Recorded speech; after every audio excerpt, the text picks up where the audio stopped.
There's a little hat. Yes. Oh.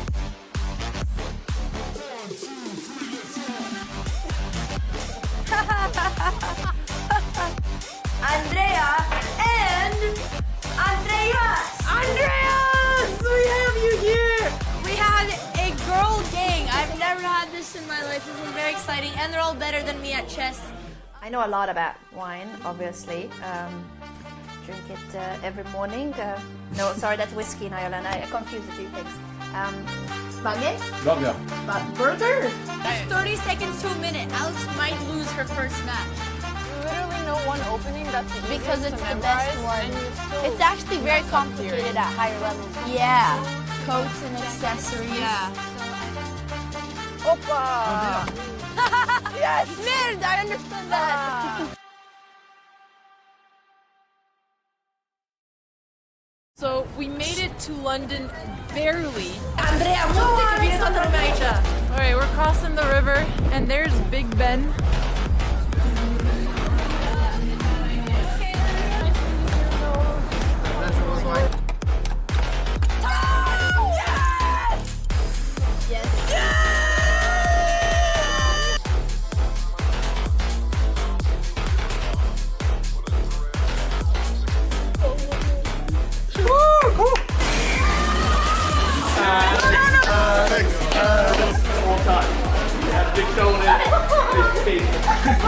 This is supposed to be team chess. Okay. I'm tired.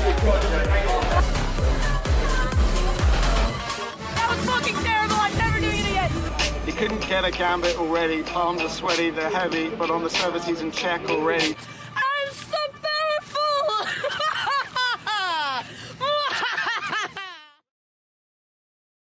And we are here with Alex's best Norwegian friend. Get in here, Hammer. Get in here, Hammer. Welcome. I have notes. The Yay, legendary notes. Oslo Botez Oslo tour. Yay. What do you think about this work, Nick? Look at this framing. Okay, the framing is not great, but station to the royal palace. Okay. And it has all. We're here with Anna Kremling, my new Botez sister. Might even bring her to Dubai. Overhand machining. Did you hear that? Okay, this is too much. I'm out of it. I'm out. Which we're going to be seeing. One of the big pieces.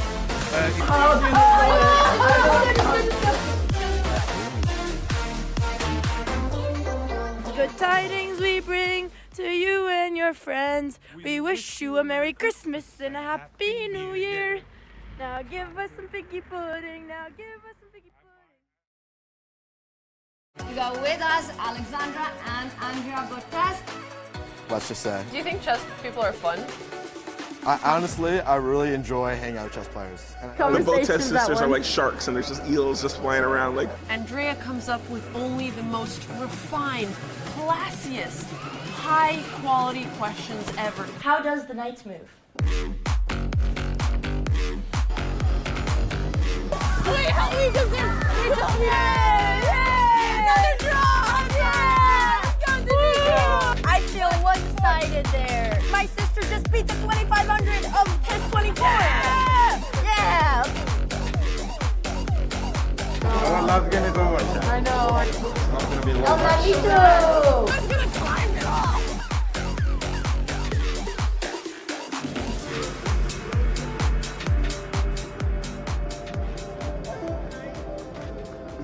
Is it over?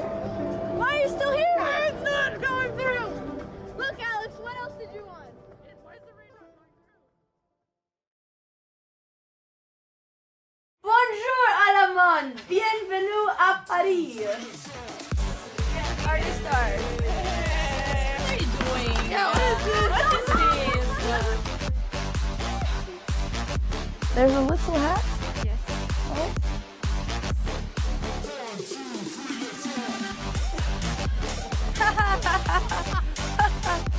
Andrea and Andreas! Andreas! We have you here! We have a girl gang. I've never had this in my life. This is very exciting, and they're all better than me at chess. I know a lot about wine, obviously. Drink it every morning. No, sorry, that's whiskey in Ireland. I confuse the two things. Baguette? Burger. Burger? It's 30 seconds to a minute. Alex might lose her first match. Literally no one opening that's the Because easiest it's to the best memorize, one. and you still It's actually very mess up complicated theory. at higher levels. Yeah. Coats and accessories. Yeah. Opa! Yes! Nerd! I understood that. So we made it to London barely. Andrea, All right, we're crossing the river, and there's Big Ben.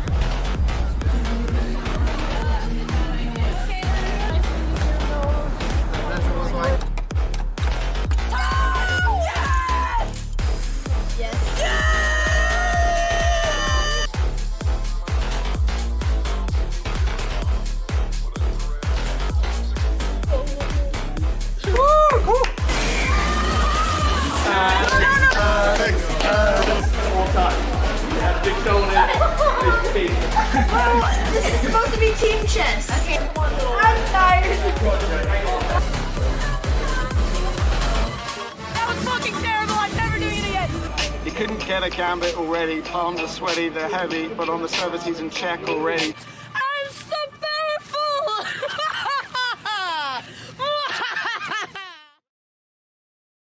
And we are here with Alex's best Norwegian friend. Get in here, Hammer. Get in here, Hammer. Welcome. I have notes. The Yay, legendary notes. Oslo Botez Oslo tour. Yay. What do you think about this work, Nick? Look at this framing. Okay, the framing is not great, but they shed to the royal palace. Okay. And it has all.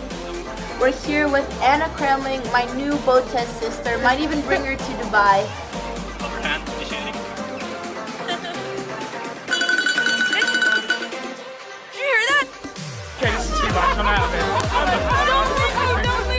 Which we're going to be seeing. One of the main pieces.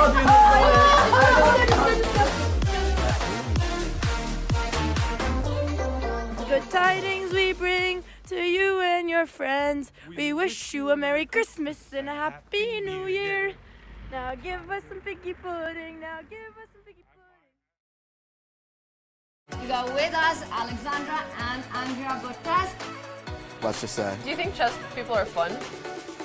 Honestly, I really enjoy hanging out with chess players. And The Botez sisters are like sharks, and there's just eels just flying around. Like, Andrea comes up with only the most refined, classiest, high-quality questions ever. How does the knight move? Wait, help me, because they told me. Another draw! I feel one-sided there. My sister just beat the 2500 of chess 24. Yeah! I know. Me too. I'm gonna climb it off.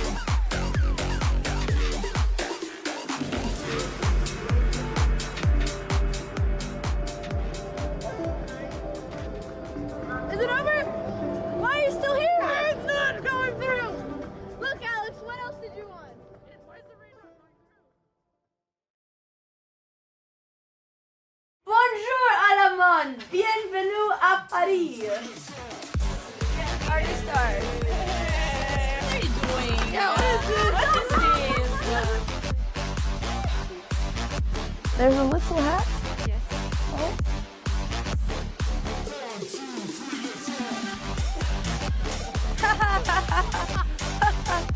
Andrea and Andreas! Andreas! We have you here! We have a girl gang. I've never had this in my life. This is very exciting, and they're all better than me at chess. I know a lot about wine, obviously. Drink it every morning. No, sorry, that's whiskey in Ireland. I confused the two things. Baguette? Burger. Burger? It's 30 seconds to a minute. Alex might lose her first match. Literally no one opening that's the easiest Because it's to the memorize, best one. and you still It's actually very mess up complicated theory. at higher levels. Yeah. Coats and accessories. Yeah. Opa! Yes! Nerd! I understood that. So we made it to London barely. Andrea, molti che sono major. All right, we're crossing the river, and there's Big Ben.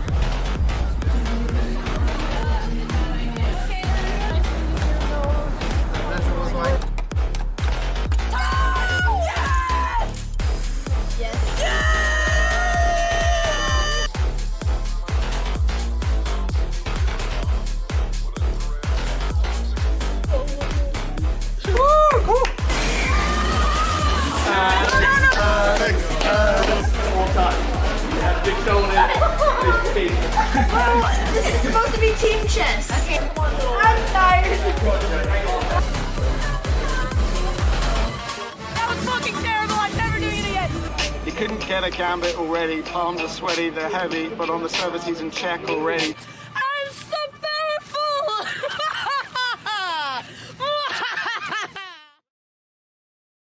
And we are here with Alex's best Norwegian friend. Get in here, Hammer. Get in here, Hammer. Welcome.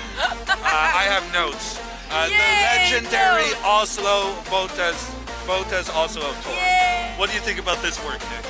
Look at this framing. Okay, the framing is not great, but station to the royal palace. Okay. And it has all. We're here with Anna Kremling, my new Botez sister. Might even bring her to Dubai. Overhand machining. Did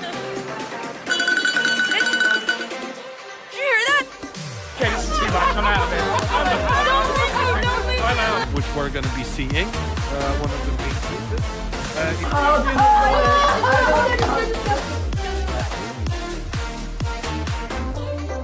Good tidings we bring to you and your friends. We wish you a Merry Christmas and a Happy New Year. Now give us some piggy pudding. Now give us some piggy pudding. We got with us Alexandra and Andrea Botez. Let's just say. Do you think chess people are fun? Honestly, I really enjoy hanging out with chess players. And The Conversations Botez at sisters are once. like sharks, and there's just eels just flying around. Like, Andrea comes up with only the most refined, classiest, high-quality questions ever. How does the knights move? Wait, help me, because Another draw! I feel one-sided there. My sister just beat the 2500 of chess 24. Yeah! I love getting over it. I know. It's not going to be long. Me too! I'm gonna climb it off.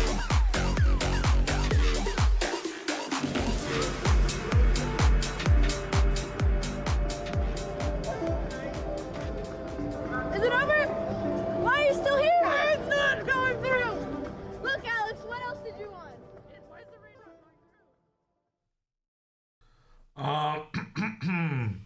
Hello, everyone. We have no cams and no boards. I got the boards from the previous round up because I didn't know what else to do. I have no information. I'm feeling very uninformed at the moment. What I can tell you is who we're playing against. Alexandra is playing a 20-year-old Russian international master. She is currently ranked number 36 in the world among the girls, women, as some call them. And she's pretty good. Andrea is playing a guy who's not an IM, but he's still pretty good, and he's having a good tournament. That's the thing about the games today, is that not only are they playing against players who are way higher rated than them, but they're playing against players who's had a good tournament. Leia has won like 7-8 rating points already. She's climbing the world rankings. She played 2 grandmasters already and made draws. So, you know, she might be in the running for... Well, I guess she can't be in the running for a norm if she faces Alexandra. But yeah, she's doing okay. And then there's this Daniel Bisbee from England. And he drew a Grandmaster, which is pretty good for a 2200. So, yeah, it's going to be a tough game for both of them. A tough round.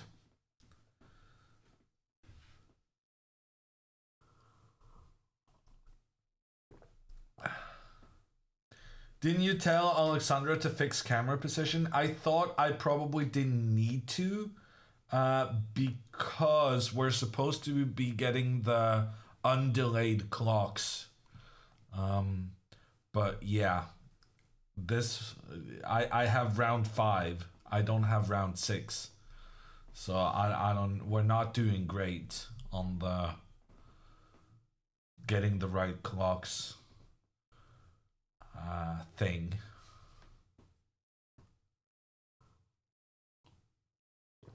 Two games in a day is gonna cause some problems. Clearly, we're already 10 minutes delayed for this round. The games have not started yet, and it's 5 past 4. Sachdev is on 4 out of 5. I mean, Andrea was pretty close to being 4 out of 5 too. Just putting it out there. Andrea sent me a message after she had kind of digested her loss. And the only thing she really cared about is that she was so sad she wouldn't be able to play Ivanchuk. She was like, oh, I should have won this game to have the opportunity to play Ivanchuk. So, Chucky's got the respect. Andrea wanted the honor of losing to the man. Do you know any of the opponents? No. I've heard the name Daniel Bisbee before, but I definitely don't know him. Couldn't identify him in a crowd, in a lineup, anything like that. This Russian girl, she's quite good, but I pretty much haven't competed properly in 6 years, it feels like. So she kind of got good in a period where I didn't play a lot of chess tournaments.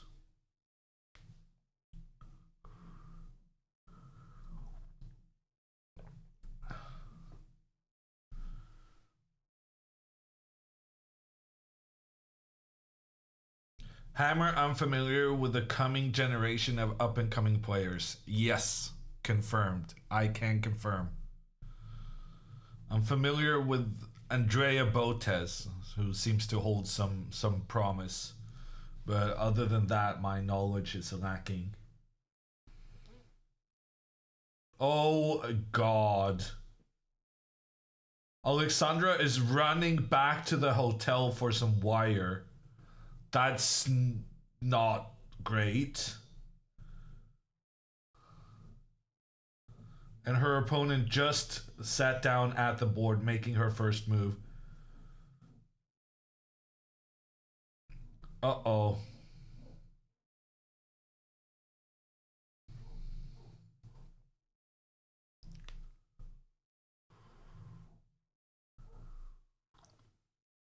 Not optimal. It's a good workout, though. What are you gonna do? Hotel better be really close. Yeah, let's hope. The problem isn't so much the lost time as the pre-game cardio. Not sure that's gonna be advantageous.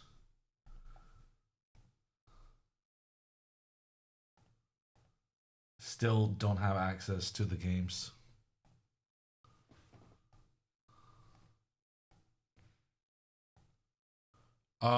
Alexandra is getting a ride, so she doesn't have to run. So that's nice. Wait, they're Canadian? I mean,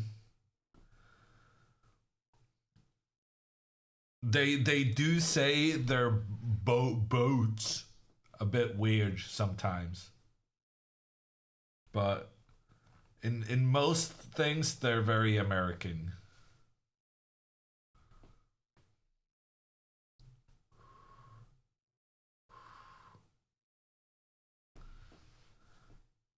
Botez. I can't do a Canadian accent. But I've definitely heard Alexandra slip up with her boat.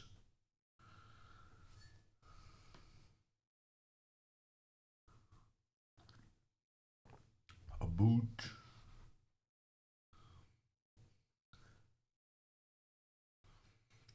Andrea isn't facing Ivanchuk, no, and she's kind of sad about it. Apparently, she's refusing to show up for the game. As a result, 24-13 and late. Well, she wasn't late. It's just that she needed to get some additional equipment. Andrea, on the other hand, is late. We have no camera at all for her. What did she go to get? A charger. But she says she's getting a ride, so it'll be fine. Curious about what a typical chess tournament schedule looks like for a year. So I would say hobby players who want to play for the national team, they would play maybe like 35 games a year. And then when I was playing pro full time, I was doing like 100 maybe. Magnus plays like 100. Actually, Magnus plays more now, but he plays less in that 100 classical games. But now, since at the very top level, it's much more rapid these days. So now Magnus plays more like 50, 60 classical games, and then a lot of rapid games.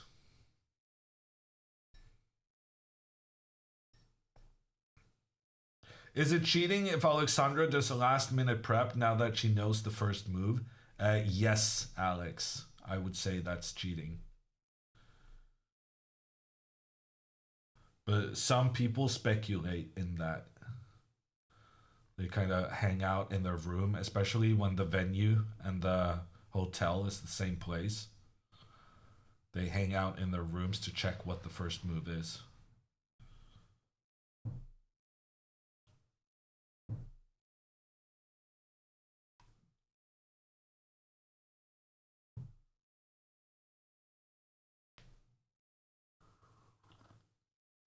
We still don't have the game relay, which is my biggest concern.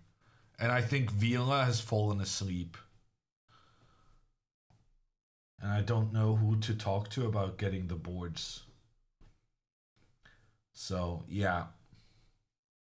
Just your normal chess stream scuffed to oblivion.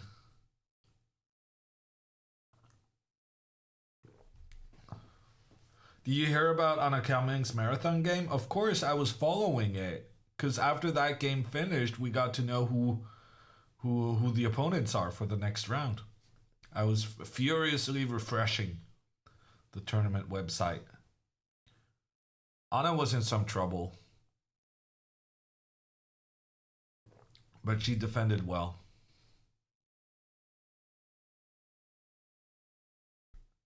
How long ago do they know who they're going up against? They got to know like 45 minutes before the game.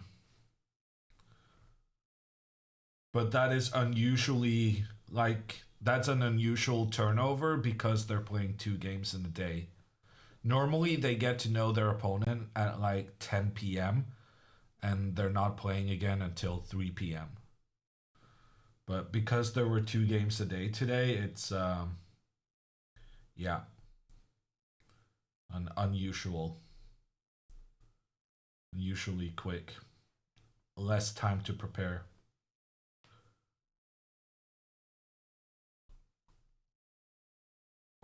Are you still able to do personalized prep then? No, not really. So we just discussed what Leia's normal opening is against the French. And then we talked about how she had her Alexandra spent almost 2 hours analyzing with Vasily Ivanchuk the other day after her big win in round one, I guess it was. So Alexandra has been working on her French, the chess opening, with Vasily Ivanchuk, except for when he needed to eat his soup.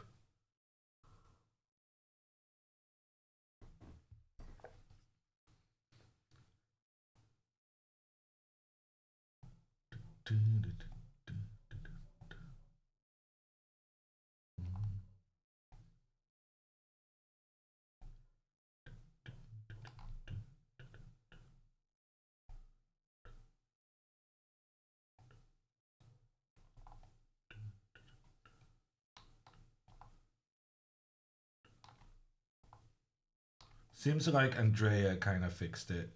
The problem wasn't really on my end.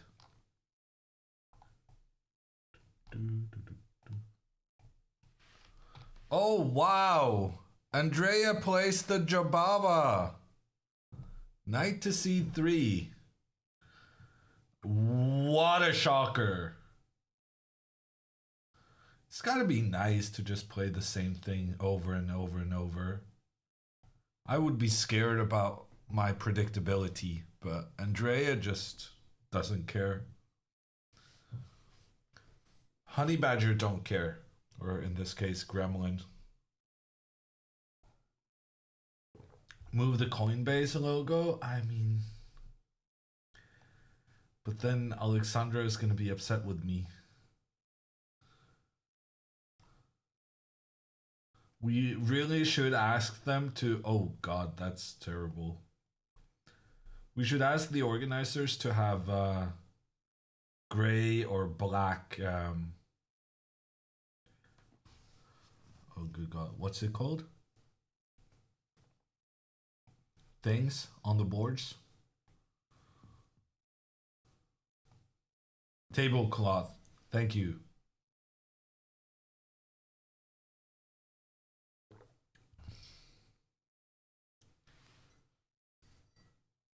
Where's Alexandra? She ran back to the hotel to get a charger for her camera. But she's getting a ride from someone, so she'll be back.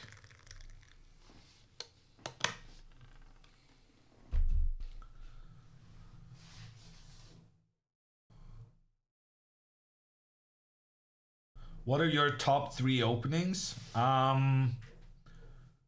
Berlin Endgame. I am an expert. And I do quite a lot of Caro-Cans.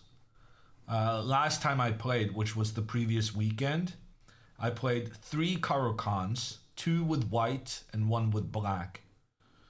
And I scored pretty well. I won my white games and drew my black game. So I would say Caro-Can is a pretty good opening for me. And then Queen's Gambit declined. Queen's Gambit declined. I'm a fairly big expert in. Bishop f4 on the board? Sure. I mean, I could have just put it in at the start of the game. Everyone knew that was going to happen.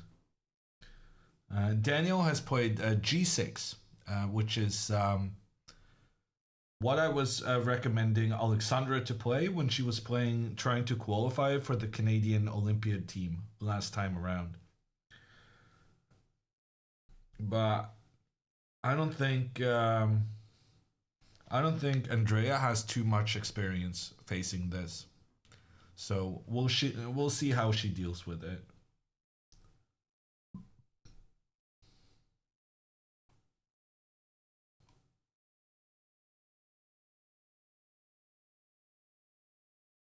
If Alexandra somehow wins this game, can she still get a norm? Yeah. There was a guy showcasing some rules that you could some special rule if you got a bye during the tournament and it wasn't your fault, you can still get the norm.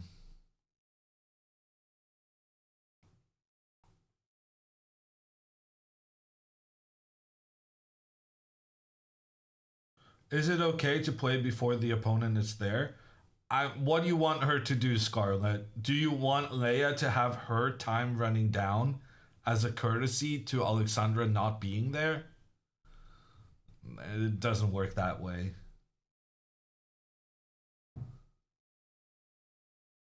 Leia is completely within her right to make her move and start her opponent's clock when the organizer says you may begin your games.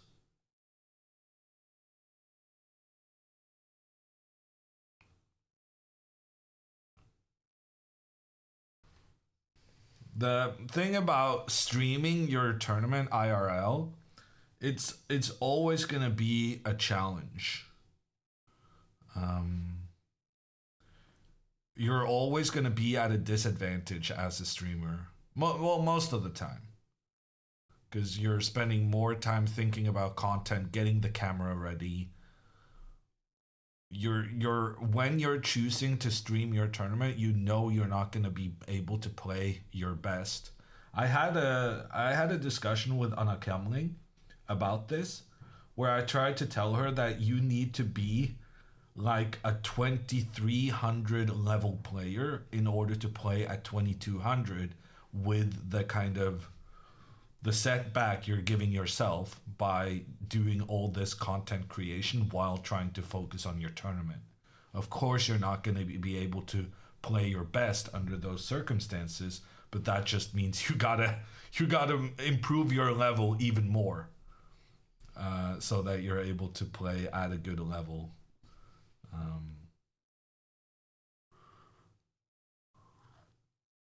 When doing content at the same time. So you're saying since Andrea is performing at a 2000 level, she's actually a 2100 after all? I'm kind of saying that, Nades, and I'm not even kidding. Although I will say that Andrea, she hasn't been on time for any games this tournament. So her attitude towards the extra effort content demands has been pretty relaxed, which is probably helping her out.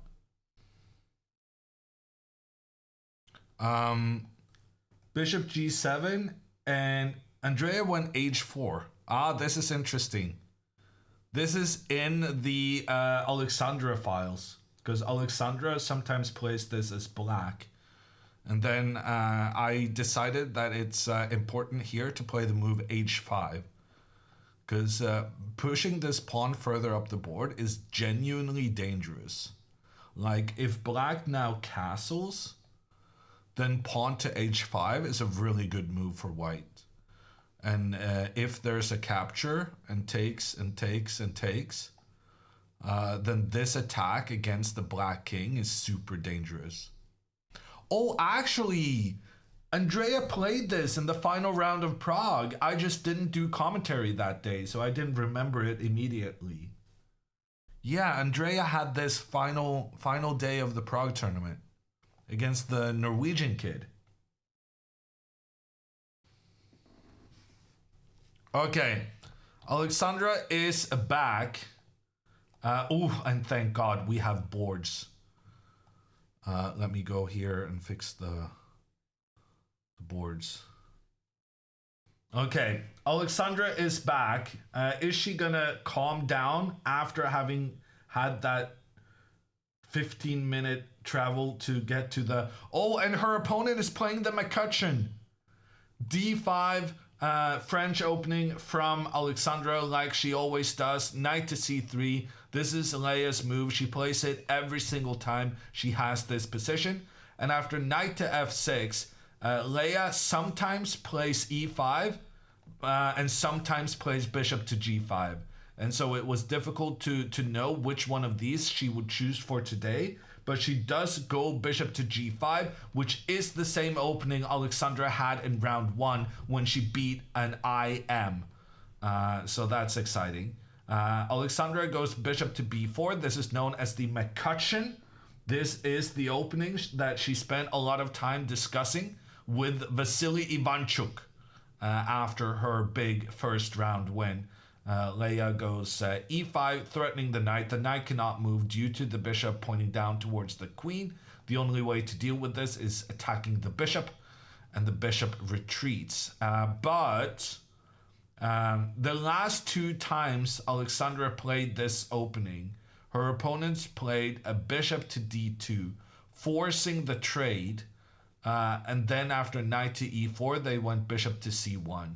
This is what Alexandra has been facing both in Prague and earlier in this Reykjavik tournament. But Leia, she instead plays bishop to c1, allowing the black knight to jump into the e4 square immediately. And actually, computer initially likes this for black. At the very least, it's going to be an interesting fight. And Alexandra has shown that her ability to play these complicated French McCutcheon openings has been very, very good. She was almost winning her game in Prague. She just kind of wasted it at the end. And she did beat the international master earlier in this Reykjavik tournament. So, yeah. I'm feeling good about this. I think this opening suits Alexandra, and she's very confident about it because she has good results in the past.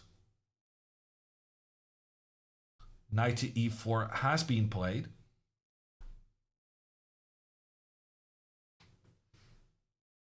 Alexandra's opponent is just 19. Yeah. She's pretty young and she's pretty talented. She's on the live rating list. She's number 36 among the best women.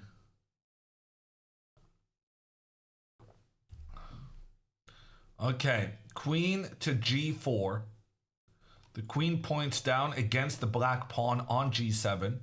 This is quite a classic theme within the French to go after this pressure. And the normal way of dealing with this is surprisingly to move your king one step to the side. And the reason for that is that if you castle, you put your king on the same file as the queen, and then you allow white to come with the bishop, capture a pawn, threaten checkmate, and you can't take the bishop because of the threat down on your king.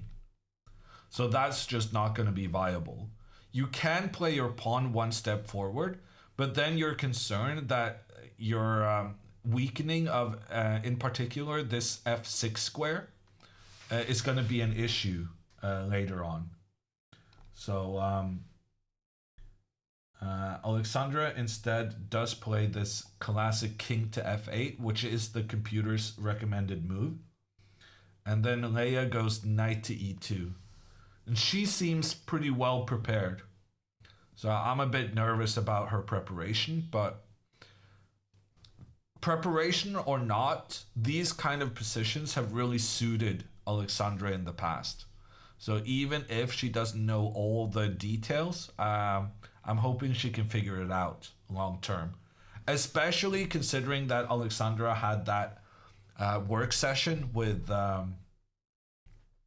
Vasily Ivanchuk.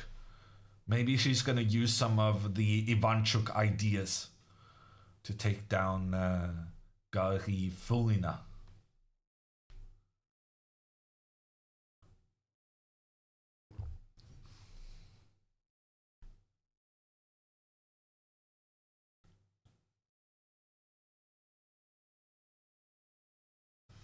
How much will they check on each other's games? Will it be a distraction? They've been sitting next to each other this entire tournament. And frankly, they have not been spending a lot of time looking at each other's game. In fact, I've actually said on multiple occasions that I feel like the girls are spending too much time on the board and not enough time walking around. But if that's what they're comfortable with, then, you know, why would they change it, I suppose? But I definitely don't feel like they're distracted by watching the others' game.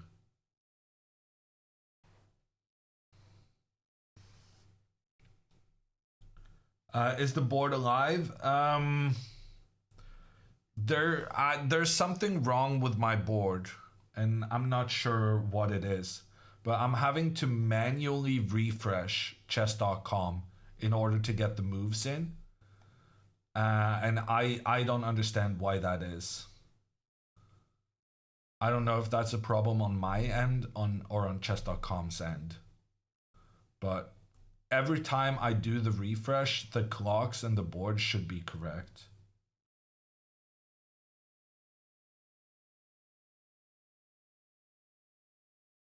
Daniel castled? Did he really? Oh wow! Andrea's opponent already made a mistake, allowing Andrea to create a very dangerous attack on the king side. That's big.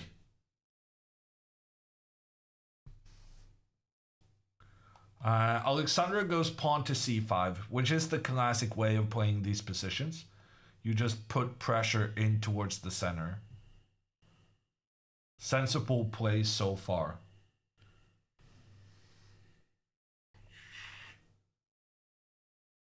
Well, what could he do to stop her?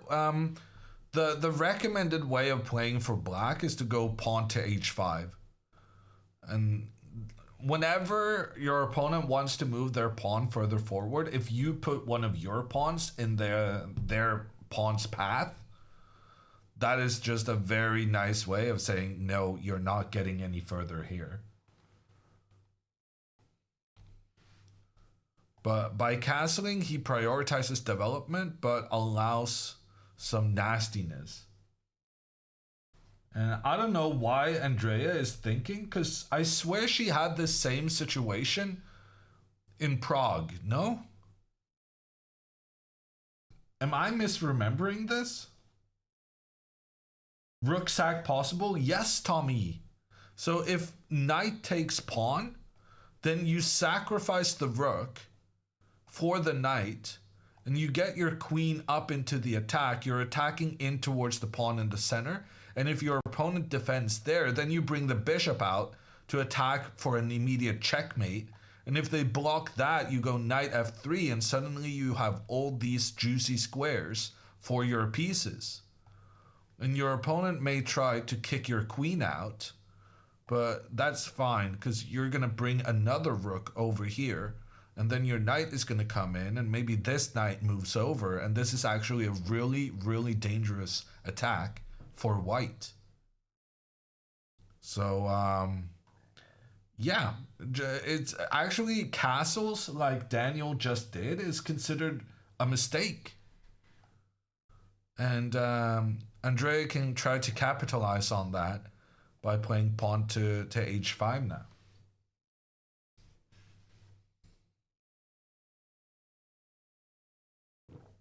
Leia is absolutely prepared. Yeah, she kind of looks like it, no? I'm super annoyed my board is requiring refreshes though.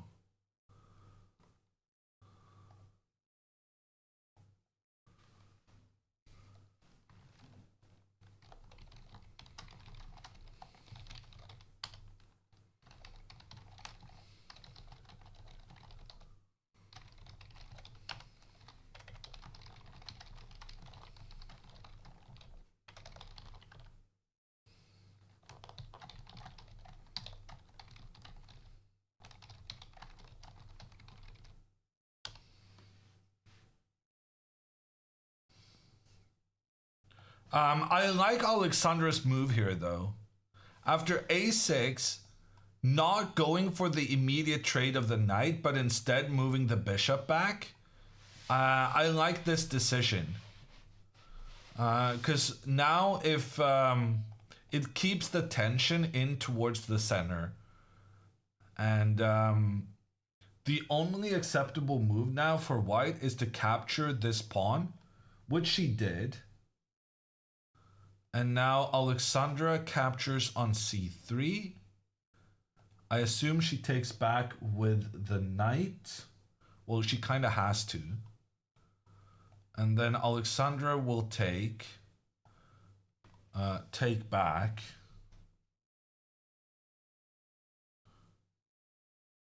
I mean, my first instinct is that this feels like it should be okay for black somehow, since white has the tripled pawns.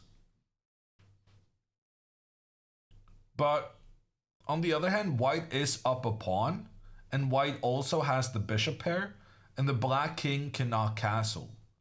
So there's definitely quite a few disadvantages to black's play as well. My first instinct is to go to pawn to b6. Because I want to try and get my bishop out to get the trade of bishops to take out white's bishop pair. But the computer basically says that this b6 move is not very good. You could also go a bit queen c7, then you're attacking two pawns at once. And if the opponent tries to protect both pawns, then you can move your knight out and you attack the queen and the pawn. Yeah, that makes more sense. In fact, queen to c7 just wins back the pawn, because there's no way for white to keep both of these protected. Okay, so I guess this is what's going to happen. This is the current position on the board. Andrea still hasn't played h5. Okay, this time I'm going to pay attention to chat after I ask you guys a question, but pawn to h5, is that not exactly what she played in the last round of Prague? Why is h5 so good? Because after knight takes h5, white can make a good sacrifice.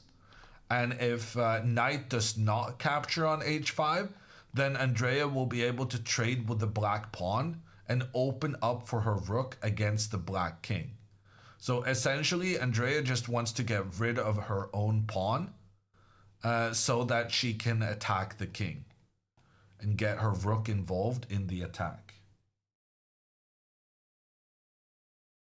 So much for that charger. Oh, God.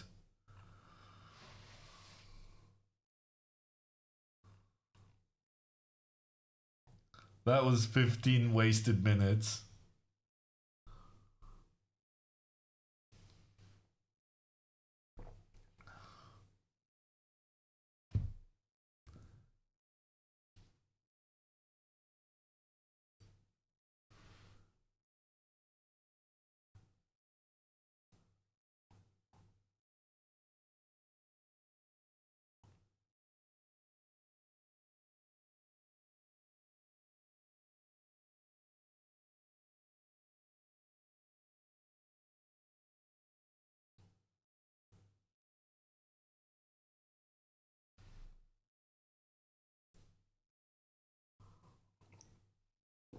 The tournament is happening on a volcano. Could be worse.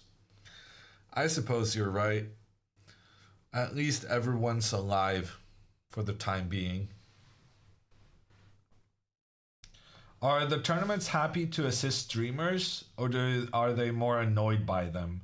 Reykjavik actively encourages streamers to participate, and they're trying to facilitate it as best they can.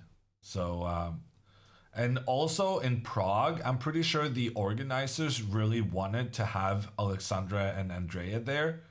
And they were doing some kind of a shooting with the stars of the top group and like getting complimentary hotel or something. So I would say that the tournament people are definitely seeing the value of having Alexandra and Andrea there.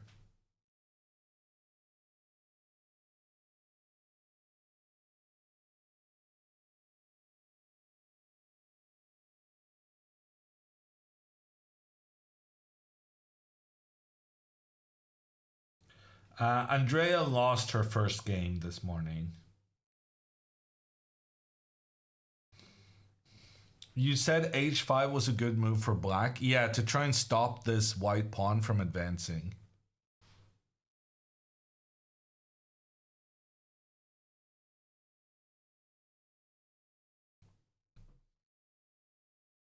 Is Bobby Fischer's grave nearby or well outside the city? Bobby Fischer's grave is at Selfoss, which is, I think, the second biggest city on Iceland. But it's like, I think it's like a 2-3 hour drive from Reykjavik. What do you think is the minimum rating on chess.com to participate in a tournament? There is no minimum. You're very welcome to play if you want to play and, you know, pay the fees. But if you're like asking for the minimum rating you should need before you avoid losing every single game, I would say maybe, I don't know, like 1,000 chess.com rapid, something like that. But I'm saying chess.com rapid. 1,000 blitz is quite a decent rating. So you have to, chess.com blitz and chess.com rapid are two very different ratings.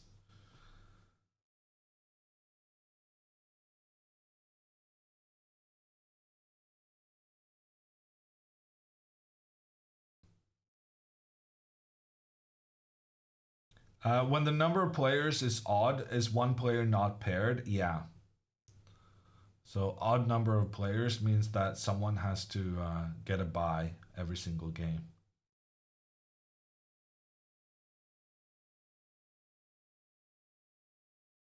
You're telling me with my 1,300 blitz I can go win tournaments? I'm not saying you're going to win tournaments. I'm just saying you're not going to lose every single game. Okay, Alexandra played knight to d7. So she wants to attack both the pawns. But she also doesn't want to use the queen. Because she'd rather improve the positioning of her knight. So far, I'm with her. That makes sense. Computer likes queen d4, but then after queen c7, you attack both the pawns once again. And this looks like black will be able to get the pawn back. Makes sense to me. Computer likes white's position, but Alexandra is definitely getting her pawn back. One of these pawns are gonna be captured in the next 3 moves. Andrea has played h5. It took her some time. And right now we're gonna talk about a phenomenon in chess that's called trickery and deceiving your opponent. I don't think that's what Andrea did right here. But I know a lot of people who say that when you're in your preparation, you should pretend like you're not, and you should spend quite a bit of time thinking about your move. Even though you know precisely what you want to do, you think about it so that your opponent thinks, oh no, this person has no idea what they're doing. They're definitely not in prep. And then they go for the complicated variation and boom. You say, aha, I caught you.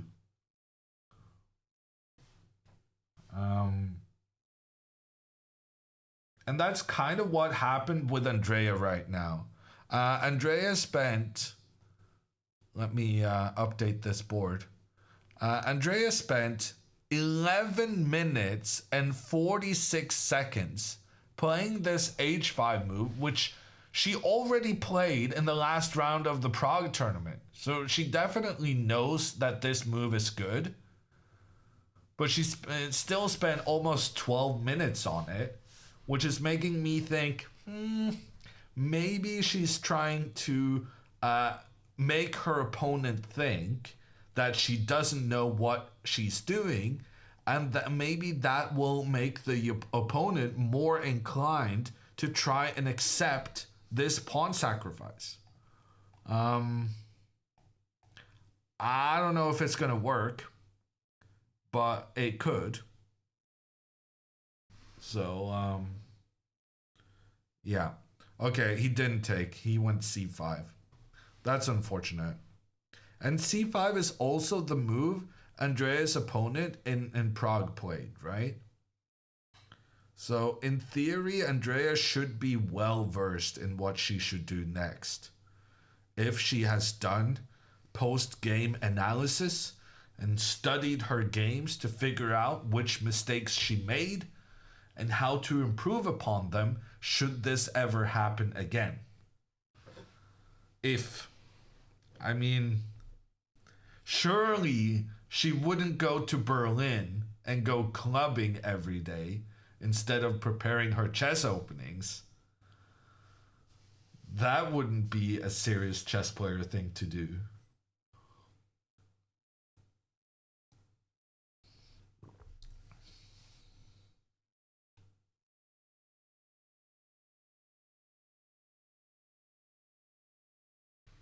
She'd never. Why not both?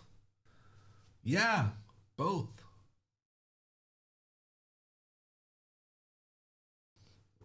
Where's Alexandra's camera? About that. Alexandra lost 15 minutes on her clock. She was there at the start of the game.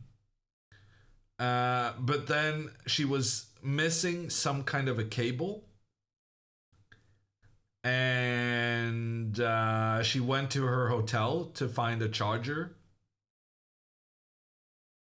And then she lost 15 minutes on her clock because she went to get the charger. And now we have no camera. So I don't know if this is a thing. Is this a thing in the US?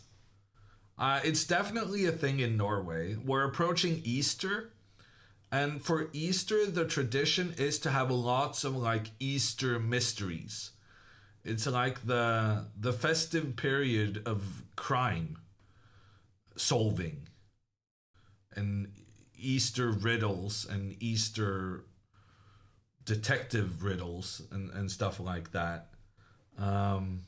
So how about in the spirit of the upcoming Easter time, you guys use your deductive powers and try to guess what happened with Alexandra's camera now that you have the information you do.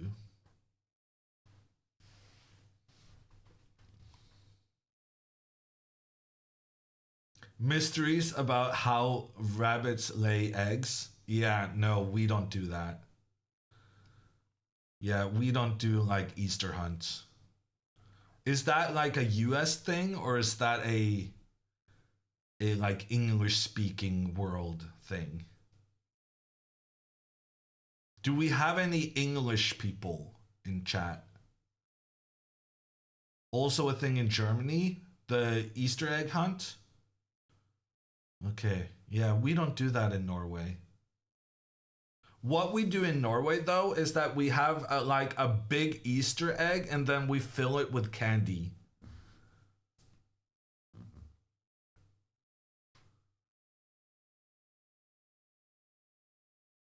But we don't have to do any searching for it.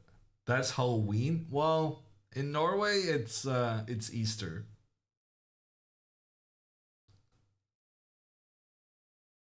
You also put it under the bed? No.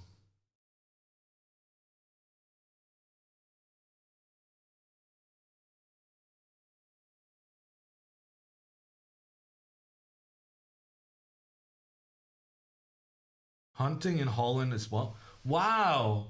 So apparently Norway is the only place where we don't hunt for Easter eggs? Now I'm kind of disappointed. That sounds like fun.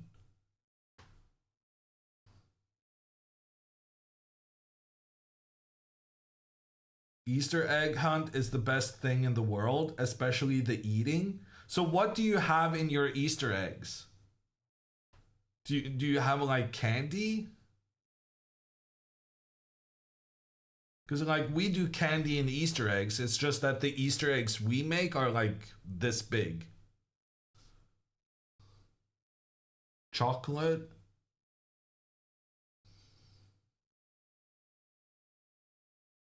Money? Really? You put money in your Easter eggs? That's very American of you.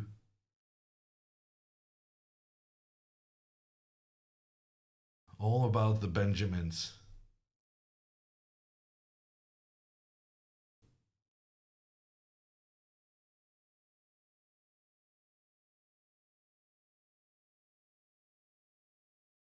Kids love finding money. Let me tell you what kids love more than finding money. Finding candy. Okay, we've made a trade. Andrea took on G6. And her opponent took back with the H-pawn. That's interesting. Because Andrea's opponent in Prague, he took with the other pawn, right? And apparently taking with the H-pawn is worse. It's very interesting, in my best Kramnik voice, to have this rook pointing down so close to the black king. But one mistake that Andrea needs to avoid now is playing bishop h6.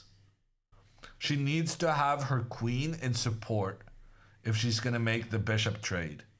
Because right here, bishop h6, you just capture, take back, king up, attacks the rook has to go.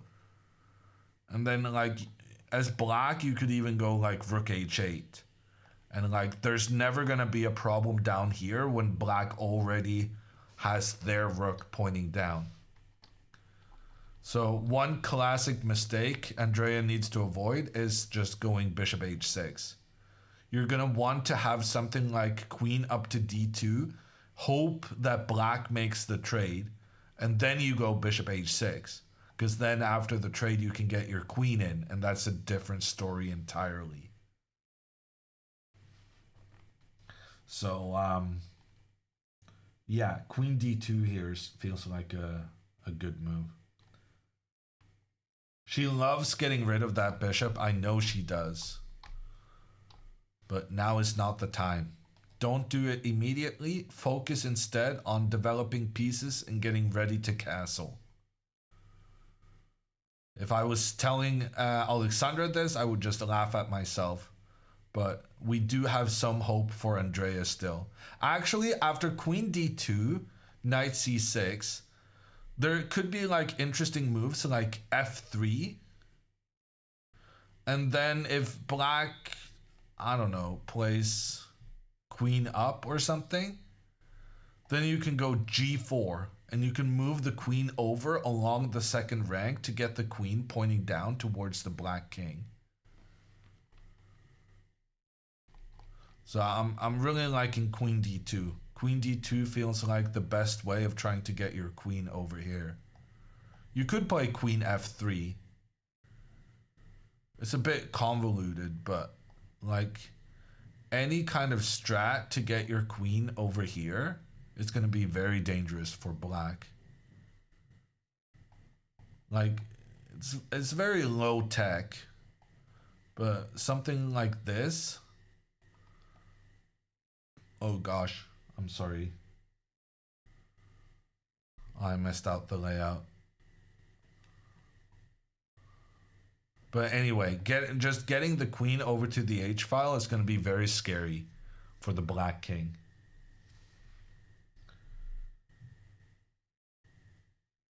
Wow, she just captures. That's a greedy little gremlin. She just took the pawn.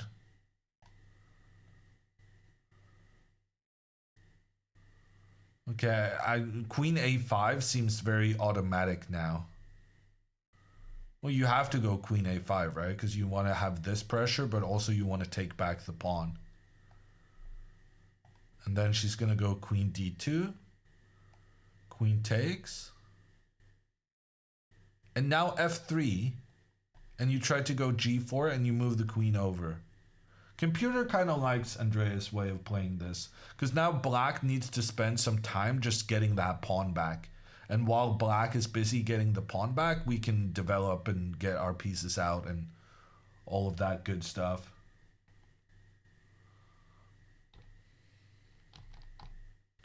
Okay, so let's check in with Alexandra. We don't have her camera, but we do have the moves. Wow, after knight to d2, Leia played f4 question mark. I'm telling you guys, every time Alexandra plays the McCutcheon, it's like the computer always hates her position, but she ends up getting these incredible results time and time and time again. Alexandra played queen a5, trying to target this c3 pawn. Leia keeps that one protected, but then queen a4, very interesting move, targeting the pawn on c2, and if white goes bishop d3, then we can go knight takes c5, and we're threatening to take the bishop next, which is probably going to be quite good for us. We might also actually try to jump into this square, having the queen protecting from the side as well. And for that reason, computer is saying bishop to d3 is just not a viable option for white at this time. Suggesting instead queen f3 or pawn to c3. Both of which look kind of weird, if you ask me. So it doesn't feel like a human thing to do. And if she goes queen d1, which can be typical in these kind of positions, now Alexandra can just take with a knight, because now she managed to get white on the defensive. And if Alexandra can get a position like this, where she goes for the trade of the light squared bishops, she could easily get a good advantage here long term. Because her pawn structure, white's pawn structure, is absolutely horrendous. And look at the time as well. Alexandra has actually caught up with her opponent on time. She gave herself a 15-minute disadvantage, going back to the hotel, trying to find some charger cables, which, based on the number of camera angles we have on that game, clearly didn't work. But she's putting her opponent under pressure.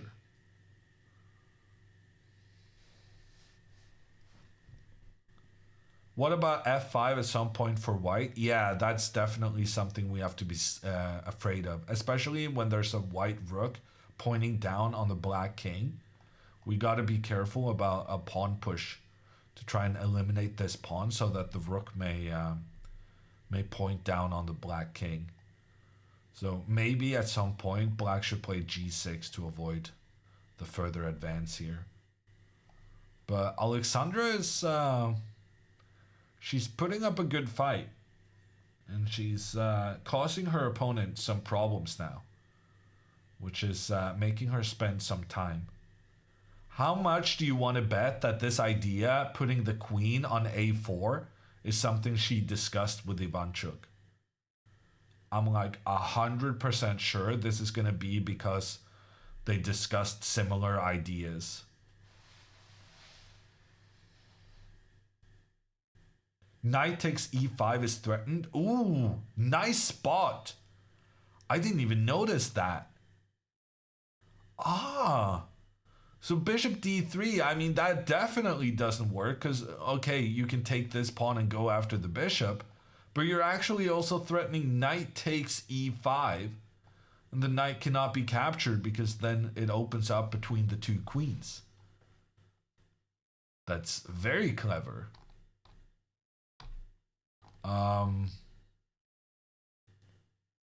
Yeah, so white just doesn't have a way of protecting this pawn. I think in one way that's actually bad news, ironically. Because that means Leia is more likely to find the correct move pawn to c4. And we have the camera back. Let's go.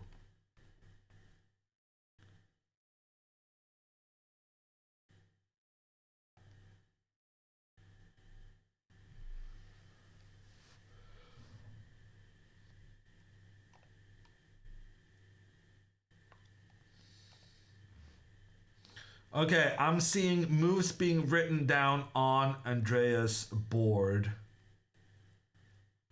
Knight to c6 seems to have been the move. And then knight to f3 and queen to a5. And with this queen pointing down, actually I don't like this knight to f3 move. Now that I think about it, why did we do this? I was really happy with the plan where we wanted to go along the second rank to get our queen over here. But now by moving the knight to f3, we're losing out on the possibility of playing these pawns up and getting the queen over. Why could we not just play queen d2? Yeah, no, knight to f3 was a mistake. Because you lose out on this very nice maneuver, getting the queen over to the king side. I'm pretty confident I'm right about this.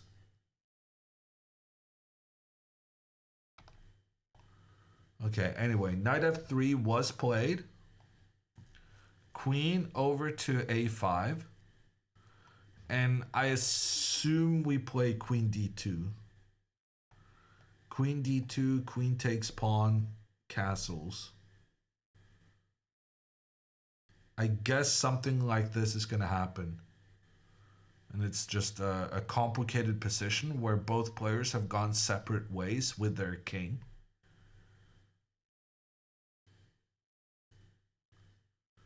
And, well, it's anyone's game.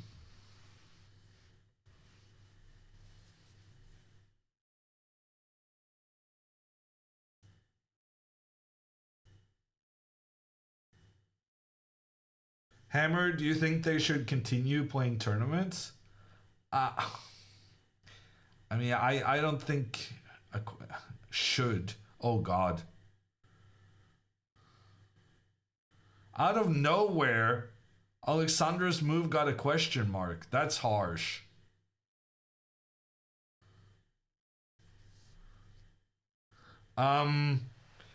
Whether they should or not, should is just a... It depends on what your goal is, right? I can say whether you should do something or not do something based on what you're trying to achieve. I think that if they're having a good time, they should continue playing tournaments. But if the stress of all the, having stuff for stream, doing content, doing interviews with other players, if that's kind of getting in the way of the enjoyment and you're not getting enough sleep during the night and you're losing and you don't feel good because you're losing, then probably you shouldn't play tournaments or more tournaments. But right now, both girls are winning. And Alexandra has said it would be very cool to play the Chess Olympiad with Andrea. So right now, if they are pursuing their goal of playing the Chess Olympiad together, which is basically the world championship, team world championship in chess, the Chess Olympiad. And it's also one of the biggest gatherings. I'm just going to put it out there because it is one of the reasons that a lot of people enjoy the tournament, but it's quite a social event as well, because it's one of the few events that has approximately equal amounts girls and boys, because most countries play with a women's team and a men's team. So for many, it's one of the big highlights of the season.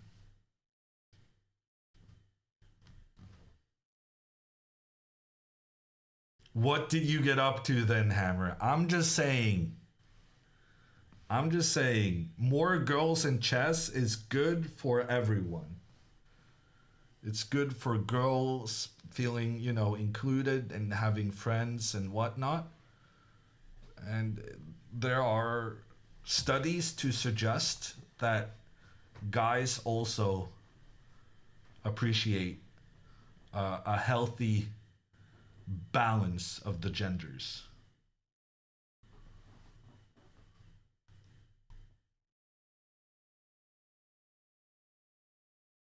Refresh Alexandra's board. Oh, stuff is happening. I really hate that I need to refresh. C4 was played and got a green star. And Alexandra, pretty much without thinking, plays queen takes c2. I feel like this is one of those complicated positions where you might need to take a moment. But actually, computer says that black is just in massive trouble here. I don't understand that though. Queen takes c2. Why is this such a disaster?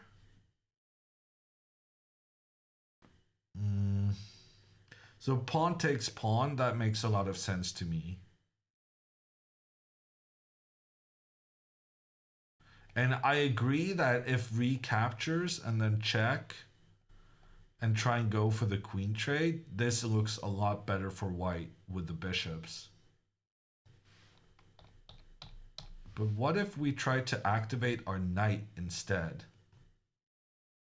Doesn't this look kind of interesting? The queen has to go back into defense. And then pawn to b6 opens up for the bishop to try and attack the queen. I don't know, this looks kind of good for black. I mean, it's very scary for white having that king in the center without having really done anything to get it away. And like there are sensible moves like bishop to b4, trying to offer the queen trade so that you don't have to be as scared about the king situation. But then after takes, even though my impression here initially is that this should be good for white, computer says that the clever move pawn to g5 is equal. Basically, you get a square for the king, you escape over here, you get your bishop here, you trade these two. And black should be okay going into the endgame. Something like this seems reasonably likely to happen.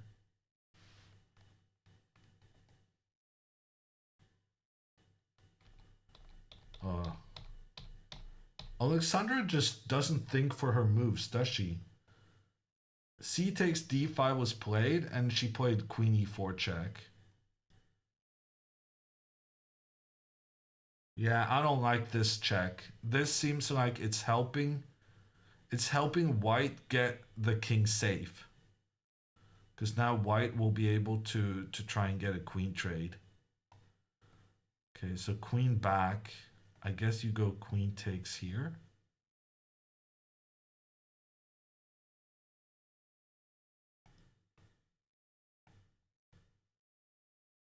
Oh no. Oh, there's these kind of problems as well. Yeah. This whole concept was very interesting. But queen e4 was definitely not it. If you're going to play this way, you need to prioritize your development and make problems for white in that way. Takes. If bishop here, then then you can even go a5 because this one's protected. Yeah, she needed to play knight takes c5.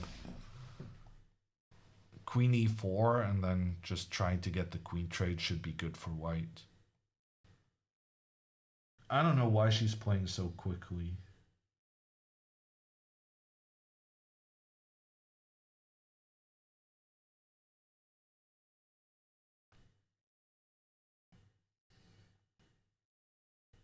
Her rook king situation is tough. It's not super. But like it's a disadvantage for sure, but she has other advantages in return. So it becomes a pro and con kind of situation. The idea with pawn to g5 to get the king out and then the rook in was quite clever from the computer.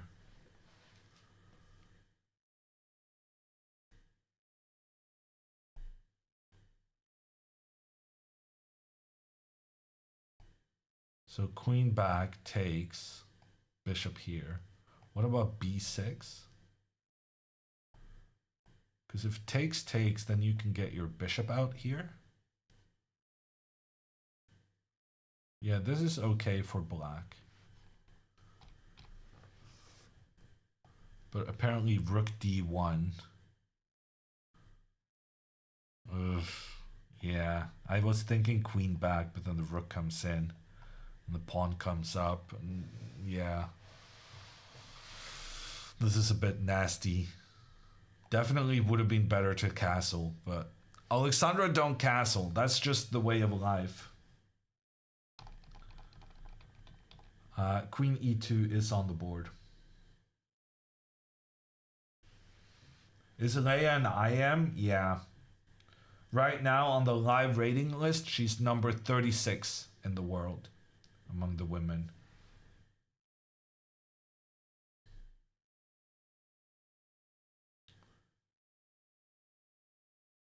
Black is breaking the rules of chess in her opening. She definitely did move her queen more than what is normally advised to do. But it wasn't outrageous what she did. It was quite interesting.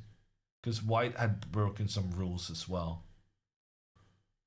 But it was the kind of position that demanded very precise play. And, well, you can see the computer evaluation to understand that something went wrong here. But I don't think it was, I think it was here, knight takes c5. I think this was good for her. At the very least, super interesting. So I don't think she went wrong until queen e4 check. That was kind of the big mistake. And now if the queen trade happens, like, sure, black is not going to be down a pawn, but white is going to have a massive initiative and the bishop pair, and then we're going to start talking about these pieces that haven't really gotten into the game. So Alexandra avoids the queen trade, and now bishop e3. You can see Leia, she's already ready to make her move. She knows exactly what she wants to do. Bishop e3 protects this pawn and gets ready for the rook to come in and push the queen around. And Alexandra is really struggling getting these pieces into the game.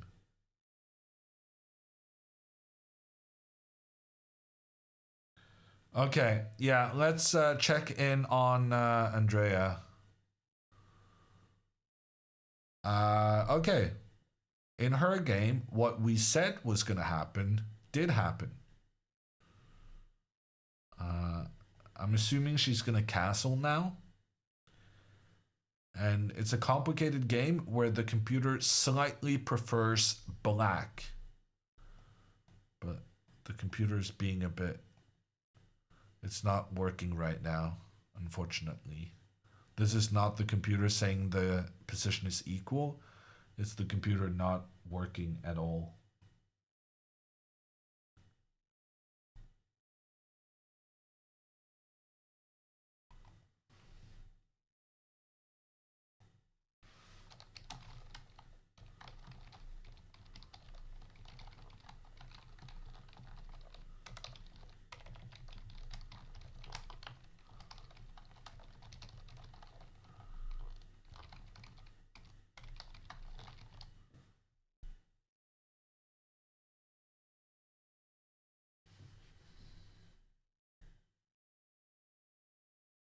Hammer typing furiously. I'm not typing furiously. It's just that my microphone is kind of pointing towards the keyboard.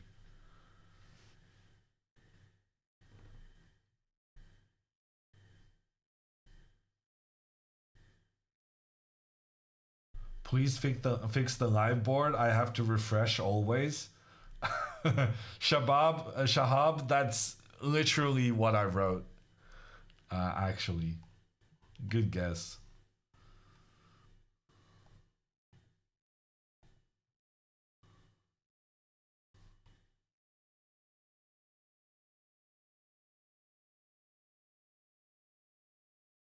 Why is pushing E4 not a good move? Because Andrea is controlling the E4 square with one piece, and her opponent has two pieces controlling in return. Ooh, but you're saying that if pawn takes, then bishop h6, and if the trade happens, then the queen comes up for a checkmate?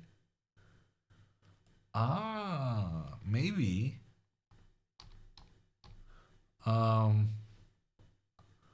Yeah, but apparently now engine started working again, and that was a bit unfortunate.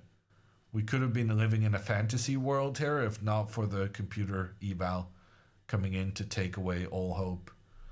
Rook d8 attacks the queen, and if the queen moves up, the knight to h5 blocks the rook.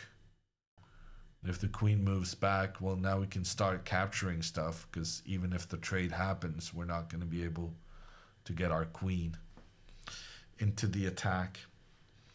Yeah, no. Yeah, we kind of needed to get our queen over here, I think. We can't rely on a pawn sacrifice in the center and then think that we're going to be able to execute the trade just the way we need it to happen.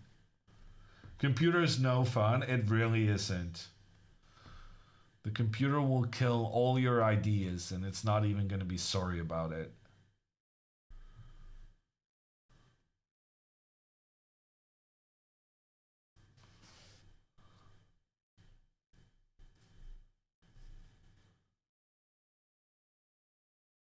Computer kind of ruined chess, not gonna lie.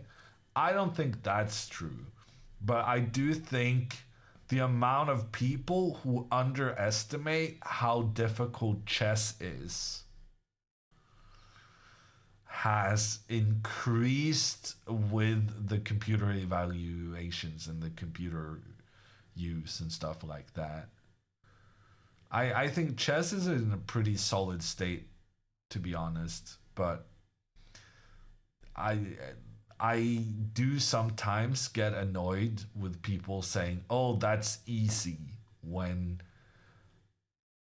two of the best players in the world, if both of them mess up, then probably it wasn't easy. So we got some armchair generals who's underestimating the difficulty of chess as a result of the computers becoming just so strong.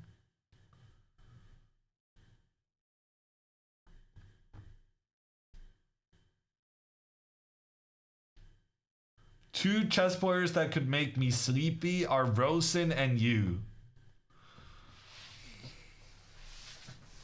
That's the kind of comment that really should have the "I mean this in a good way"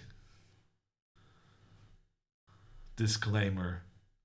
I understand that you mean it in a good way because you mentioned me together with Rosen, which, of course, obviously anyone who knows anything will take a Rosen comparison as a good thing. But, yeah.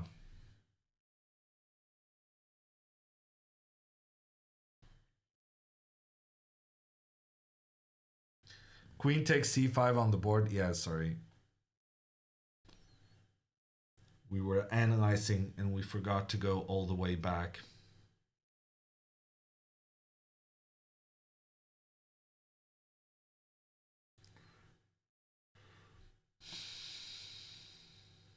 Okay, I mean, I'm not feeling super vibey right now, admittedly.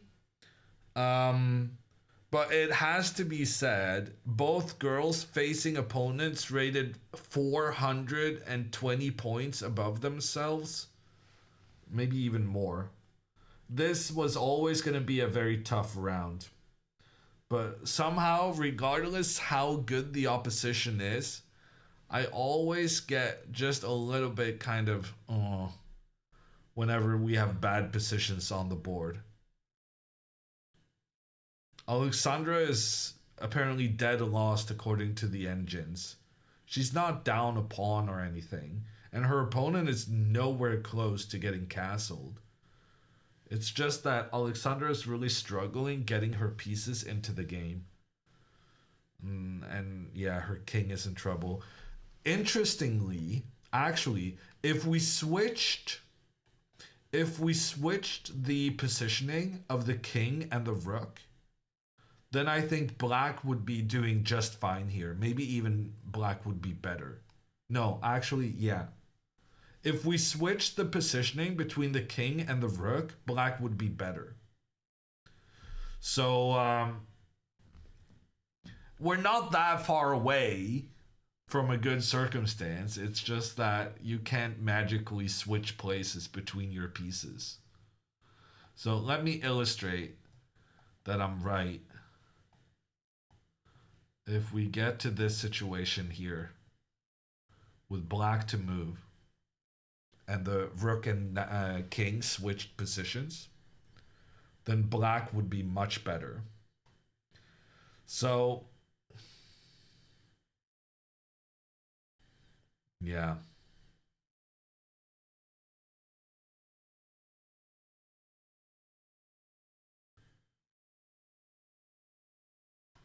Obviously, like, if your king was not in trouble, then of course you would be in a better spot.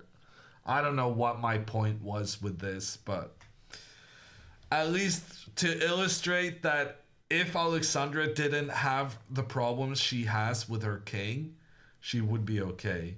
But of course, Leia is relying the way she's played has been entirely dependent on trying to punish black's king position and opening up the board so that the king's weakness is better exposed.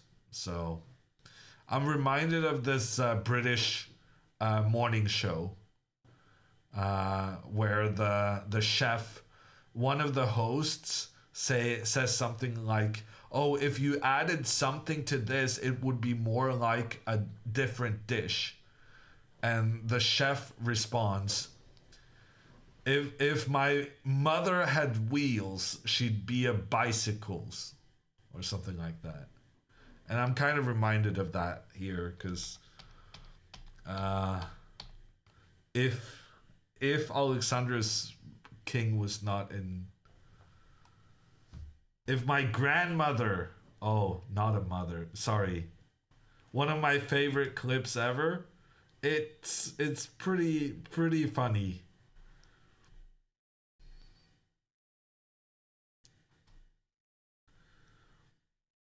But here, in this case, I feel like Holly Willoughby, in that I'm saying something really dumb. If the positioning of the rook and king had been switched around, then Alexandra would have the advantage.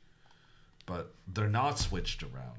It's like it is for a reason, and it's why Leia has played the way she did.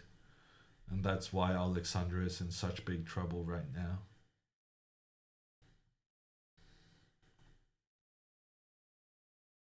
But why is Andrea so lost now? So I don't like Andrea's position either. And the reason for that is essentially just her control in the center.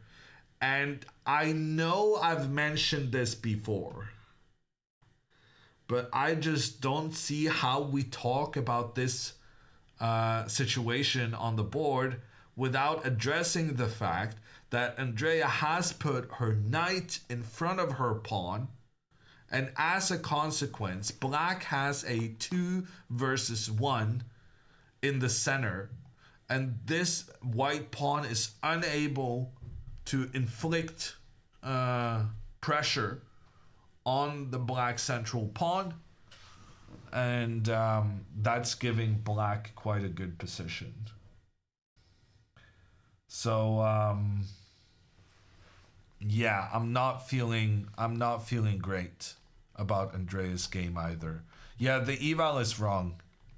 The engine is being very buggy. I don't know how to fix that. Let me do this. Yeah, here the eval is more correct. But it's still favoring black, which is a problem.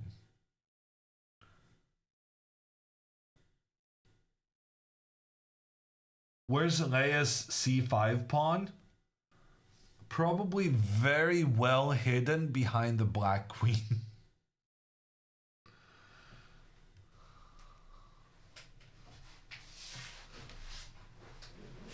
What about b7 to b6? Yeah, that would be a great move for Alexandra if the trade happened. If the trade happens, then black is fine. But unfortunately, white has the option here to use the rook, attack the queen. And when the queen retreats, then just the white queen can follow and you create a lot of attacking chances towards the black pieces.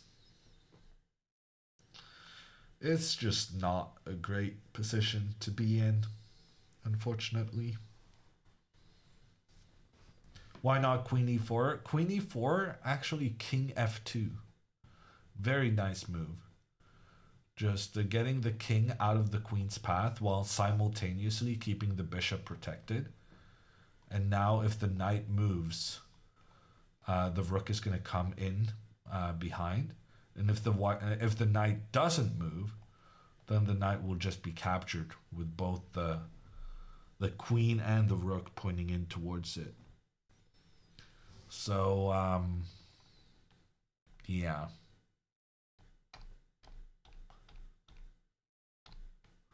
Just a problematic position, unfortunately.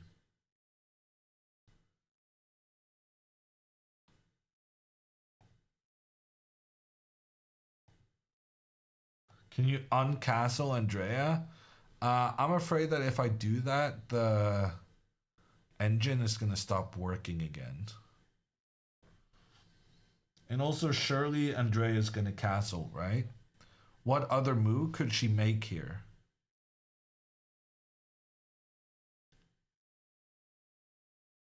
I don't really see what choice. I guess she could go knight a4. And that would actually force a queen trade. Because there's nowhere this queen can go without accepting a trade of queens. So knight a4, queen to b4. Trade, trade. Yeah, but now the problem is the attack against c2 is actually quite annoying. And if you try to go castle, then there's a free pawn over here. So this doesn't feel entirely right, but it's also kind of sad for Andrea, having spent so much time trying to open up for her rook against the black king. It then becomes a bit depressing if you're then spending time moving your knight out to the edge of the board in order to be able to trade queens. That's very much admitting that your position kind of sucks.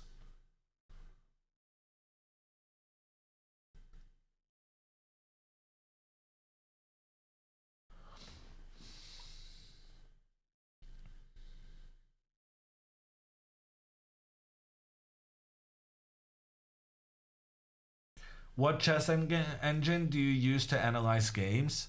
Right now, I'm just using the one that pops up on chess.com. Stockfish 11 Light. HCE. I don't know what that is.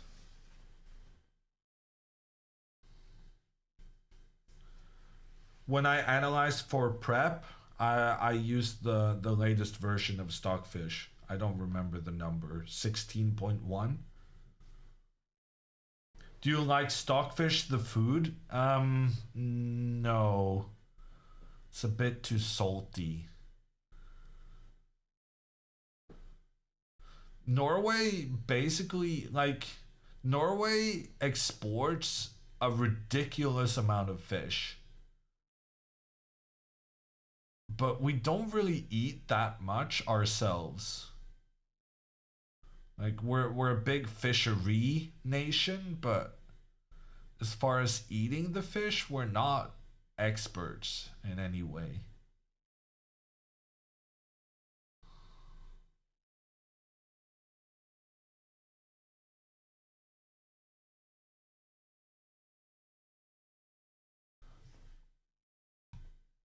Lutefisk enjoyer? No. But lutefisk is ridiculous. Like, having fish that's marinated in soap, it makes no sense. My dad has like some buddies who they have a lutefisk dinner every sort of December, and you basically have to be 60 years old in order to think that's a good idea. The new generation does not eat lutefisk.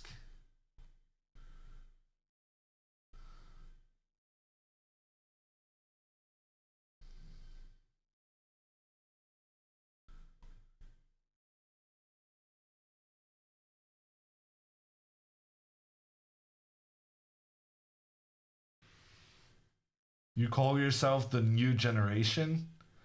I mean, at least I'm a newer generation than my parents.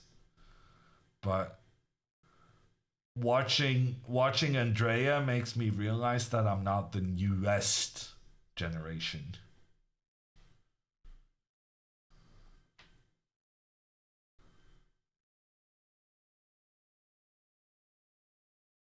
What are the chess pieces called in German? It's the same as German. In Norwegian. You asked what are they called in Norwegian, and I'm gonna reply it's the same as in German, essentially, just with some translations of the words.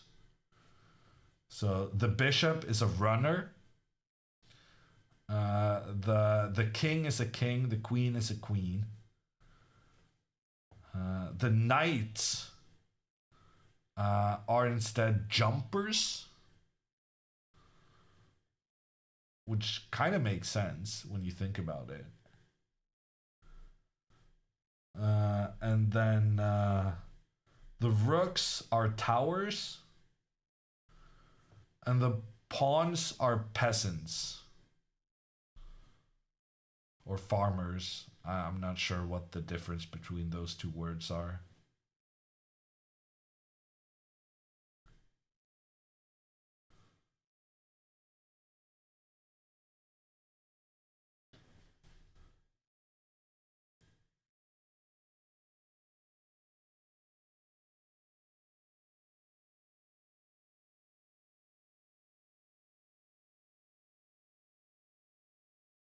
Andrea made a move. Yeah, she did. Knight a4. She goes for the queen trade, which is admitting your position is horrible, but also probably that was the best move.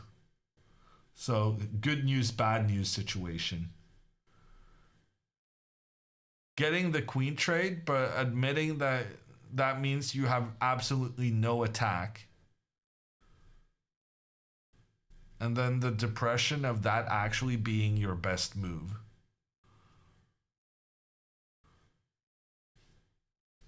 What are we gonna do? Is Alexandra struggling? Let's just say that if she wanted to spend this much time thinking, we would have preferred if she did it in an earlier moment in the game. Her game was ridiculously complicated, and she played it like it was a blitz game. And then when you play an international master like that, they kind of punish you for it. A lot of people in this tournament would be stressed out by Alexandra's pace, but her opponent just played all the good moves.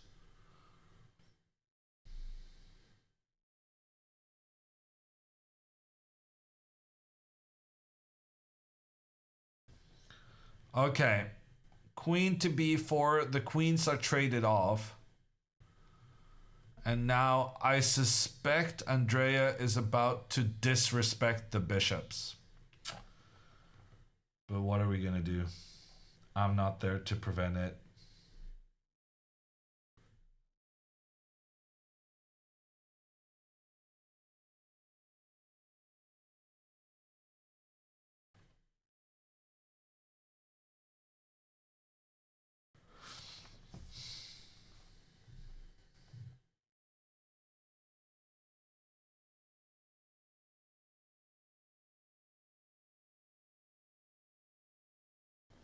Queenside castlings? No, we can't do queenside castling for Andrea. Because even though we protect this pawn, we also leave the protection of this one. So then we just lose a pawn for no good reason. So, the best move is to go knight d4. But, like, Kramnik is going to demand to study your games if you go knight to d4. Because it feels very suspicious to voluntarily put your pieces in a situation where they may be forked pretty soon. So this just, it feels completely wrong. It feels like a disaster. But it is the best move. So if she finds it, good for her. But she's not going to find it. She's going to play bishop d3. She's going to disrespect her bishops. She voluntarily played her knight out on the edge of the board. Why did she do that? Well, because she wanted to move her c-pawn up. Why didn't she move her c-pawn up on move 2? It's a work in progress. We're trying to wear her down for her to realize that having pawns influencing the center is a good thing. But here, yeah, she's gonna be down the bishop pair, but honestly, it might not be such a bad thing for her. Because she can move her bishop here into the middle. And the fact that Andrea hasn't castled is actually working out in her favor here. Because she gets to have the king in the middle of the board, and once the queens have been traded off, having the king in the center is actually an advantage. So it could work out for her.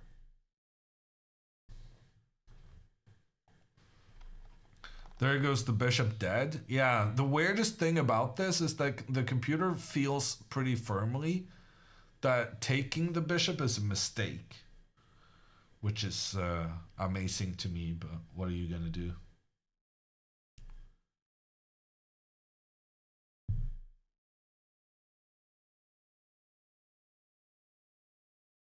Will Andrea ever stop playing the London?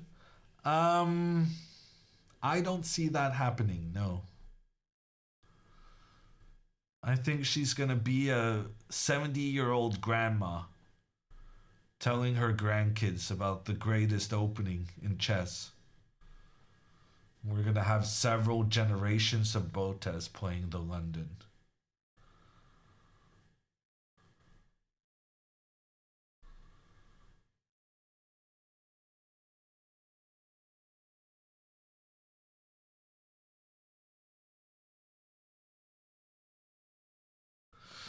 You could teach her Vienna. Well, Vienna only works like in one first move response from black. It's just The Jabava London, she can play no matter what black does. She's going to get a pretty familiar situation, which is why she's such a fan of it. But yeah.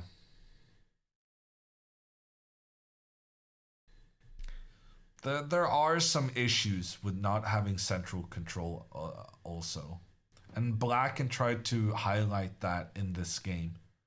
The recommended move here is knight to e4.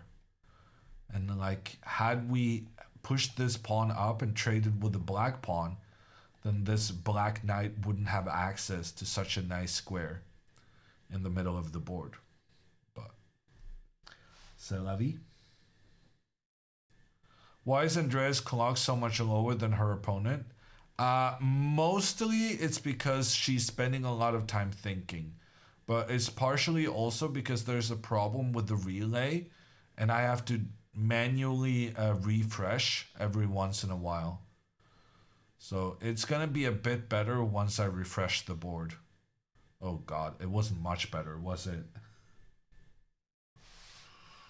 A little better.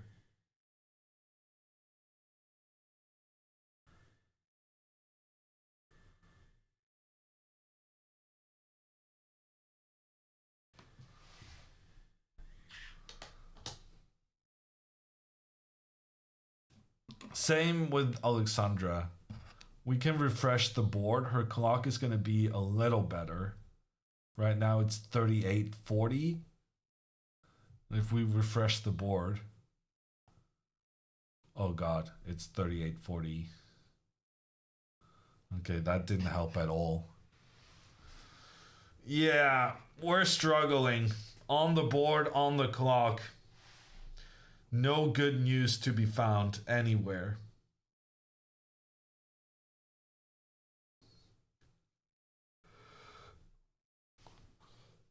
Do you think Andrea could get a title? Of course she could. What are you talking about? When you're Canadian, it's so easy to get a title. Like, to get a title in Canada, you just have to score like 50% in the national championship and you get a title. And it's because Canada is its own zone within the World Chess Federation zonal system. And it is a ridiculous system. We should only be giving like continental championships these special privileges. But for instance, Canada has this thing where because Canada is its own zone within the World Chess Federation, they always get a minimum of one player in the Chess World Cup. Because like each zone gets a minimum of one player. So if you go and watch the previous editions of the Chess World Cup, you will see that every other year the lowest rated player is gonna be Canadian. Because like they get this special privilege. In Europe, there's like 80 grandmasters above 2600 rating fighting for 20 spots for the World Cup. And then in Canada, you just get one without necessarily having that many good players. I mean, don't get me wrong, Canada has some decent players, but those decent players should try and win a spot in the World Cup in the American Continental Championship instead of just getting it gifted for free.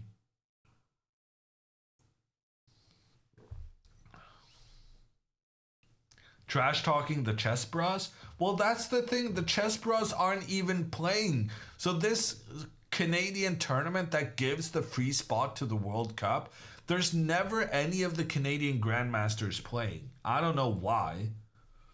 But there's always some kind of old 2300 Canadian guy winning the free spot.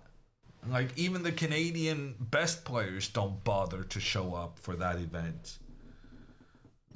So why is the World Chess Federation awarding it free stuff? It's ridiculous.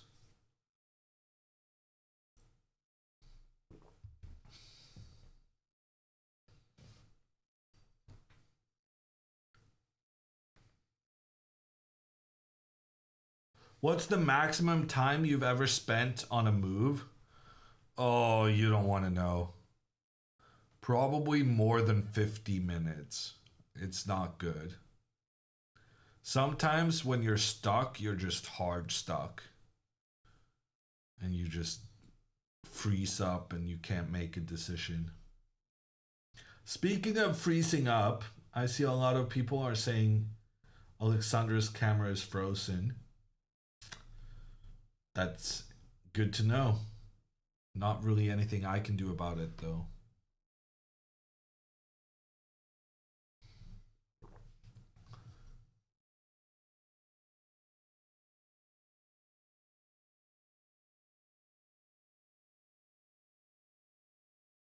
In Iceland, cameras freeze. Big surprise.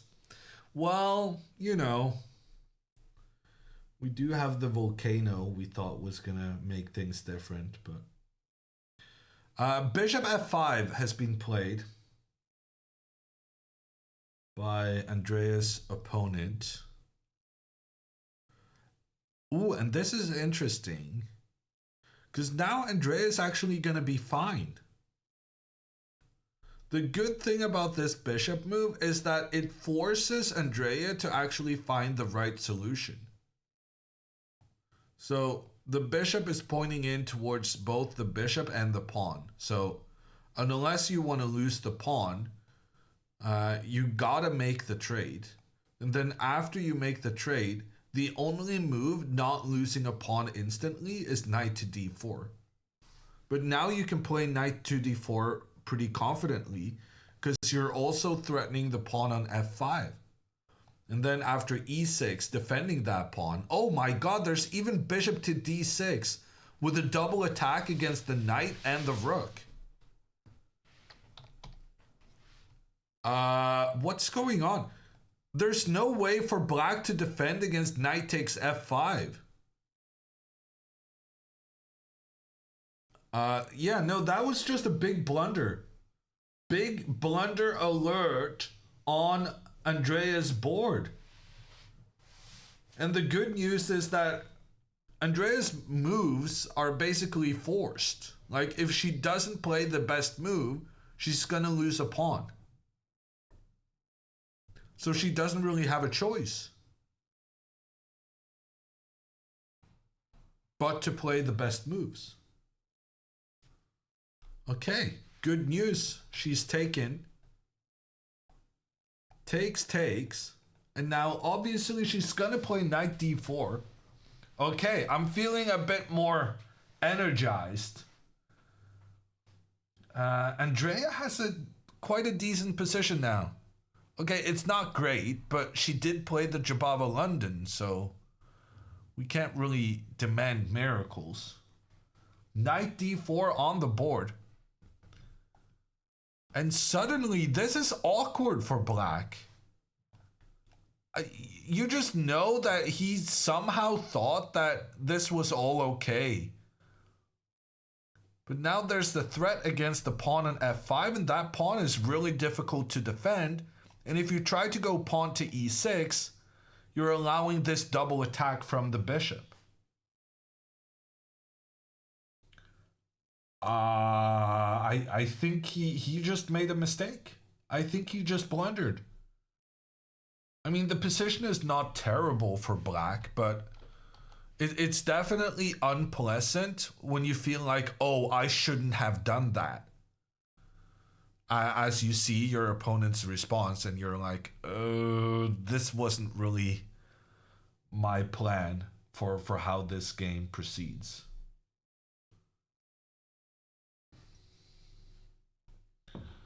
Okay, I'm gonna let Mr. Daniel think about what he's done for a moment, and we'll continue letting Alexandra ponder why she spent 2 minutes per move. She spent 24 seconds on her losing move. And now she spent 35 minutes on this one. So, yeah.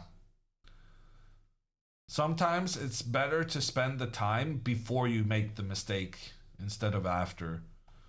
The harsh reality is that Alexandra's position right now is beyond salvation, especially against such a good player as Garifulina, who also has seemed kind of confident in her demeanor.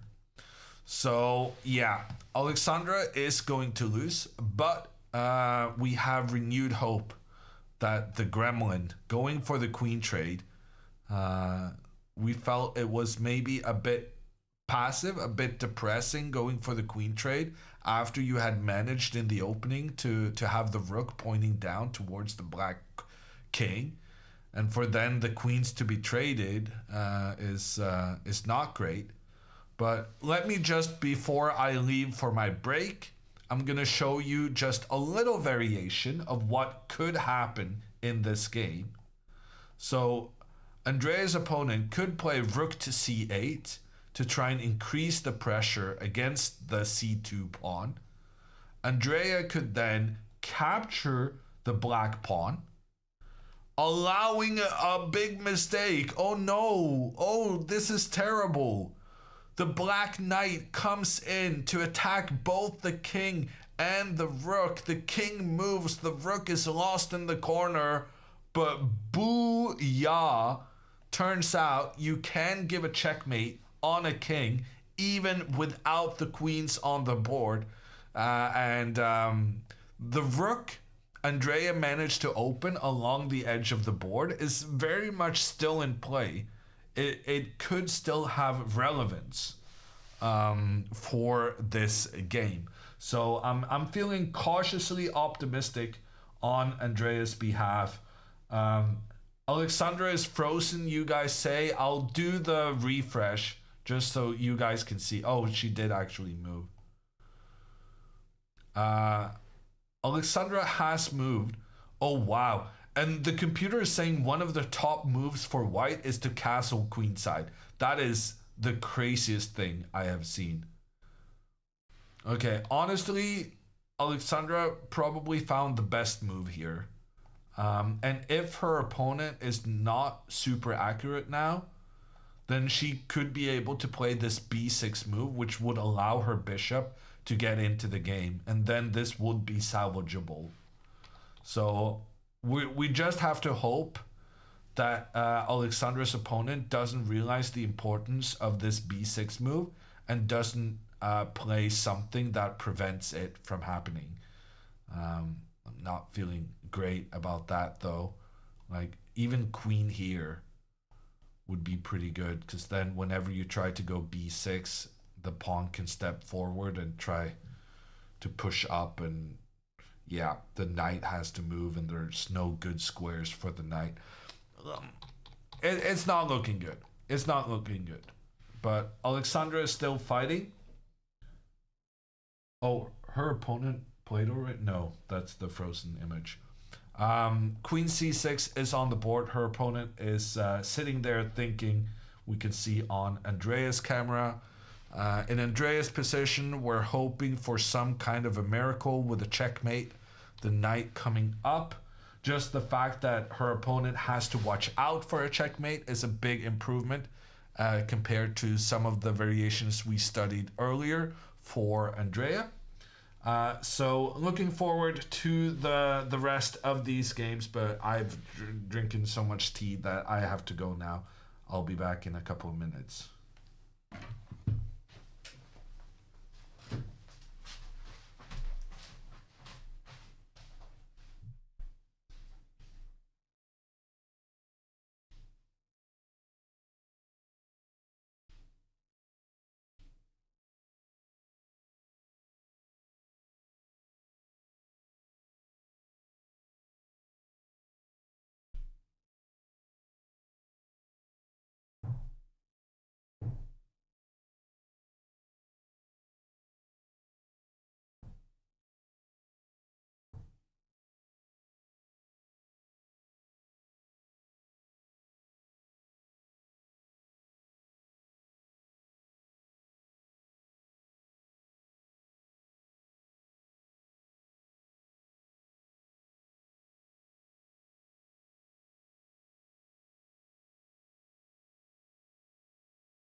Okay, let me just update Alexandra's board. Ooh, Queen F2 question mark. Leia did not prevent pawn to B6.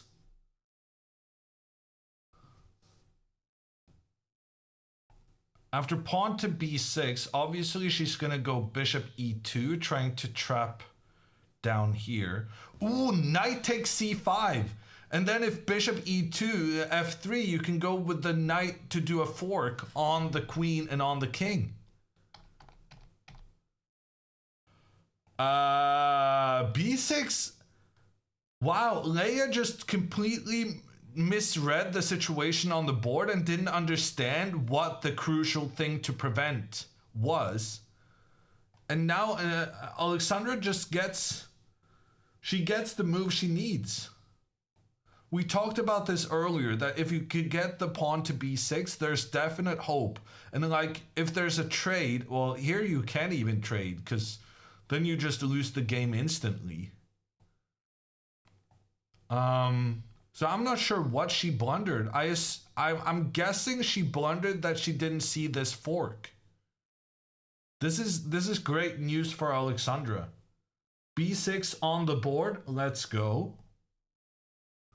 I guess I'll update again. This is getting quite annoying. She played B6. Did she though? Oh yeah, she did. I can tell in the background. Good eyes, chat. Good eyes.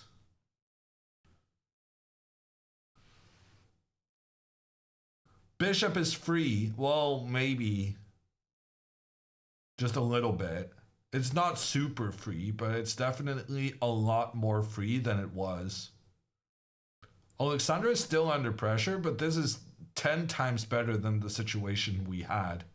And it's also going to be very annoying for her opponent.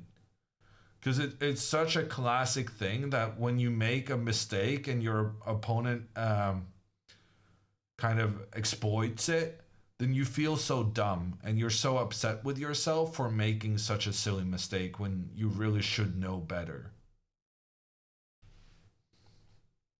Bishop becomes a runner. Yes. Very good, Bramall.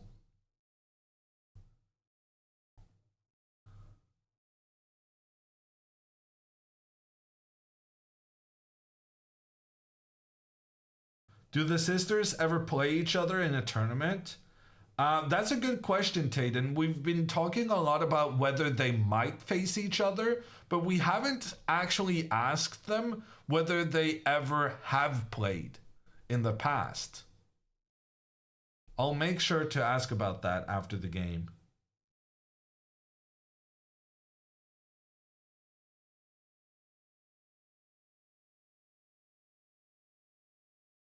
Move incoming. Rook F to C8. Someone just called it in chat. So the advantage of this move compared to the other rook is that now if we repeat the same circumstance that we were discussing previously, the difference is that now knight comes in, it's just a check. When the rook was here, this was checkmate.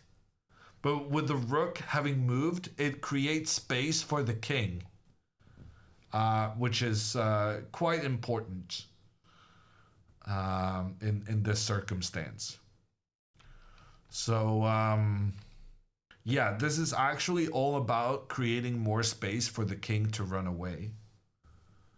And what's interesting here is that the computer feels knight takes f5 is still one of the better moves. Because after knight takes, knight comes in here, check. Then the king can move one step up.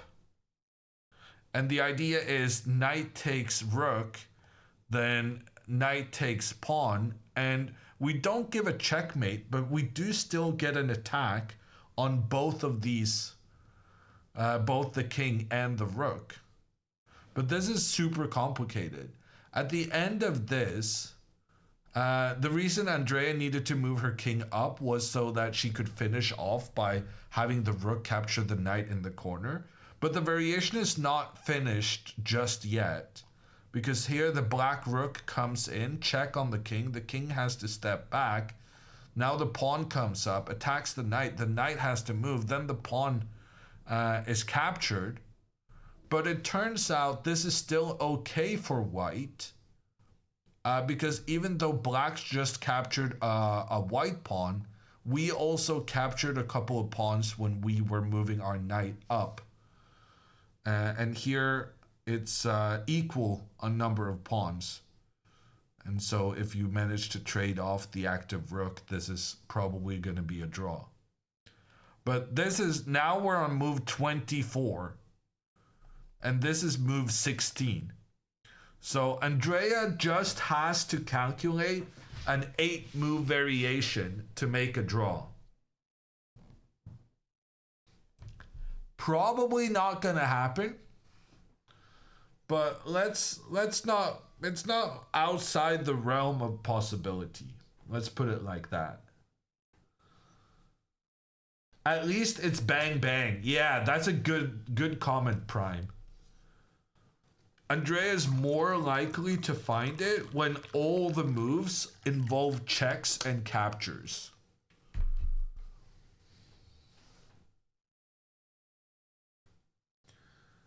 I have faith in Andrea, says Kaplan, and then shows an emote with Andrea not really looking like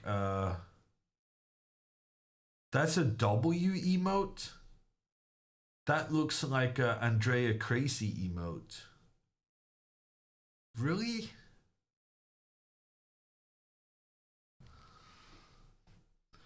I'm getting reports that we have a move from Leia, and her rook is still in the corner. Wait, did she make a follow-up mistake?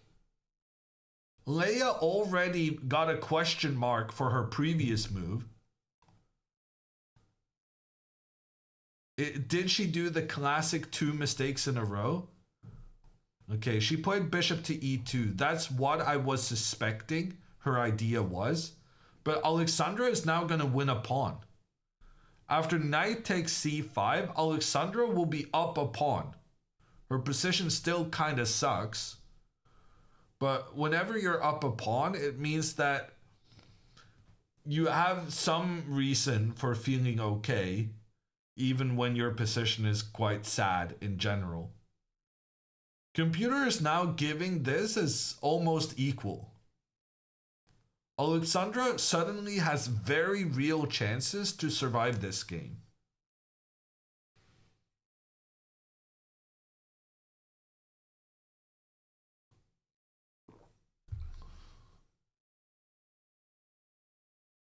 Opponent still has to prove it if you're up a pawn. Yeah. So I like to say that if I'm going to suffer, I might as well suffer with an extra pawn. And I think what her opponent did, I think her opponent just thought, oh, bishop here, we're attacking the queen and the rook, and this looks good. But the thing is that Alexandra will then have a double attack on the king and on the queen.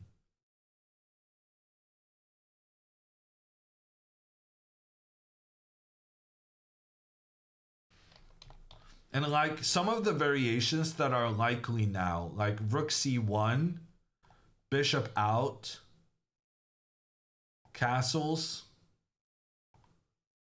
Okay, this is kind of important. Alexandra needs to go g6 to prevent pawn f5.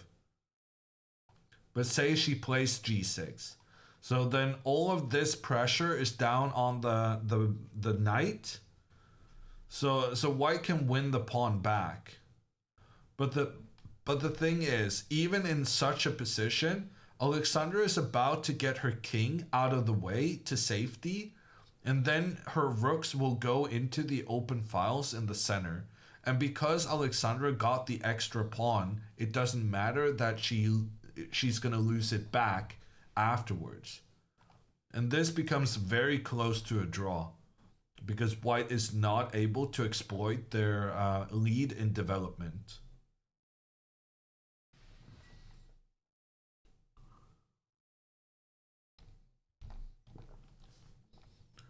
But yet, pawn to g6 is very important.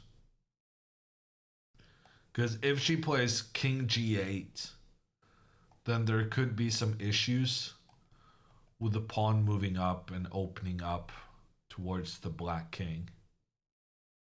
A4, that's an interesting move.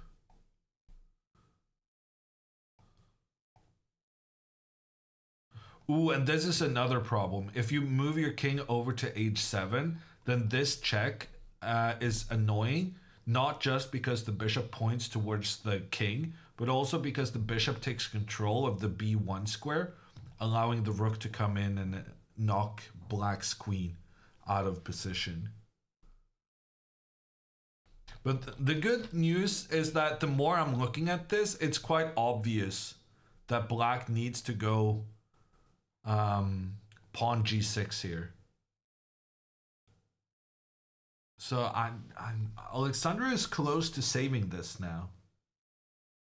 And she did play knight to take c5.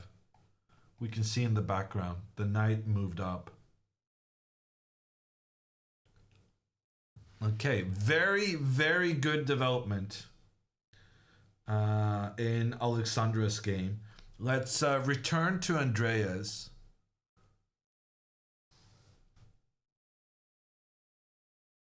Because she needs to figure out some very complicated lines.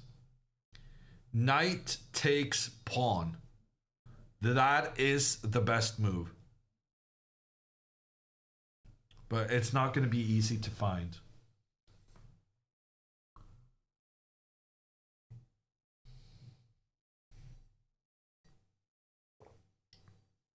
Hammer, do you put sugar in tea?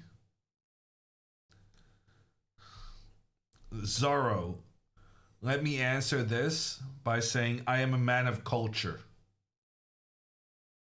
And the answer should be obvious.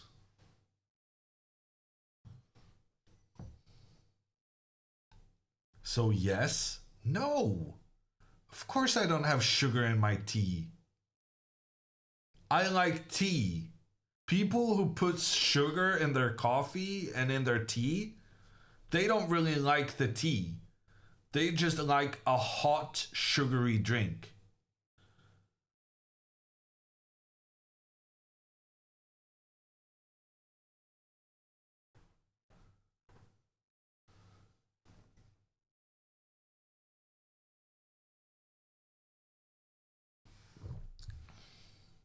What about honey? I do use honey when my throat hurts. But that's different. That's like an exception to the rule.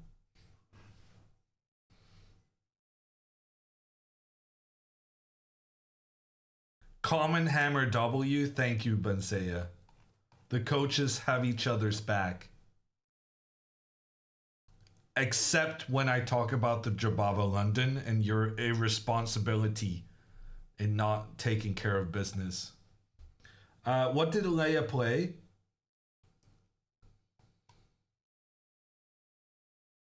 Okay, she castled. Oh, we actually got a couple of moves. Rook c1. Alexandra goes bishop b7 and gets an X clam. Love to see that. And then after castles, now is the moment. Pawn to g6 is very important. For reasons I don't fully understand. But I'm just here to tell you guys what the computer says. Ooh, I just saw an interesting line. Pawn to g6, takes, queen b6. And now, actually this might not just be important. This might be the whole reason that Alexandra is okay. If bishop to d3, she has rook d8. Rook b1, you take on b1, and then you give the check, and you get to trade everything, and then black makes a draw here. Okay, apparently this is not an obvious draw, but it looks very drawish. Also, the computer says that here, instead of sacrificing your queen against the rook, which was my idea, you can actually just take the bishop, which is very clever. Because then the same idea is that when the white rook takes the queen, then you give a check, and then at the end of this, you get kind of the same thing, just with black having an extra bishop. That's smart. That's very smart. Okay, big moment in both games. Alexandra, if she finds pawn to g6, it's quite likely that she will make a draw against an IM. And Andrea, if she finds knight takes f5, it's quite likely that she will make a draw against a FIDE master. Both girls playing against opponents rated more than 400 points above themselves. But there's actually good possibilities for draws in both games. One thing though, oh gosh. Both girls are down to just 17 minutes. So there is some time concerns. She took it. Well done, Andrea. That's a good move.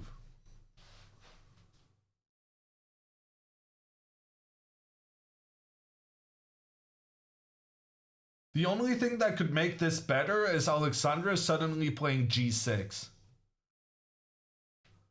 I don't think she's going to find it, though. I think she's going to play rook c8 to try and protect her knight, which is kind of understandable.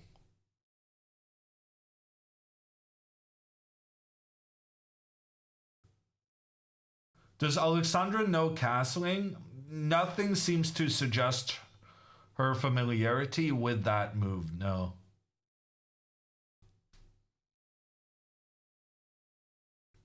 Alexandra is like, she's an old school chess player.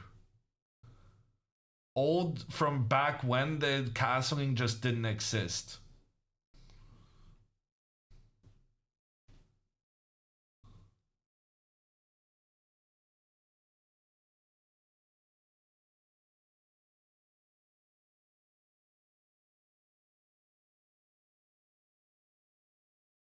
Have you taught her when coaching?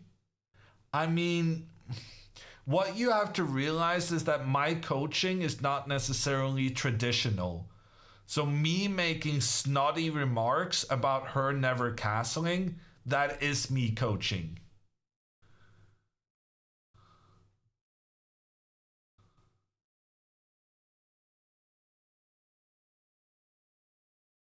I'm trying to shame her into castling, essentially.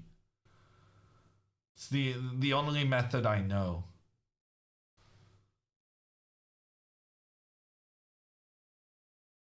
Did you also make snarky comments when coaching Magnus? I mean, obviously. But Magnus was a bit more... He liked using the power he had more than Alexandra does. Alexandra is like, oh yeah, okay. Yeah, I'll try to do what you tell me to. And Magnus was a bit more like, what do you know? And you're not allowed to sing. And just press the space bar. Those are some classic Carlson sayings. I was banned from singing during training camps. It's one of my...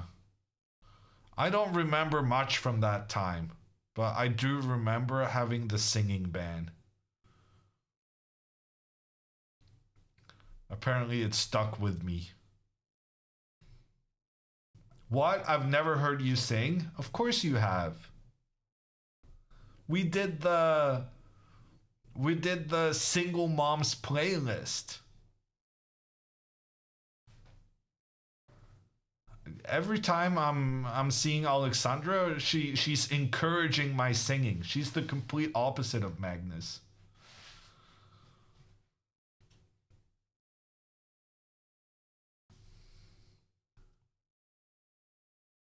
Can you refresh Andrea's board? But I already updated it. What more do you want from me?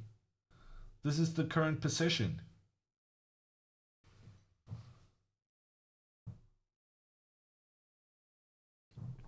Does Alexandra not realize castling is important when she reviews her games?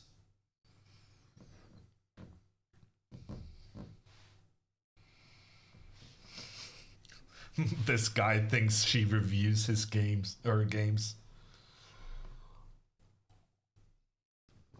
Chat is full of clowns today, huh?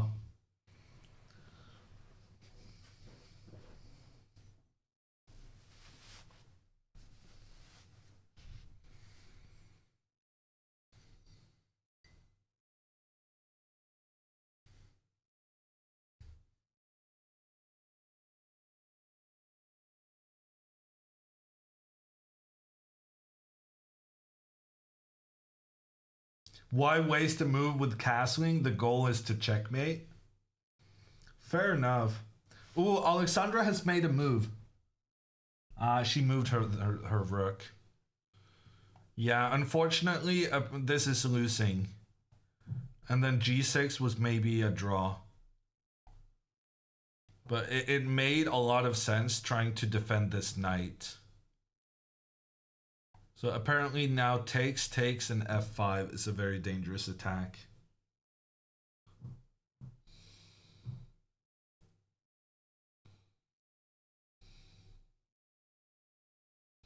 Yeah, what are you gonna do?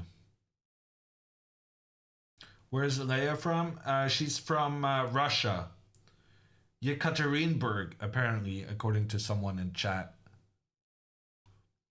Alexandra's opponent plays knight takes c2. Check on the king. Threat on the rook. King moves up.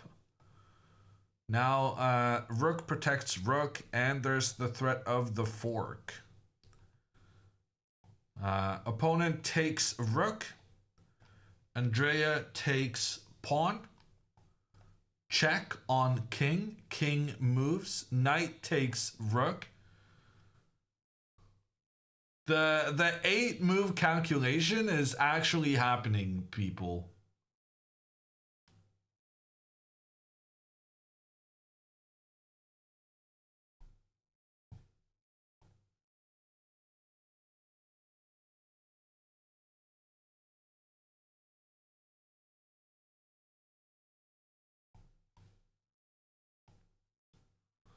Okay, knight takes rook. Rook is going to take back. This one's going to take this one. Rook is going to come up. Basically, everything we talked about earlier is about to happen.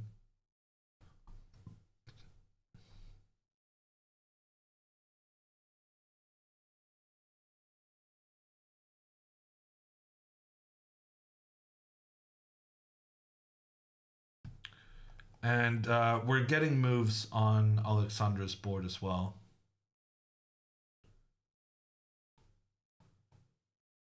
F5 played.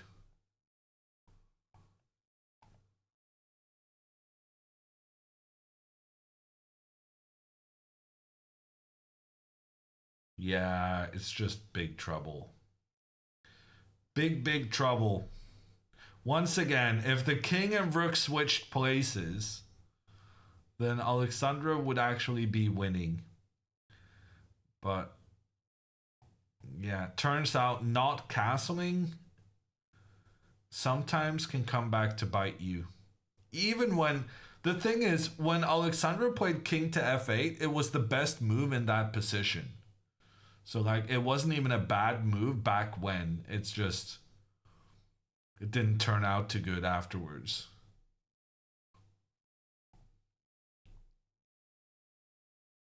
Okay, we got moves in Andrea's game. Rook takes knight, fair enough. Andrea needs to capture the black knight. I don't know why she's even thinking about this. Many moves happening on Alexandra's board. We can tell in the background. Did Leia just play bishop takes b7? How did that happen? They're suddenly playing so quickly. I guess... Well, Alexandra definitely took. And then I guess... Bishop here. Queen back. Trade, trade, and queen up. Yeah, this is what must have happened.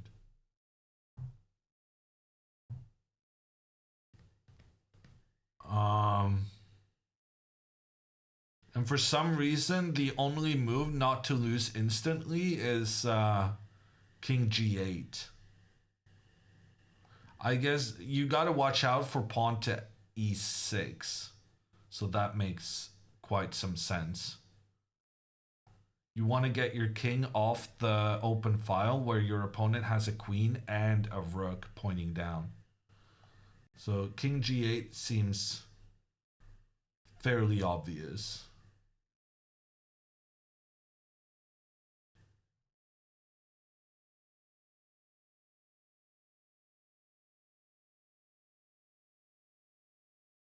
Okay, Andrea took the knight in the corner, and then, wow, instead of moving the rook up to give a check, Andrea's opponent has gone knight to e4. That's very strange. That's incredibly strange, no?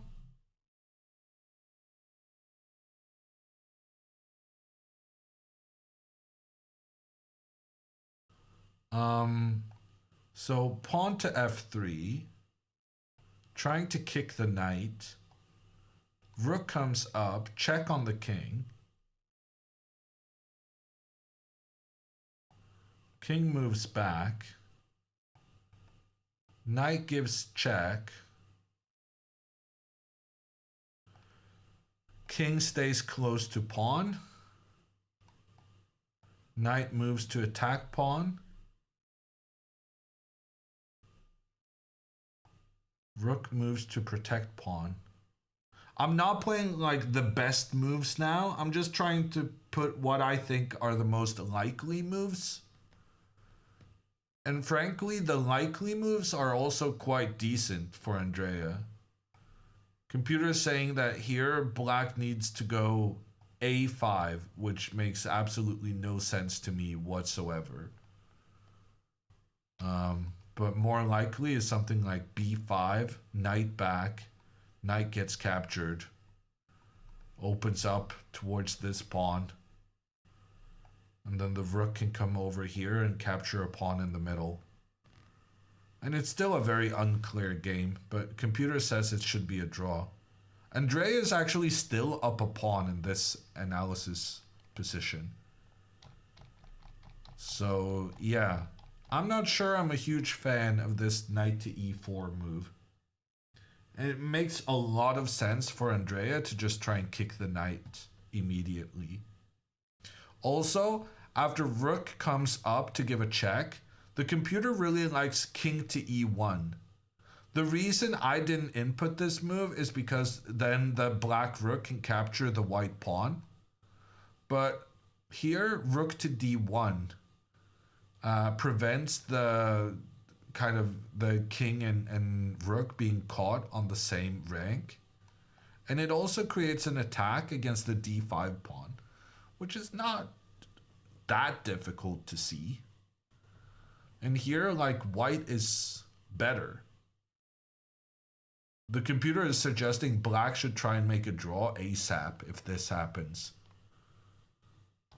So, yeah, pawn to f3. Don't make it complicated. Just try and kick the knight out. And this is good.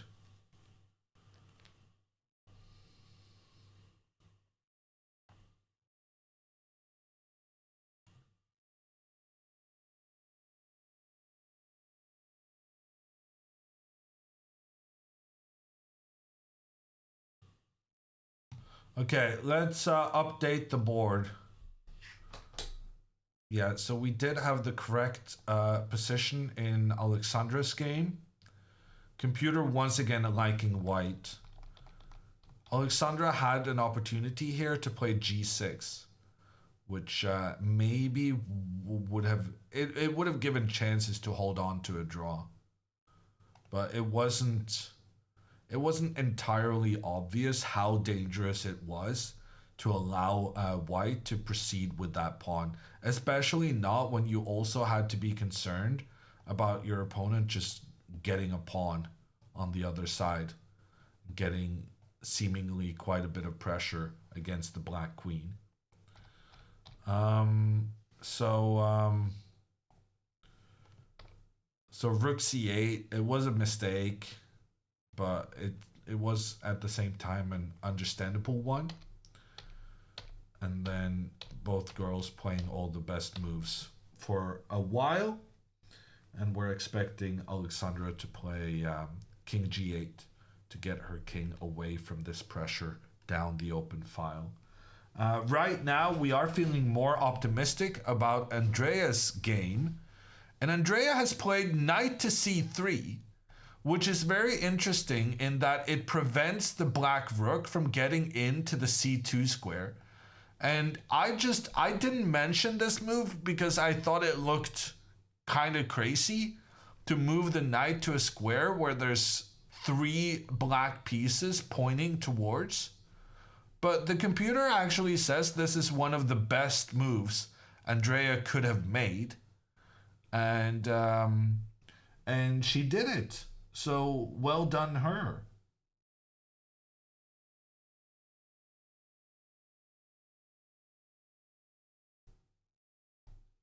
So I guess bishop takes, pawn takes, and then rook takes. So basically black will want to keep the knight on the board. And here, this is quite good for black according to the engine. But yeah, I suspect Andrea will take back here. But computer says if she goes rook c1 now, she's a genius, and it's going to be a draw. But I don't think she will find rook c1. Yeah, no, she recaptures immediately. Okay, yeah, in that case, she should have played f3. The only reason the computer thought the knight back move was brilliant was because it liked rook to c1 in this circumstance. But Andrea recaptured, and now after rook takes c3, she's going to be under quite a bit of pressure. But it's still equal on number of pawns. So she definitely still has chances.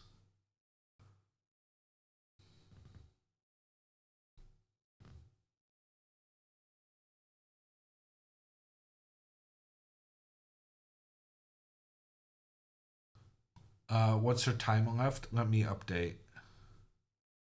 She has 12 minutes.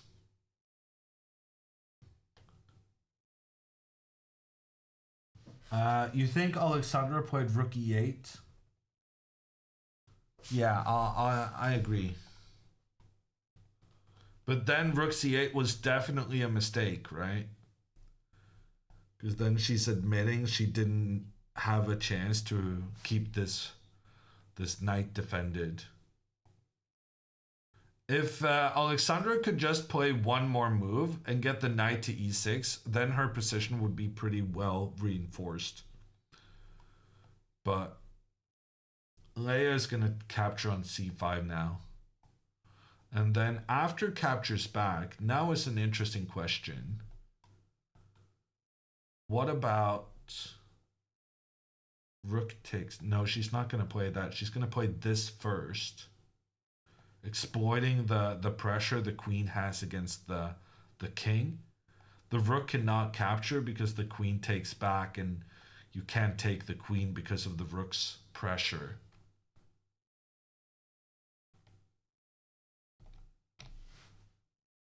But at the same time, your pawn is under attack, so you have to move the pawn up, and then rook takes pawn. And then because the white pawn managed to advance, Alexandra is just in, yeah, massive trouble. She can't get out of this.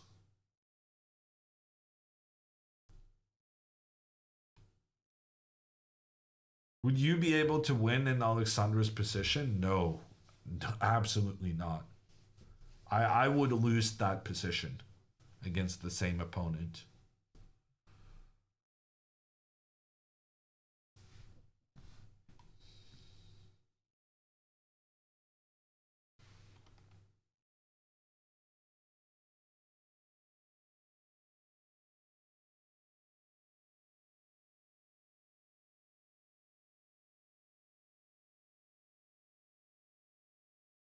Why not queen to b6? Ooh, good question. Wow, computer, like the computer's idea here is not super obvious. That's a pretty good calculation right there.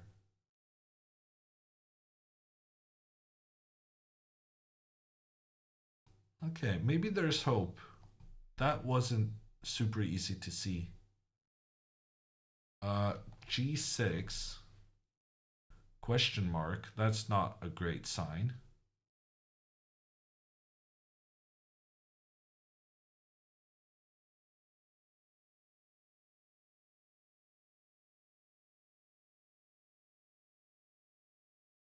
Yeah, no, Alexandra is just under a lot of pressure.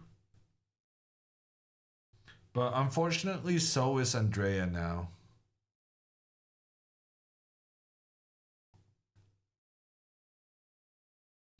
For a moment there, it looked like Andrea was the biggest genius to ever grace a chessboard. But it turns out her follow-up idea was not the same as the computer wanted. Now she's in a bit of a pickle. It's still equal in number of pawns. It's just that the black rook is so much better placed than the white rook, which is causing her some issues at the moment. Actually, rook to b1 might be a very good pawn sacrifice for Andrea. Rook to b1, the rook comes in to give a check. You just avoid the check, and then you get your rook up into the game. Like, even though Andrea loses a pawn on this, it's not necessarily so bad. Like, losing a pawn here, there's so few pawns left that you could easily make a draw even if down a pawn. Because very importantly, if a rook and knight plays against a lone rook, that's a draw. And that means in order to make a draw in this position, Andrea would only have to be able to trade her pawn and bishop for 2 pawns, which is definitely doable. Normally, a bishop is worth way more than that. So any sort of solution aiming to reduce the number of pawns on the board is going to be pretty good for Andrea.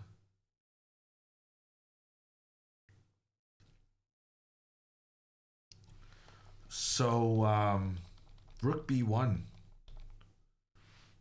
Rook b1 is a decent idea. f3 also quite a decent idea. But here the difference is that white becomes pretty passive. Like, how do you get your pieces out in this circumstance? Rook d1. And then pawn e4. You're attacking the knight has to move, and then you take the pawn. I'm amazed that the computer feels like this is almost winning for black. Because they have the same number of pawns. It's just that the potential black has of trying to get these pawns over to the other side is greater than white's potential. Because the black pawns have a clear path and they're on the opposite side of the white king. So the white king is not going to be able to contribute trying to stop the pawns. Whereas the black king and the black pawn is very well placed to try and deal with a white pawn rush. That being said, this position should still be a draw. No doubt about it.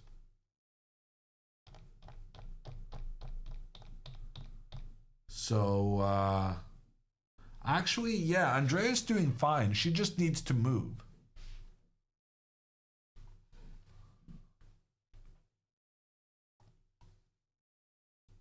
Let me update Alexandra's board. Alexandra's pawn has been captured. Rook g8, the only acceptable response. Then queen takes, rook blocks. I don't know. I don't think this was the best play from Leia. Because now, yes, Alexandra lost 2 pawns, but she got more space for her king. And she's actually making threats against the white king in return. Which, yeah, hasn't really been a big thing in this game so far. And even though Alexandra lost 2 pawns, she was already up by 1 pawn. So maybe that's not such a big deal. Computer really hates this position for black, but I feel like it's better than it could have been. It's a lot better than a lot of the situations we have seen so far. Alexandra went rook g8. Okay, I managed to catch Leia taking on h6. The only move not being an immediate checkmate is moving the rook up, so that's what Alexandra did. And Andrea played rook b1. Good for her. Andrea just trying to eliminate those pawns, get them off the board.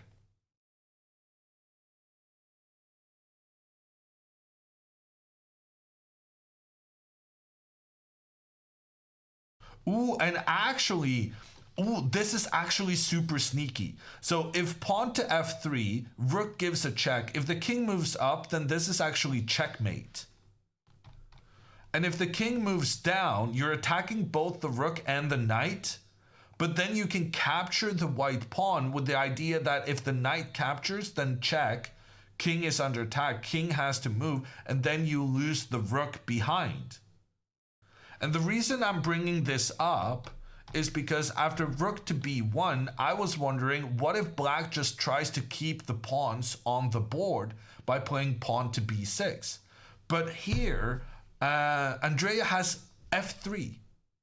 And now rook to c2 is a decisive mistake, winning the game for white after king to d1. And the big difference is that because this rook moved 1 step closer, now the idea with rook takes pawn, pawn takes knight, rook gives check. Then the king can move up and protect its own rook at the same time, winning the game. So black doesn't actually have a choice here. Black has to give up this pawn.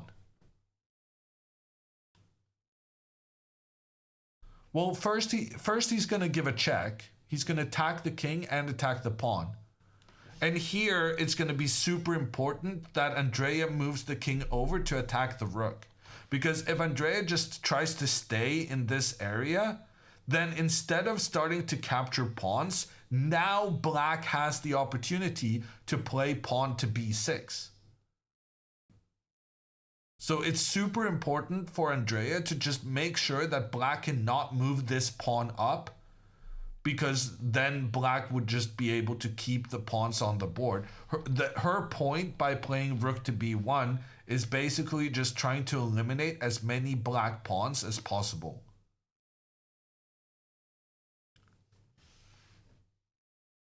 Okay, rook to c2 being played, and now comes the big moment. Andrea has 4.5 minutes left, and she needs to go to the right square with her king. If she does, she's going to have to defend an endgame down a pawn, but an endgame which objectively is going to be a draw. If she moves the king back, then she's just going to be in trouble.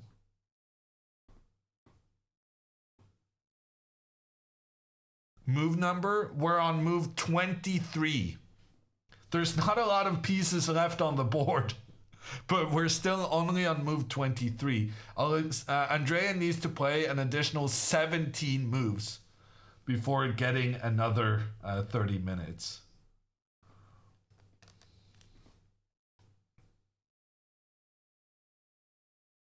Is there any increment? They get 30 seconds extra per move they make. Can you show why king f3 doesn't work? Well, after king f3, number one, you allow pawn to b6, allowing black to keep as many pawns as possible on the board.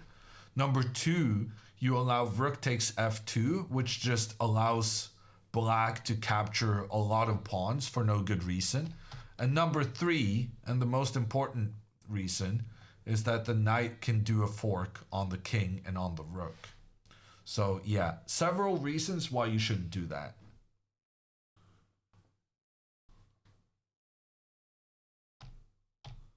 So king d1. You need to attack the rook so that black doesn't have time to defend against the white rook getting into an active position.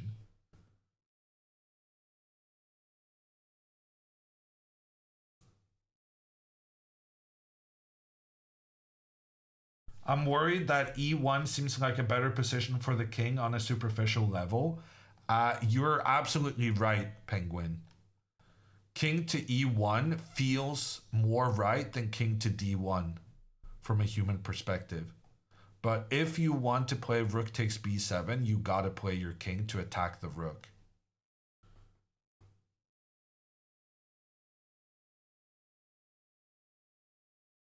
What about d3? If the king moves up, then the rook comes in for an immediate checkmate. The knight is controlling around, the pawn helps, the rook takes control of everything else. So that's something you definitely should not do.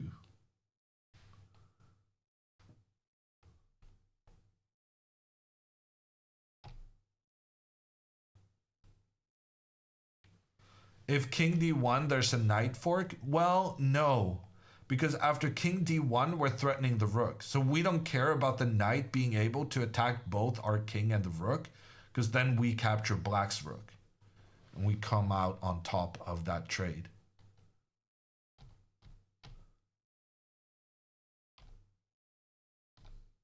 Ooh, she played it. Well done. Let's check if we've got any moves on Alexandra's board. Wow, she found this check and then back. For some reason, this was very clever play from Leia. It wasn't very obvious to me. Alexandra is just trying to move her pawn up as far as possible. I think that's very sensible. And Alexandra's opponent, if there was a trap here, Alexandra had made a trap that if rook to d7, which would attack the queen and make a lot of pressure in towards the black king, here there's rook takes g2, and you get the counter attack on the white king. And if queen takes rook, then you can safely capture the white rook in return. So Alexandra had a nice trap there, but her opponent kind of... Yeah. Her opponent kind of saw through that. Computer is saying that Alexandra is completely dead, but I'm kind of struggling to understand why. Why can't we just continue moving this one forward?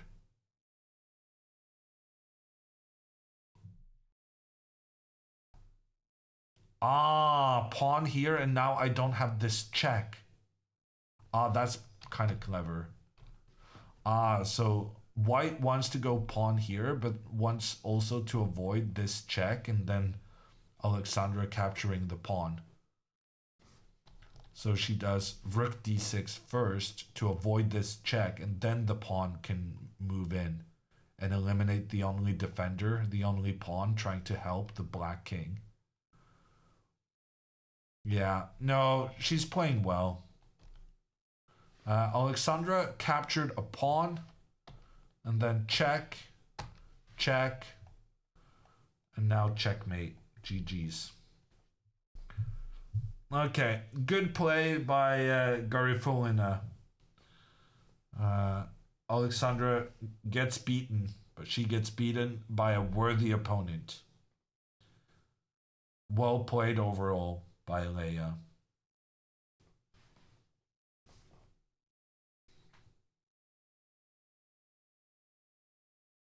$2,400 is a real tough game. It really is. And she was kind of just one move away from being able to do something. If Alexandra plays g6 here on move 22, she's got some real chances to survive. It's not very easy for white to increase the pressure without allowing a lot of trades at the same time. So pawn to g6 here would have been the big moment. Okay, let's check in with Andrea. Rook takes on a2 has been played. Andrea obviously going to activate her rook. And then obviously her opponent is going to capture a pawn. And this is actually a very interesting moment. So all of this is going to happen. But here, if you're Andrea, how do you decide between going to the left or going to the right? Instinctively, you should probably go to the right because you want to keep your king close to your pawns to try and keep them defended. But on the other hand, if you go in the other direction, you're trying to kick the rook. And this rook is kind of important because it's defending the pawn. And if you get rid of the pawn on the left side, well, basically, the more pawns you get rid of at this point, the better your chances of survival. So this is going to be a very tricky decision for Andrea. Which direction to move her king. First up, though, she needs to capture this pawn. I have no idea why she's thinking. If she doesn't take that pawn, she might just as well resign.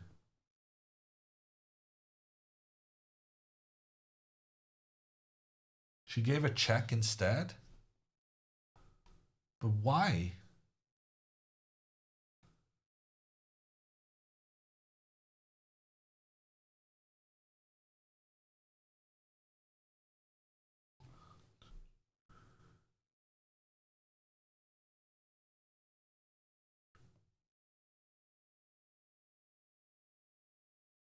Ooh, actually, yeah, maybe this is clever. Maybe this is clever. So what this check tells me is that she's definitely going to the right. And the reason for that is now that black moves out of the check, I'm not sure which direction black should go in. Let's assume he goes to the side to try and attack the bishop. Now, after rook takes pawn and knight takes pawn, Andrea is definitely going to the right because the reason she gave this check first is because she wanted to avoid the situation where the knight attacks both the king and the bishop. And why is this only the situation if the king goes towards the right? Well, because if the king had gone to the left, then it wouldn't matter that the knight was attacking the bishop because then the king would counterattack the black rook instead. That being said, I'm not sure I like her bishop out on the edge of the board because the bishop, like this bishop, we would love to have it here in the center, protecting everything.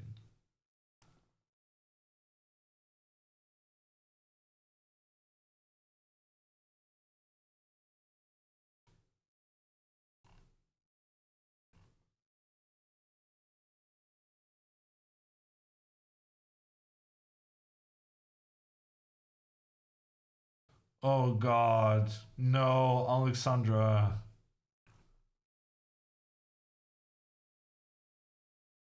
I'm so tilted.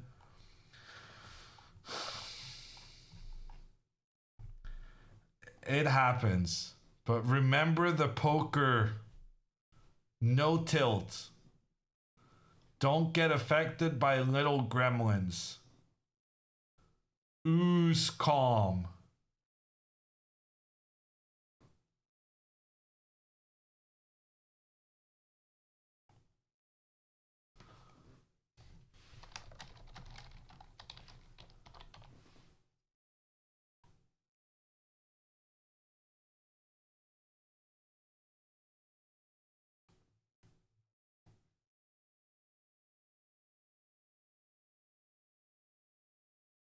Okay, at least I was right about something. Andrea's opponent went towards the center instead of the edge. She captures the pawn. The knight takes with a check. And Andrea goes towards the right side, which is why she moved her bishop to begin with. But the problem with this is that now she'll never be able to get rid of this pawn. Or at least so the computer is kind of suggesting. If this pawn just starts running...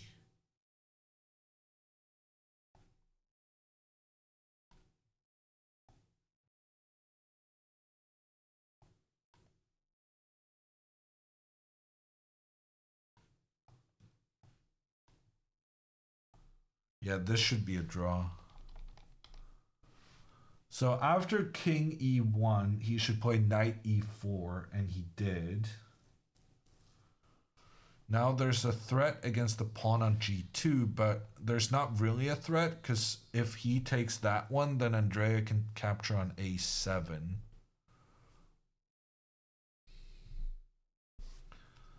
So Andrea probably should just move the pawn up. Yeah, actually, Andrea is losing this endgame because this pawn is just becoming a new queen. And there's pretty much nothing she can do about it. And actually, one trap worth mentioning here, if Andrea tries to go after the pawn in the center with rook b5, then rook a1 just wins the game instantly, forcing the king to a square where it's going to get forked.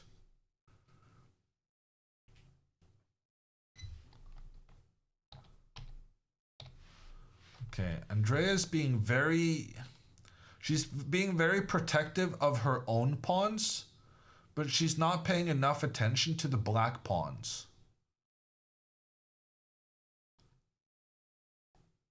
What happens if black just rushes the pawn now?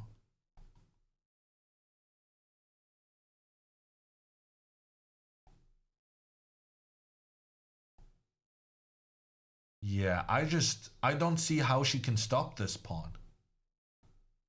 And if she tries to go here, then once again, this check and then fork.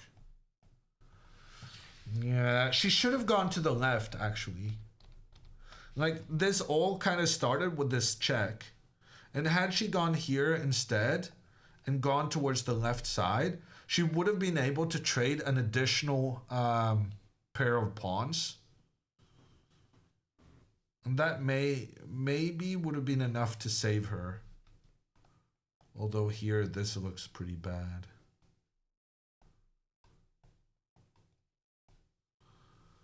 How's your guys' rook endgames? Is this a draw?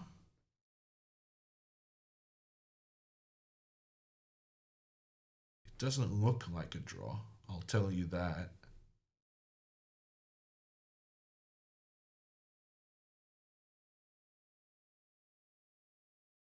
Why is the computer saying this move?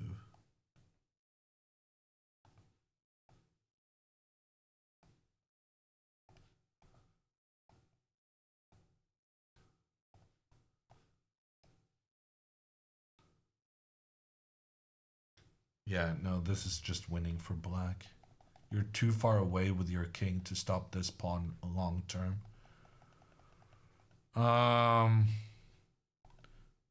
Yeah, but she didn't need... She could have gone with the check here. And then taken.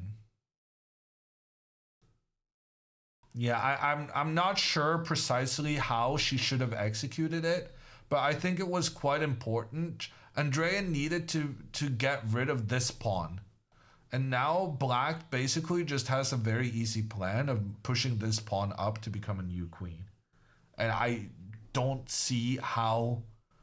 I mean, we could probably save this if we could get the bishop to the d4 square, where the bishop is just keeping everything protected long range. But every time we go with the bishop to g7 trying to get here, black is probably just going to block us. And we're not able to get the bishop back into the game.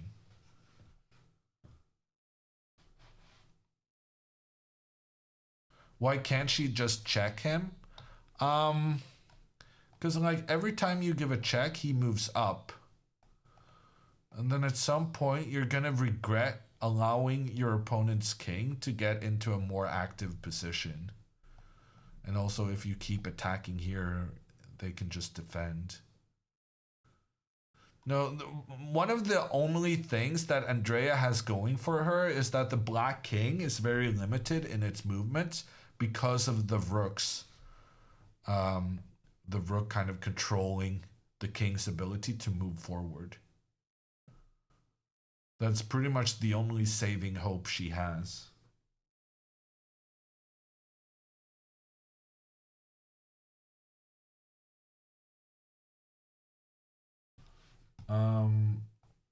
Let's go to the Andrea screen, I guess. Our winter queen into the frame. And it's sunny in Iceland.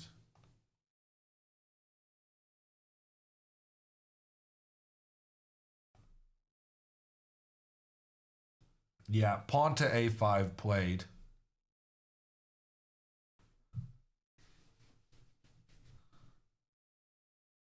I just don't see how she's stopping that pawn.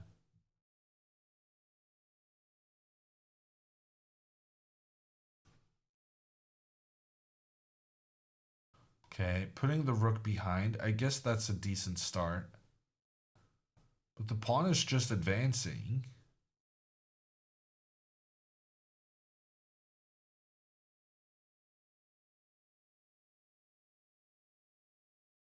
Okay, so apparently computer is saying you need to move your king over here to the king's side just to get the king off the bottom rank.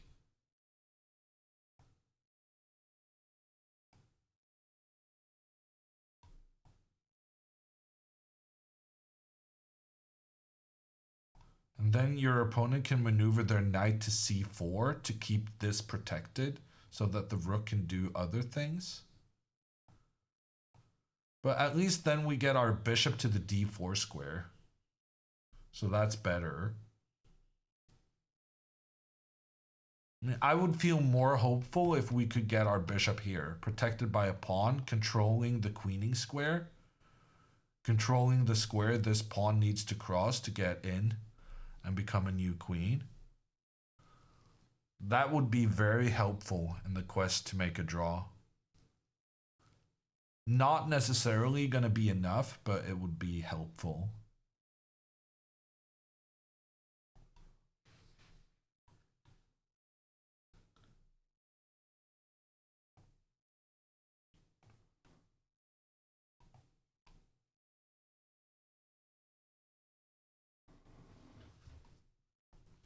Okay, Sepper.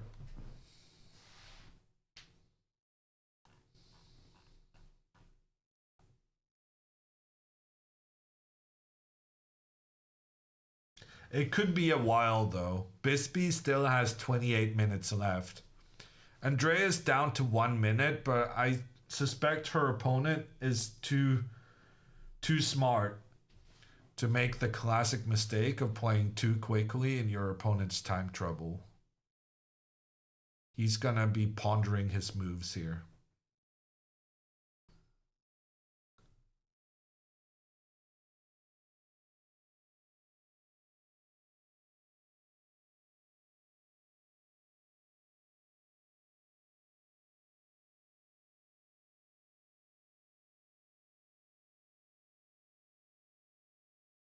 Poor Twitch chat. Thinking they're being funny, saying pondering. Trying to make a joke out of my mispronunciations. And then there's another guy who made the same joke the same second. You just can't be original. Even your invented words, someone else coming up with the same jokes.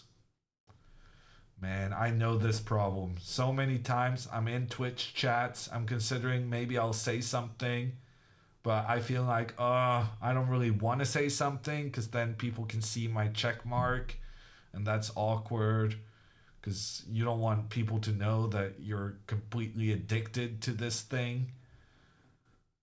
That even streamers watch streams. It's like it should be a hidden secret.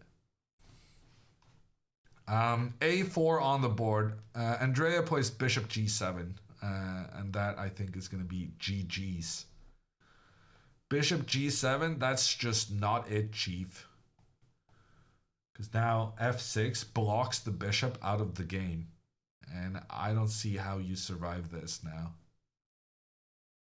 You're just never getting this guy back into it.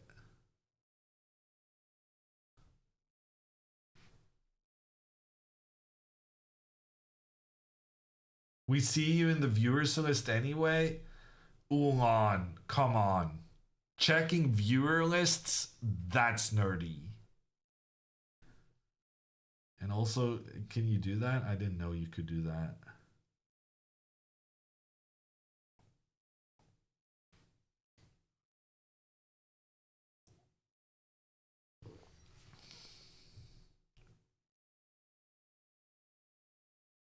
Yeah, it's kind of freaky. You can get stats on how many hours I've watched certain streamers. It's public information how many hours I've spent watching Amaranth. Like, how is that not private information?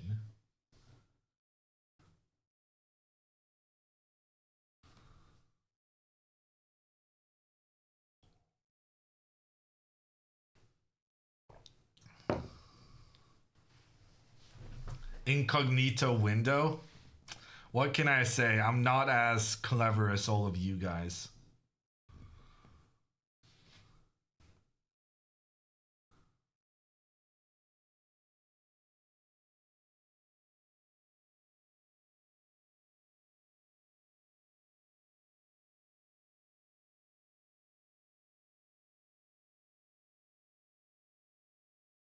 Watch time hammer. Does that not work?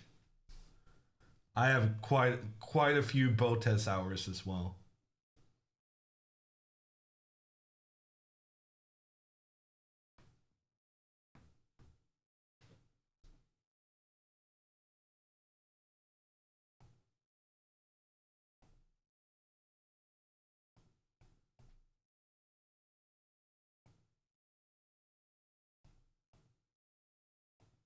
Okay, f6 has been played. Bishop officially buried alive. Should be a crime to do that. The pawn keeps advancing.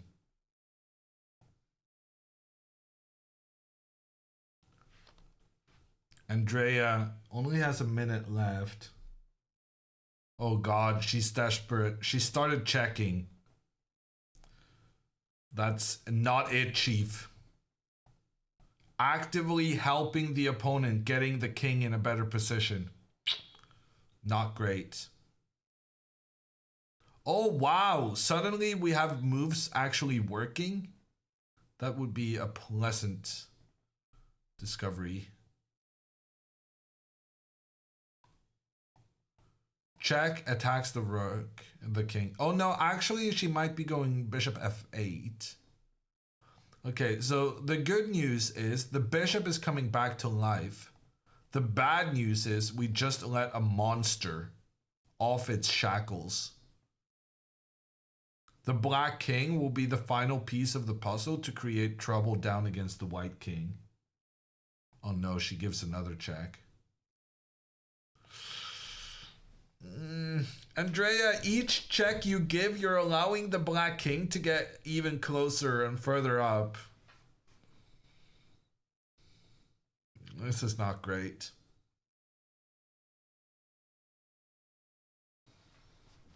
She had to find this king g1, king h2 idea, but that was always going to be kind of tricky. To me, what made this... I think the biggest issue was that she didn't go after the rook. Because if she had gone after the rook with the king, then she probably would have been able to capture the a pawn, and then black wouldn't have had such an easy plan, moving the pawn forward to try and get a new queen.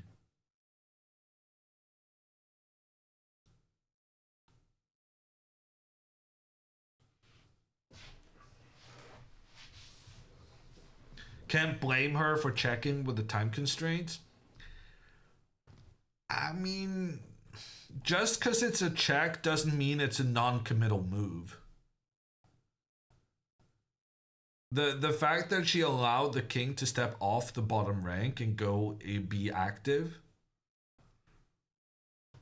like, check is a big of a decision as any other move. But yeah, this endgame in general was always going to be very difficult when you're low on time.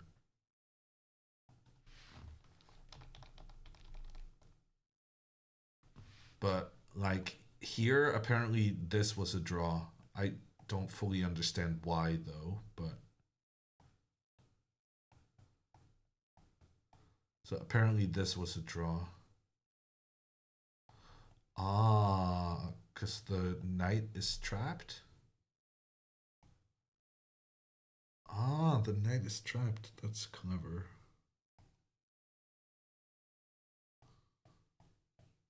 Yeah, okay, that makes sense.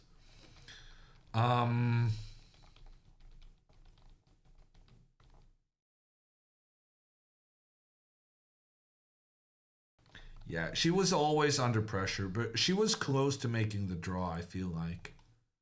She definitely made her opponent sweat a little. Question mark?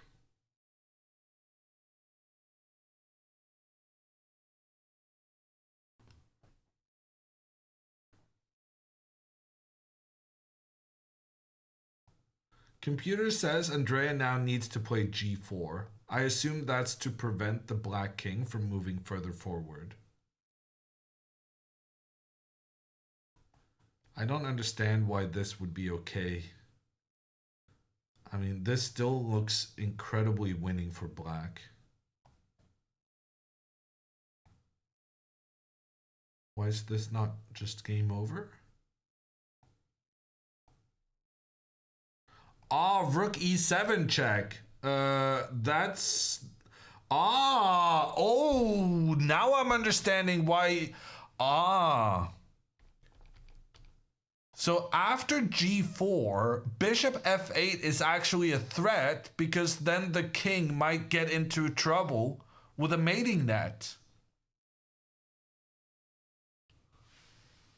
So now the only move for black is to go king d6 because he needs to avoid getting trapped by the bishop and then the rook coming in for a kind of an unpleasant check.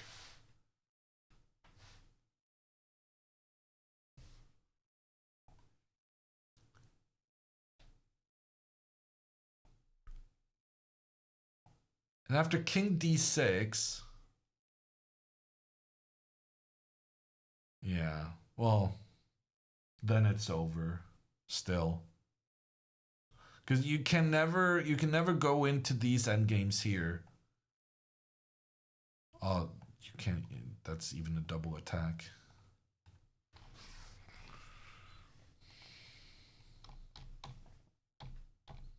Yeah, okay, let's hope he doesn't go king d6.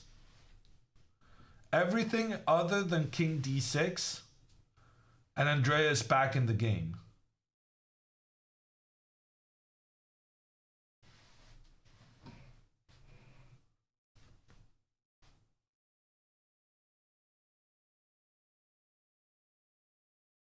Doesn't bishop f8 force a check if king d6? Yes. But if king d6, bishop check, then the king can escape away from the scary threats that white was creating. The reason we need to get away is that if black just continues trying to move their pawn forward, trying to get a new queen, then rook to e7 is a massive problem for the black king. The king has no other choice because this pawn is controlling the king's ability to move forward.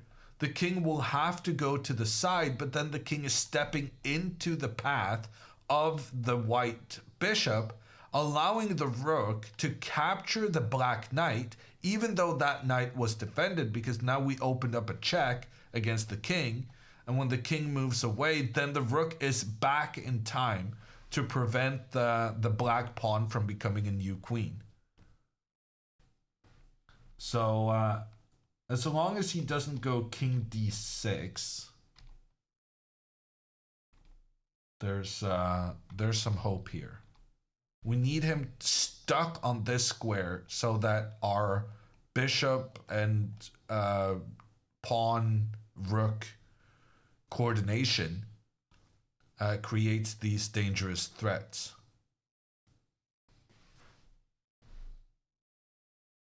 What could he play instead? Well, he could play king d6 and just run away from that area, and then he wins. But anything other than king d6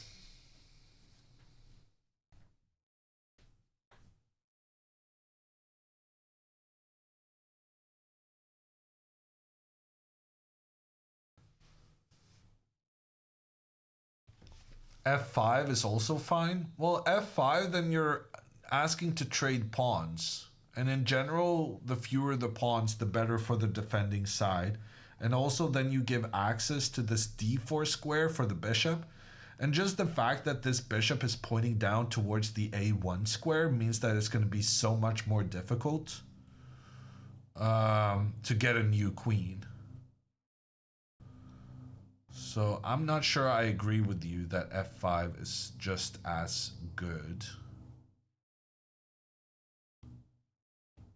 Although I suppose... Actually, he's in Zugzwang. Damn it, he's gonna find this move just because he has no alternative. Like, he cannot move the rook over here, because then you lose the pawn. You cannot move the rook down, because then you allow your opponent to get your rook off the bottom rank. You're not going to move your knight, because then you get checked and lose the pawn. Damn it. He's actually going to find king d6, because he literally doesn't have a different move without losing a pawn immediately. That actually kind of sucks. He put himself in Zugzwang, and the only move he can make is the right one.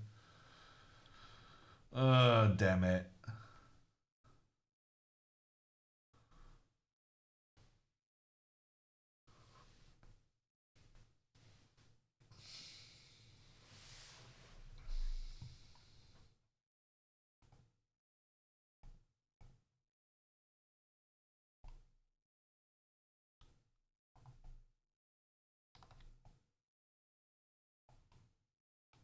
I'm feeling like I'm a bit slouched down. I'm gonna extend my camera a bit, suiting my a bit unenergized positioning. Posture check, yeah. Posture check unsuccessful. Thank you.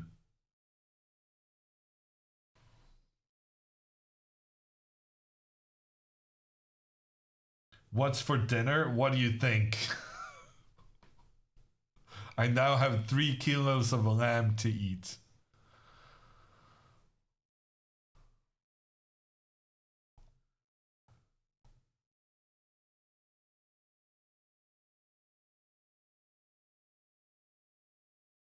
What's the move count? there's basically no pieces left on the board, and they're only on move 33. It's really incredible. This is the kind of endgame you wouldn't be surprised if it was like move 60. But no, move 33.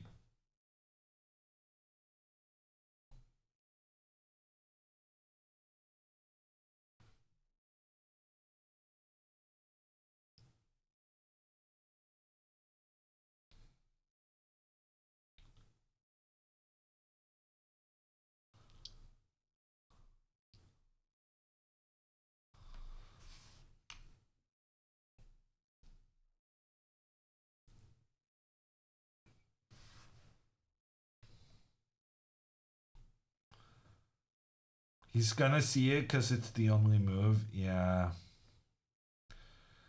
I think you're right. Don't cry. It's gonna be okay. Thank you, Carlos. I appreciate your concern. It's just such a sad day watching the girls lose every game. Have you ever played Ivanchuk? I have, several times. Ivanchuk was the first 2700 player I ever beat. But he also beat me. I think we're on... I beat him once and he beat me once. Maybe he beat me twice. I don't remember. We never played a draw. Hammer, who was the first 2800 you beat? Funny story. Now that you mention it.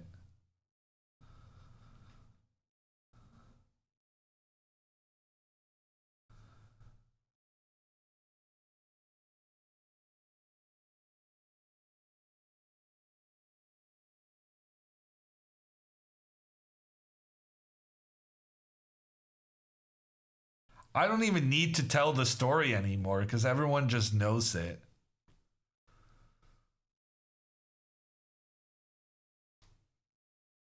I once en passant checkmated Magnus Carlsen when he was the reigning world champion. Doing an en passant against a world champion is already a great honor. Getting to checkmate a world champion, also a great honor. And then en passant, checkmating. That's just different class.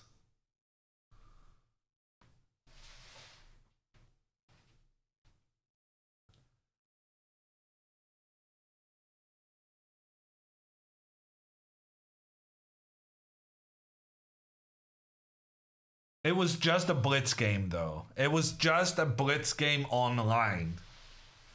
Guys, don't make such a big deal out of it. It was just an online blitz game. Don't exaggerate its importance. It's not like I beat Magnus during the Norway chess tournament at a point where Magnus was at his highest ever rating. That would be a completely different story. I mean, that is a completely different story, which also happened.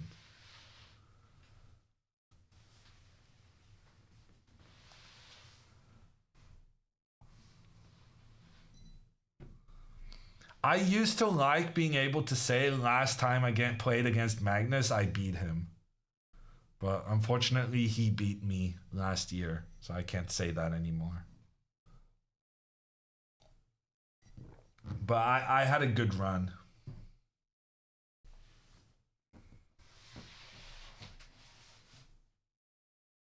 Should have retired. I really should have, Crimson. En passant, checkmating Magnus and not retiring. Big mistake. Is it just me, or is this Daniel guy getting kind of antsy? He kind of realized he messed up with his king positioning. And if he hasn't found king to d6 yet, are we sure he's going to find it at all? He spent more than 10 minutes so far.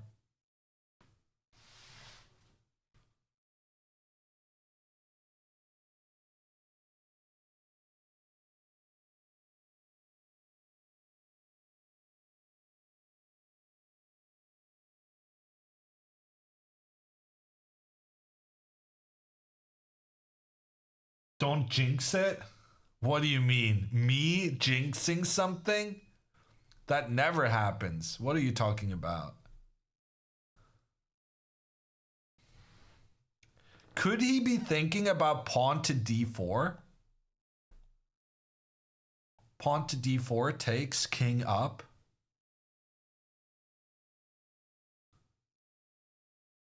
And you could make the argument that now this bishop is never going to be able to defend down towards a1, so maybe there's some reasoning in going for this.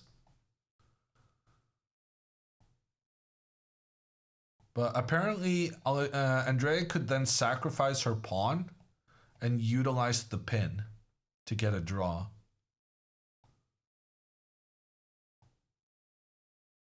Not completely obvious to me that this is a draw. Yeah, here black wins. This is a win for black. Ooh, but bishop takes is a draw because after check you can go here and it's not checkmate because the bishop controls. Yeah, no, it's kind of spooky. He didn't do it. Rook f2. Engine says.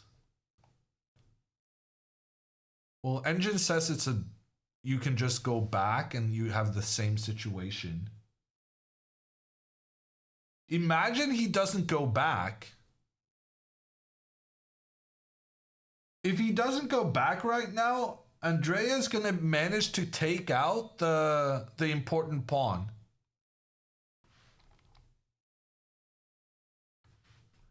Engine saying king e1 was better? I don't think that's true. Yeah, don't mind the engine is just having a fit.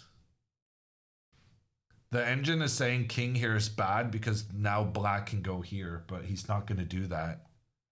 Rook f3. He gave up the pawn. Ooh, but she can go bishop f8 instead. Oh my god, she can go bishop f8 instead. Why is that brilliant? Why am I screaming? Computer wants her to not be greedy to take this pawn and instead go for the checkmating idea.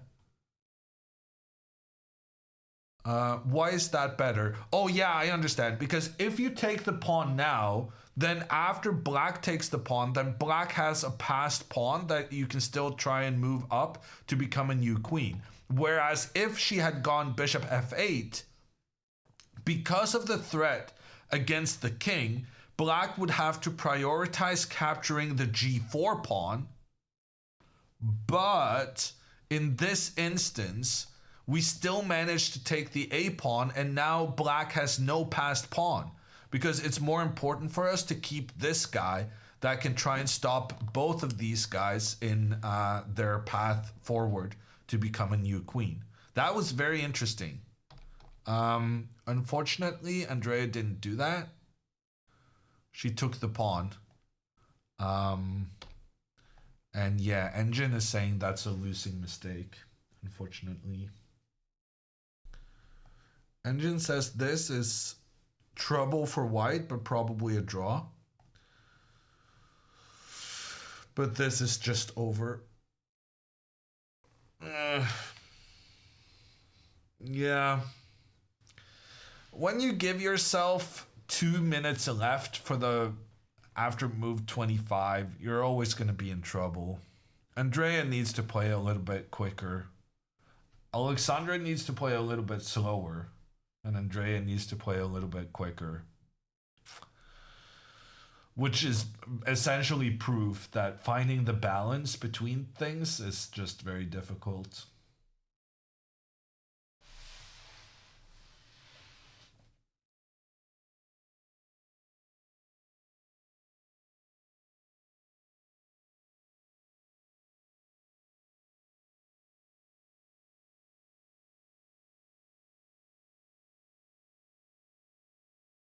1 too fast and good at end games, 1 too slow and good at the early games.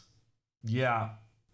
If we could just merge Andrea and Alexandra into one,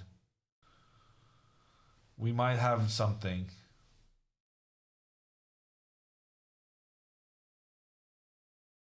Are you saying my internet is effing? That's disappointing.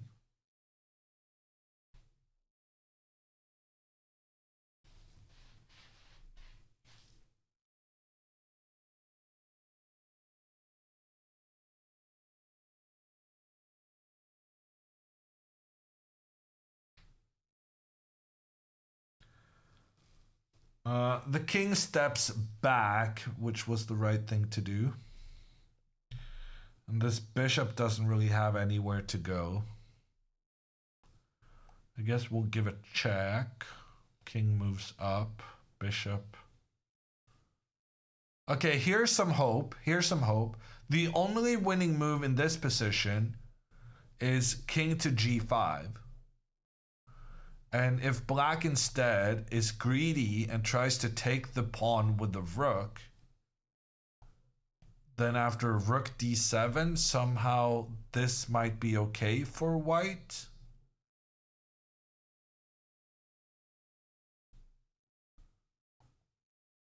Not that I understand how.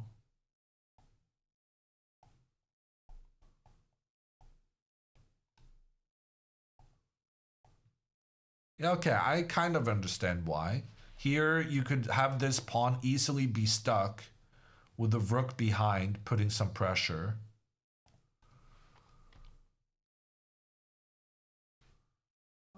She played bishop h6 instead, rook check, king into the center.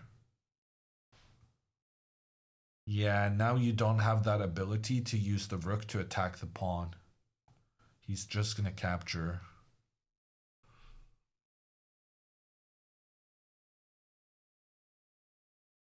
Okay, at least you get the king off the bottom rank for the first time in forever. You're down 2 pawns, but if you somehow manage to sacrifice your bishop against these 2 pawns, you're gonna make a draw.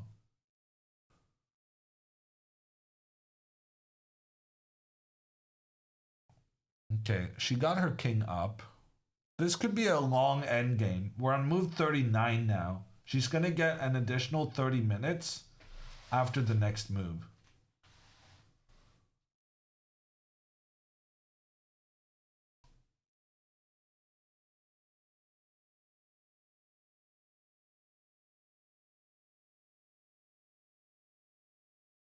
And it's not entirely clear how her opponent is going to win this. Interestingly, knight to g5.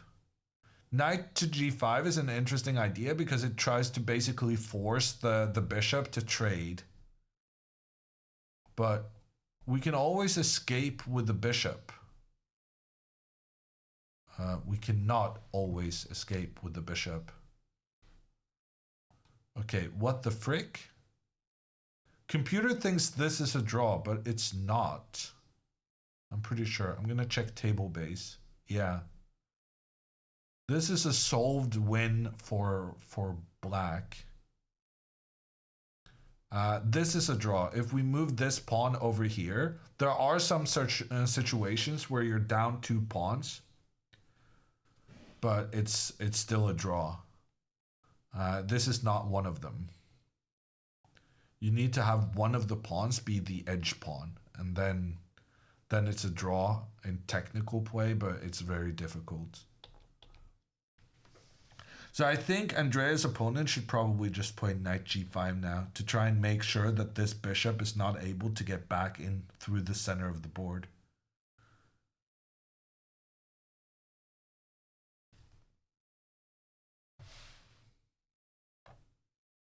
Gukesh once resigned such an endgame that was drawn, down 2 pawns. I remember seeing someone resigning something they shouldn't recently.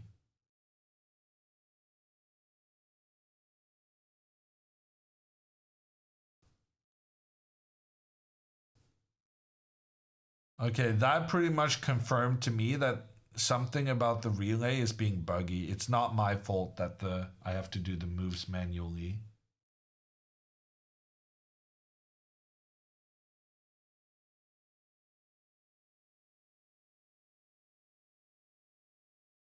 Was it Crumling's game yesterday? No. It was something I saw on Twitter like 2 weeks ago, a week ago. It was kind of interesting.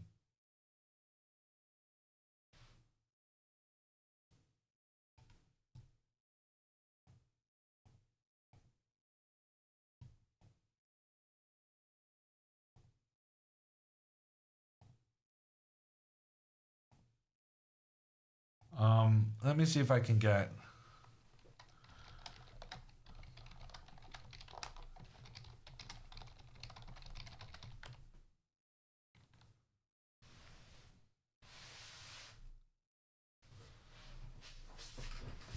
Okay, King G6, not the most intimidating move in my mind. King G6 is allowing the bishop to come back into play. While Engine actually really hates King G6. Says it's absolutely terrible, and that now the position is a draw. I don't know if I trust that, but I definitely think it's good for Andrea to both get her king up from the edge of the board, but also centralizing her bishop. Those have been the two big issues she's had.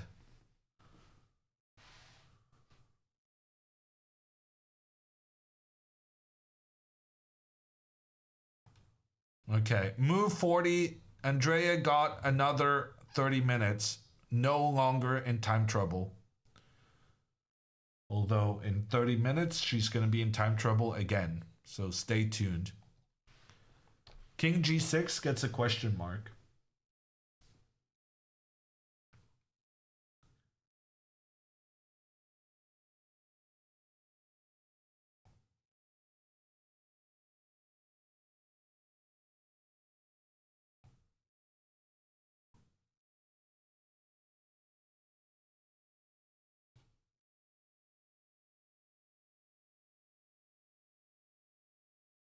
Okay, we'll see. This is going to take some time.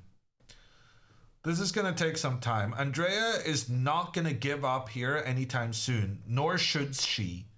If Andrea manages to capture both of the black pawns with her bishop, then the position is objectively a draw. Although even that is going to last for another 50 moves, because her opponent is always going to try to win as the higher rated player with a rook and knight against a rook. So this is a potential 130 move game, people. So I'm gonna take a break now, and I would recommend that you guys find your snacks, because this is gonna be a marathon, and I need to find some more energy, and you may want to do the same. Also, if you're into giving away your channel points, then there is a possibility to do some gamba with those during the break. We'll also try to get Alexandra to call in and tell us a bit about her day, because that's going to be easy content for me, because I'm kind of scared that the next half hour is just going to be waiting for moves from two players who are going to spend a lot of time thinking. So that's me revealing the commentary secrets. We hate move 41 because they always spend at least 15 minutes thinking.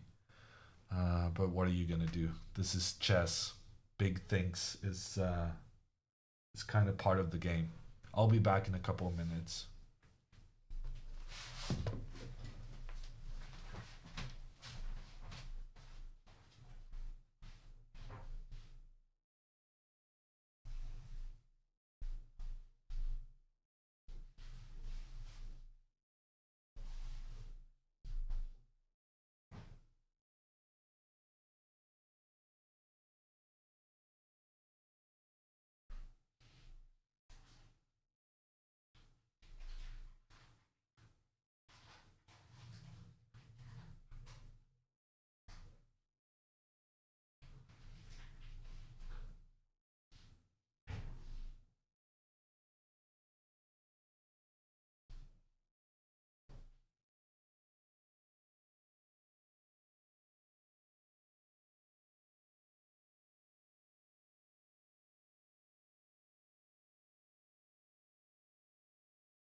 They talked?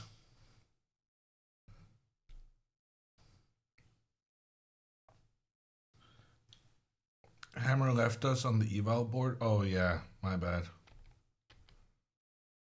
Wait, what? Oh yeah, never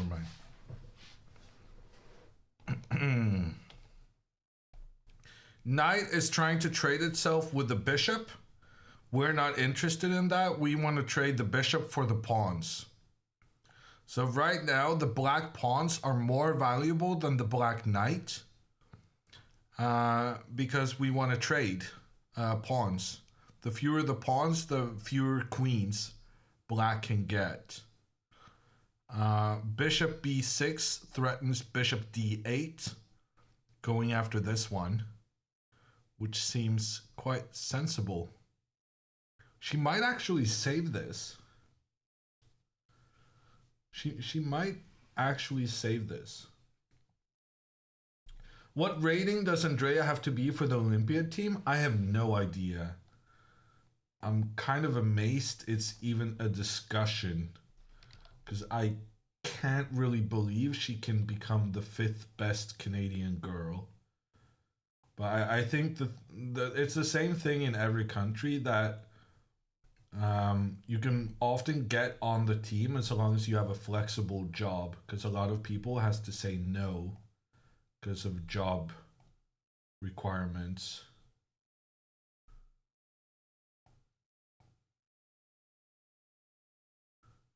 Okay, so in order to be on the Olympiad team, you have to be among the top 5, right? And the 5th highest rated girl in Canada is 2225. But I guess they're saying that a lot of people will have to work and turn down the possibility to play for the Olympiad team. But even then, Canada has like 50 girls higher than 2,000 rated. But I guess a lot of them are inactive. So if we eliminate the inactive players, then it becomes a different story. So there's like more than 50 Canadian girls higher rated than Alexandra, but among the active players, Alexandra only has 1, 2, 3, 4, 5, 6 players ahead of her. But yeah, in order to make the Olympiad team, Andrea would probably need to get to minimum 1950. And then if she can actually catch Alexandra, she might kick Alexandra off the team. Because it could be a situation where it's a fight for the last spot between Alexandra and Andrea. Oh, that would be so good. They should have a match for the final spot. Oh, that would I would like to see that.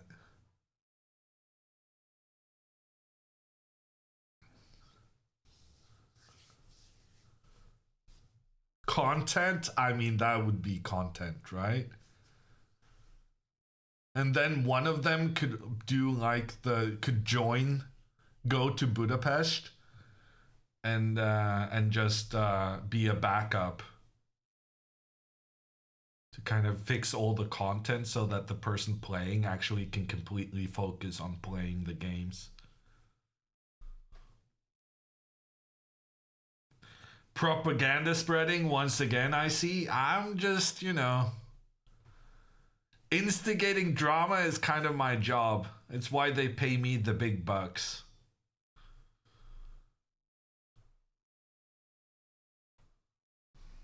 More drama, more viewers. Everyone knows this. Shit stirring, you mean? I mean, that's what I said. What are you talking about?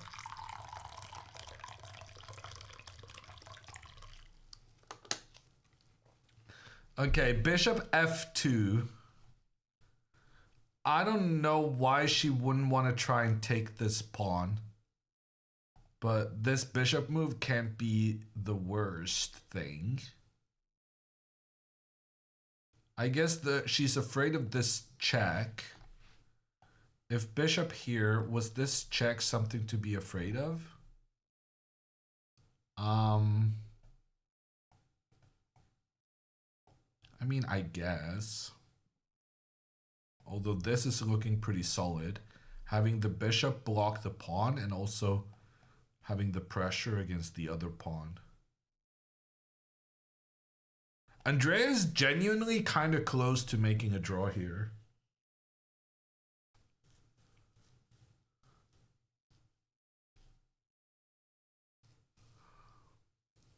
It's gonna be difficult, but could happen.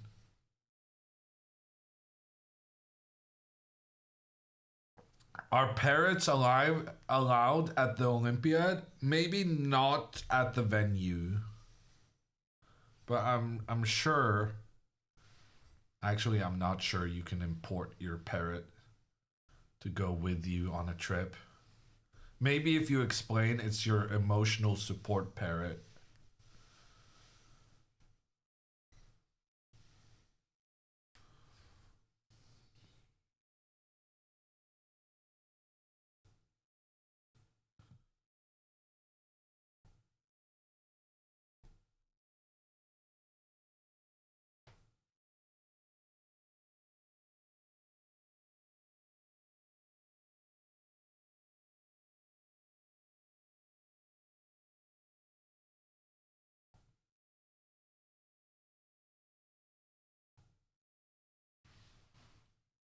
Is Nemo going to the Olympiad? Imagine she decides to go and that kicks Andrea off the team. That would be popular.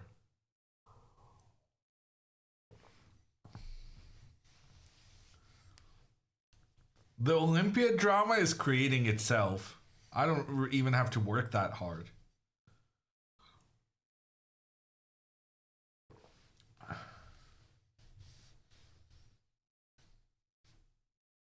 How are we doing on time? The guy's moving his king backwards.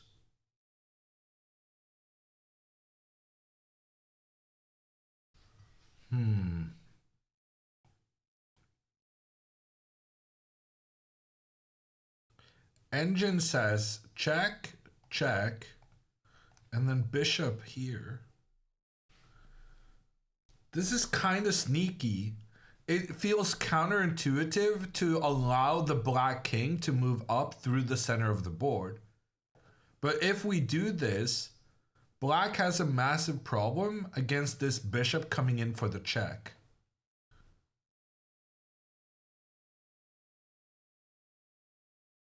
Okay, obviously he would check the king, move back, and then king up.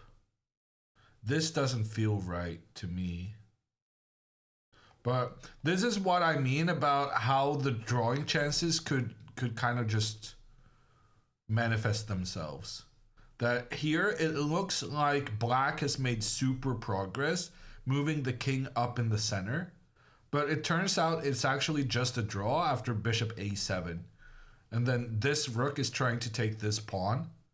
And then if the black rook tries to push the white king back, then at some point you can just sacrifice your bishop and you can get both the pawns.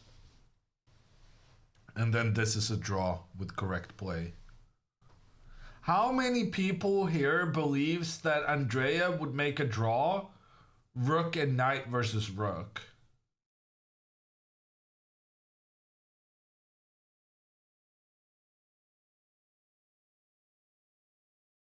Yeah, there's not a lot of believers.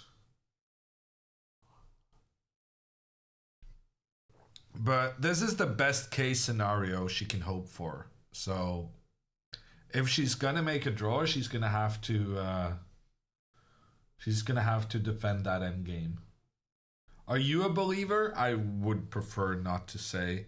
A commentator is supposed to be a neutral observer, so it would go against my professional ethics to answer your question.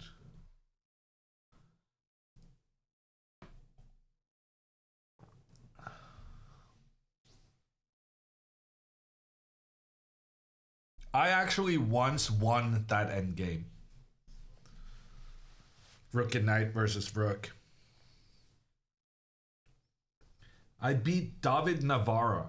He's like one of the best players in the world.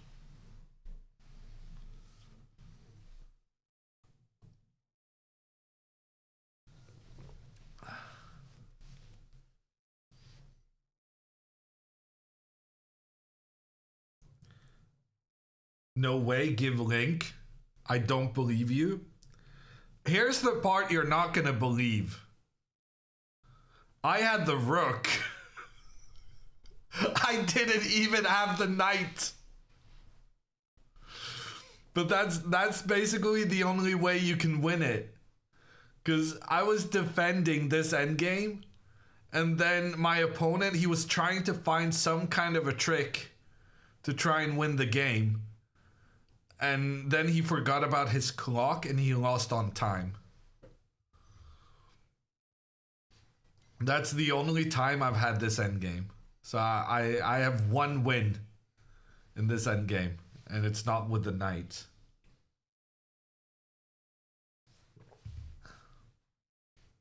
That's gonna happen here. I mean, if one of the best players in the world did that, why wouldn't it happen here?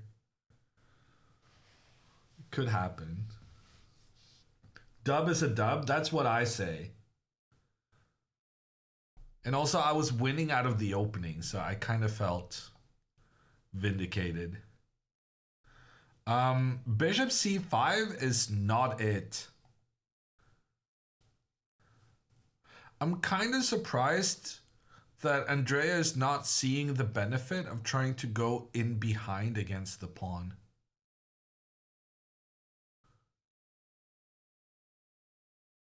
If you're going to move the bishop away from this check, which you quite clearly feared previously,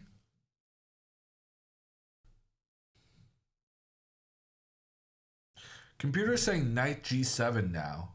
And there's a nice trick here that when the knight goes to the e6 square, white is not able to capture the pawn because of the fork.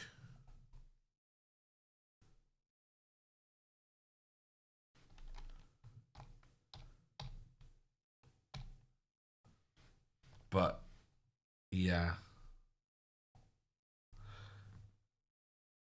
Okay, he gives the check. That makes a lot of sense. Especially how Andrea kind of indicated she was afraid of this check. The way she placed her bishop here earlier to try and prevent it.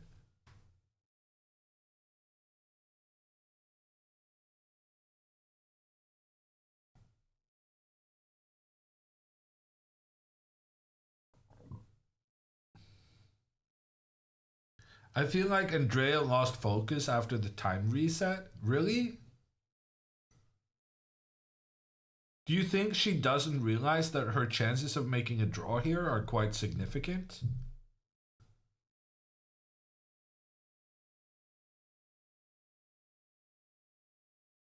Alexandra said she's gonna call after the Andreas game finishes. I'm trying to get her on sooner, but she's not responding.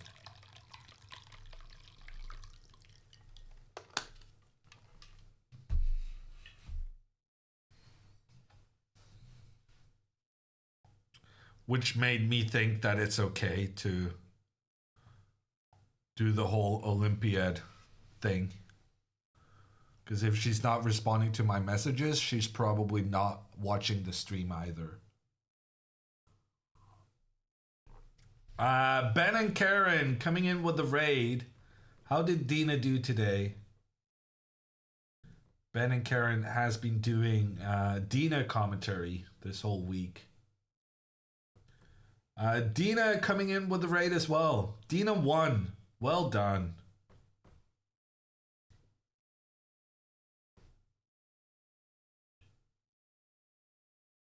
We're joining this end game.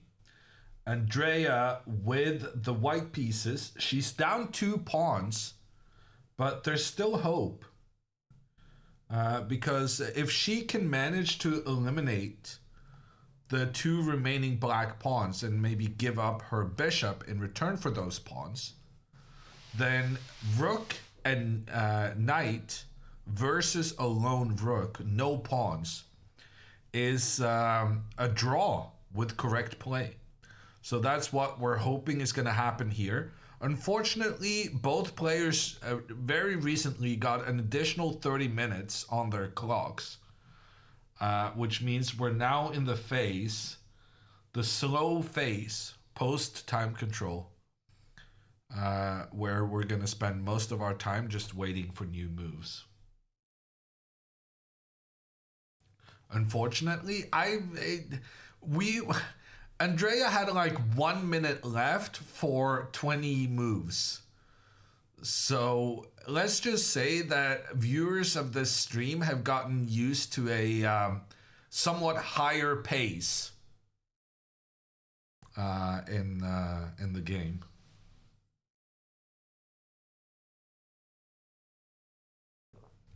Question mark? I don't know why he got a question mark for that, honestly. It didn't look that bad to me.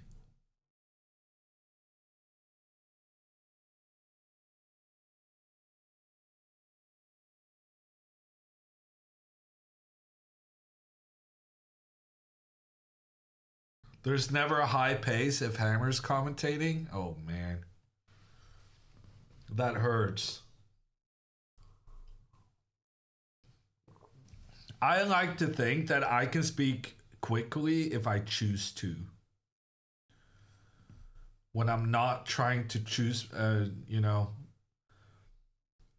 choose my words very carefully out of fear of getting fired.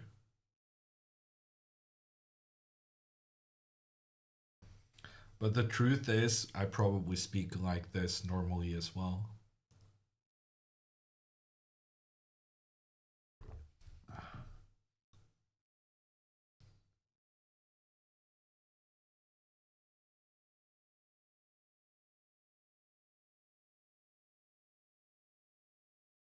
They call him the fast roast machine.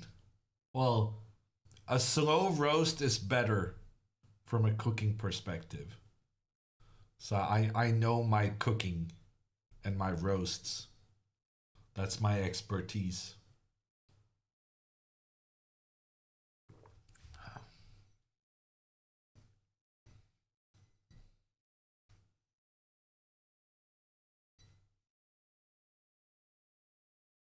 Andrea played blunder, please explain. Well, basically the computer has been very eager about this bishop to b6 idea, trying to get the bishop around to attack this pawn. So every time no one does this idea, then the computer is unhappy. My impression is that it doesn't really change the general situation on the board. In fact, rook to h3, the idea behind this move was probably to go knight to g3. And now if I go knight to g3, the computer is going to say it's equal again. Or, well, clear black advantage, but it's going to be very, very difficult for black to win this game. But it's also very, very difficult for Andrea to make a draw. Basically, what's going to happen is the position is too tricky, too many options to have like a clear path to a draw. And so both players are just going to stumble through a couple of question marks. And then either one of them, just by happenstance, comes upon the right plan. Or we're going to sit here for another 2 hours. Or both, I suppose.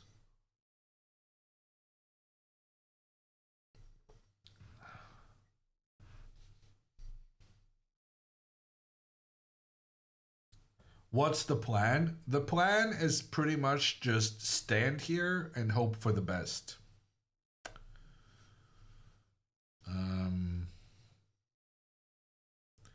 Basically, don't lose on time. That's the short version. What's the plan for black? Honestly, I'm not entirely sure.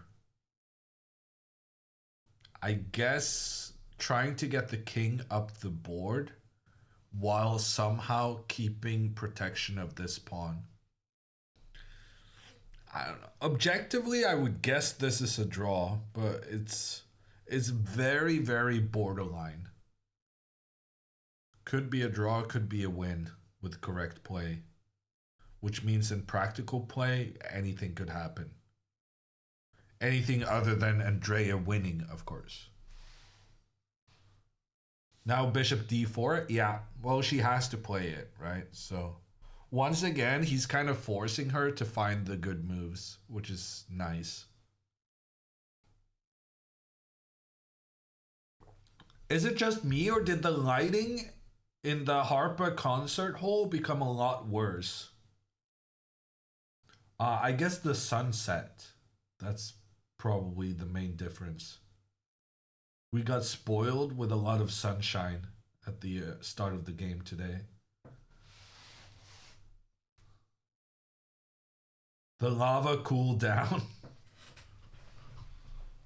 Literally lava. Shining bright to help the chess venue.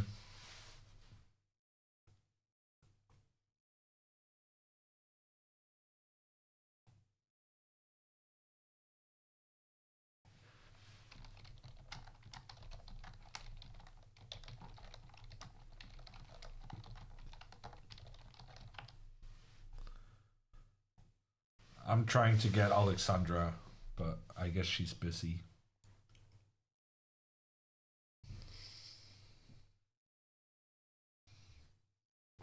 Is this table base solved? Good question. So my understanding of the solved chess positions is that they solved everything with 7 pieces. And here we have 1, 2, 3, 4, 5, 6, 7, 8. So the answer to your question is no. Okay, I'm not doing this. My hands are off the keyboard and the mouse. The game is replaying itself multiple times. I'm not at fault.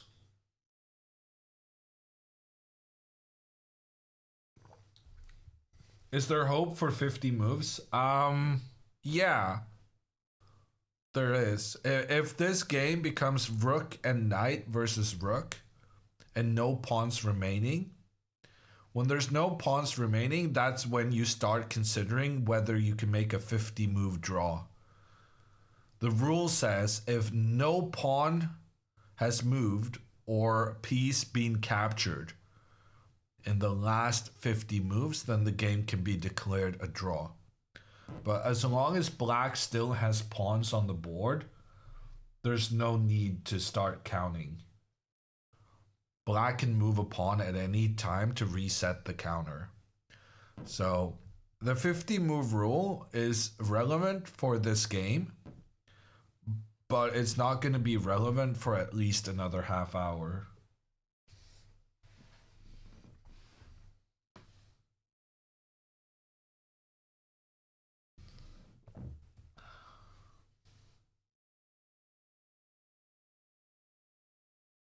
Haven't they solved some 8-piece positions? I believe they have, Cat Key. I don't know which ones, though. And already, like, the 7-piece database for solved positions is like a ridiculous amount of terabytes. And the 8-position thing that they're working on is going to be like the biggest chess database the world has ever seen.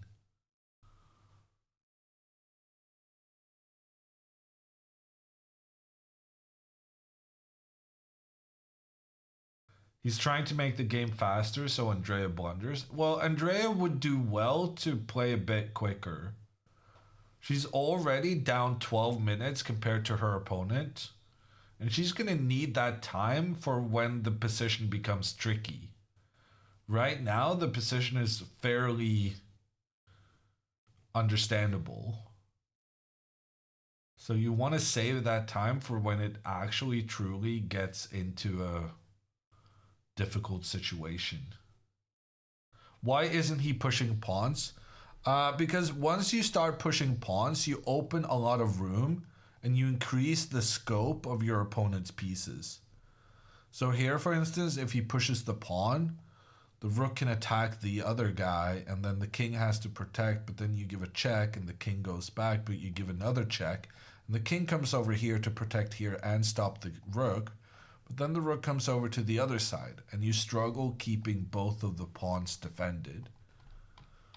So you want to go forward with the pawns, but it's a very tricky process to find the right formation for when you can start making those advances. Right now, for instance, the computer is recommending rook h8, rook d8 for black. And the idea of that is just, there's only one idea. It's to defend the pawn on d5 so that you can then start moving your king up.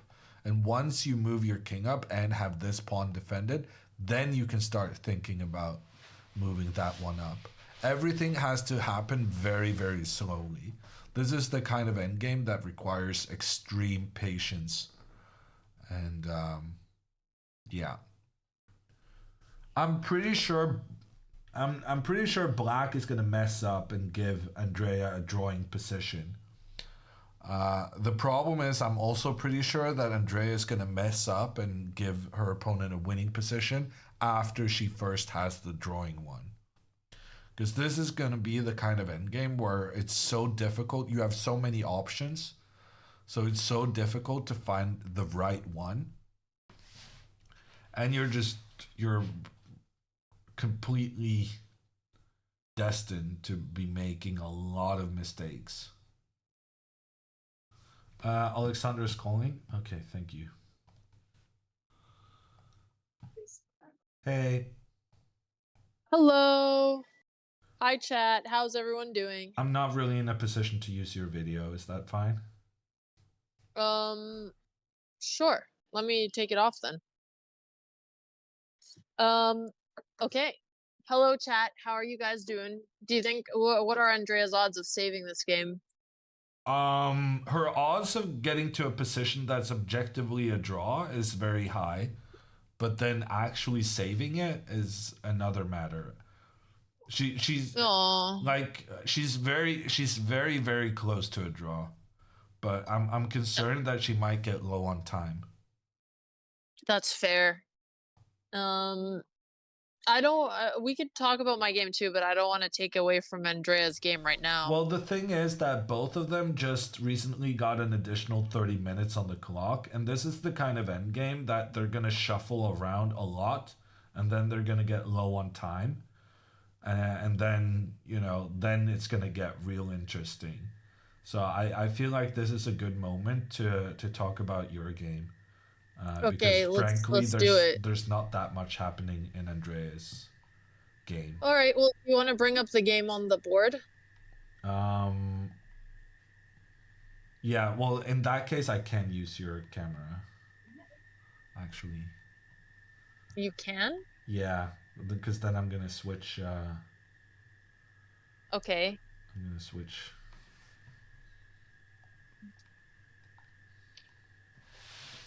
Okay. All right. Hello, chat. We're gonna analyze.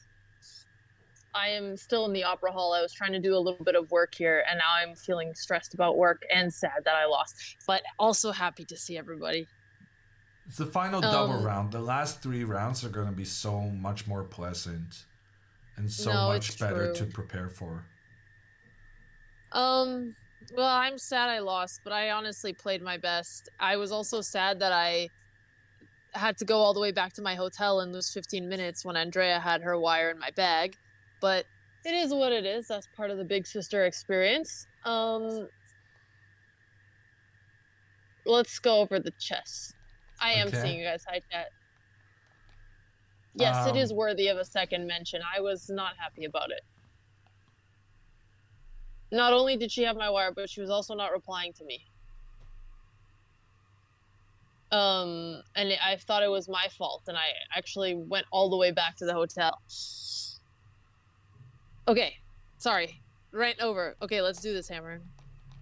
Yeah, I don't know where you want to start. Like, she seemed pretty well prepared. Yeah, she was playing very quickly.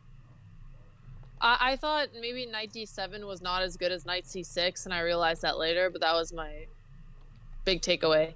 Yeah. Well, knight d7 I think is fine. Computer really dislikes her f4 move. Interesting, but the computer likes her position otherwise. The computer didn't like me taking on c3.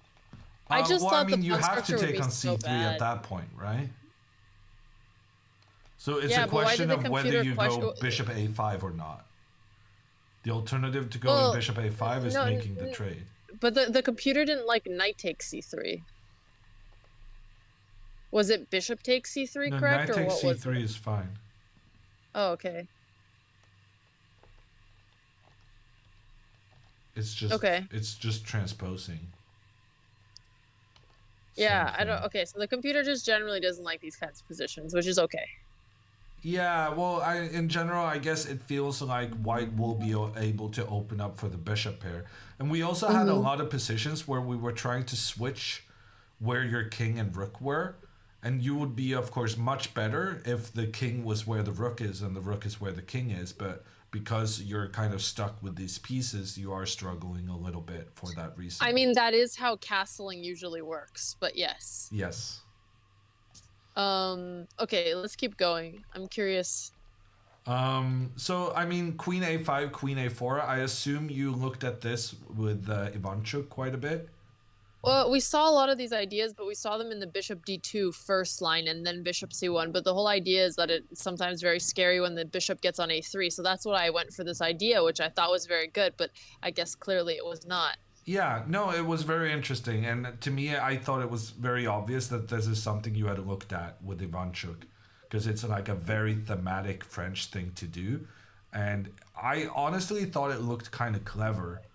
But c4 was just a very, very good response from her. Yeah.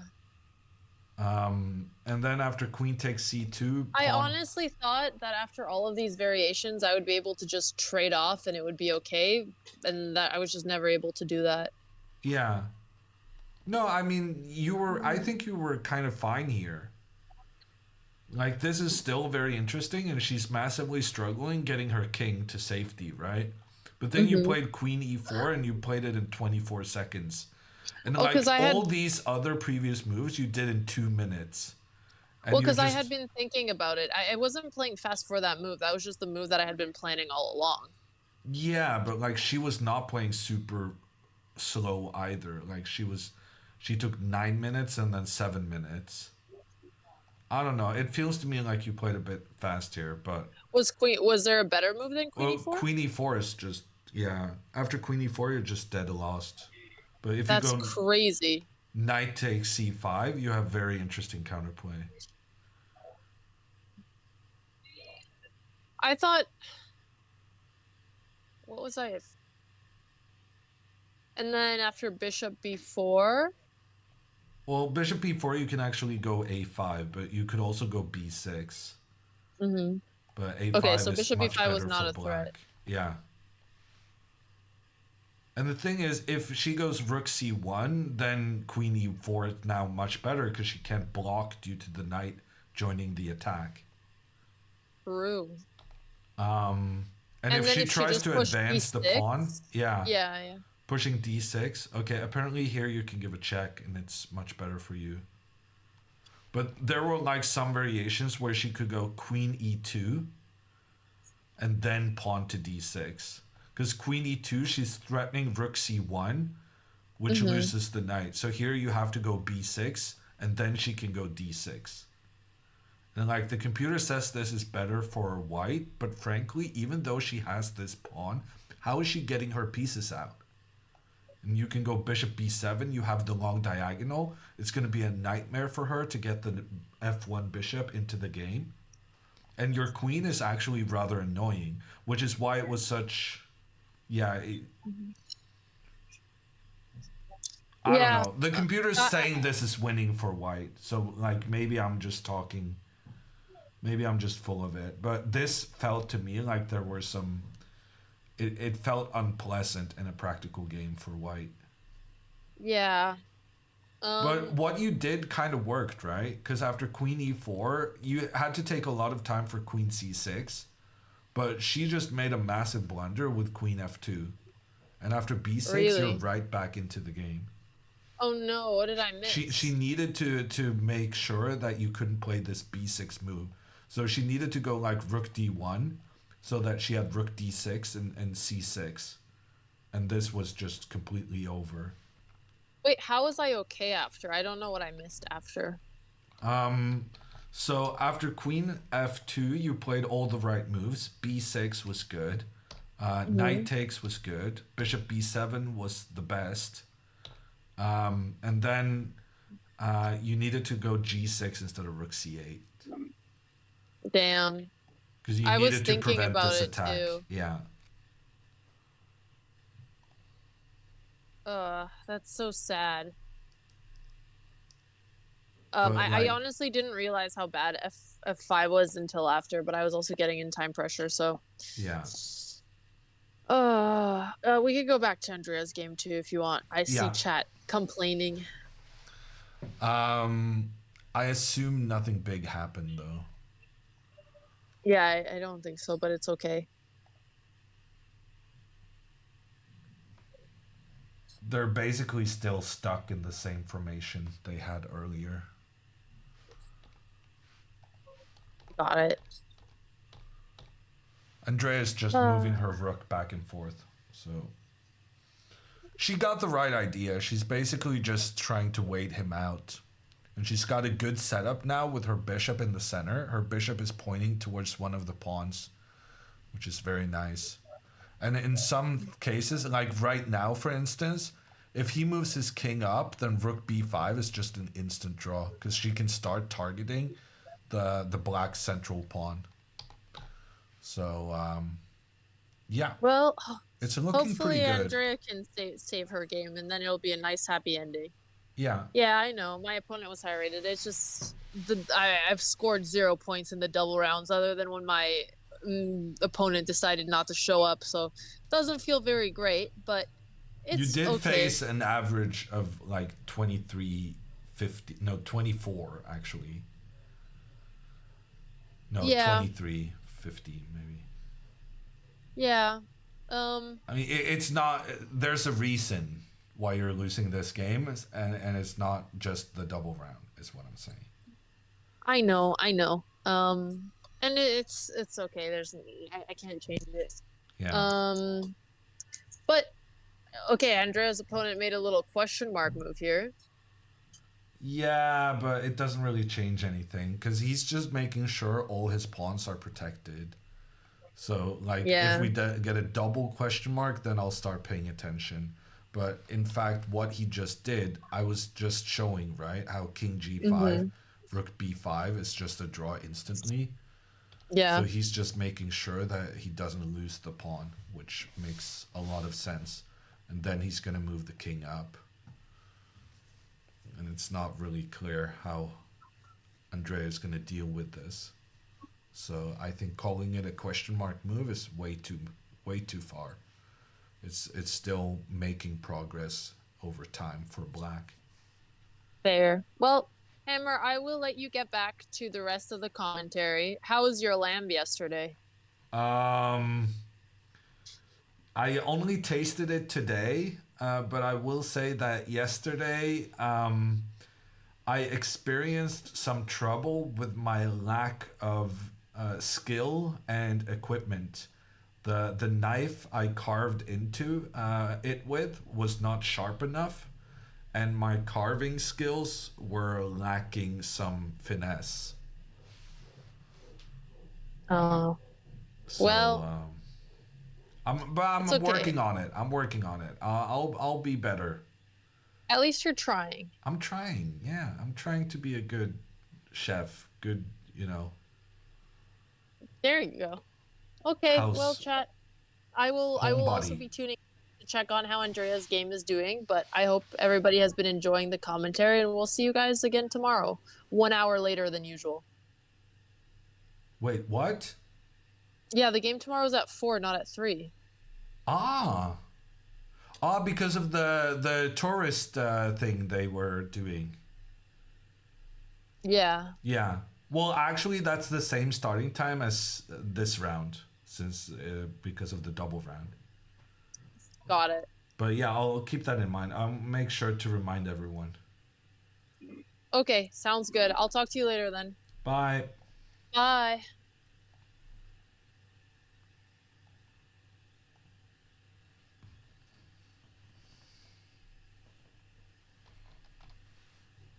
Okay, King D3 from Andrea.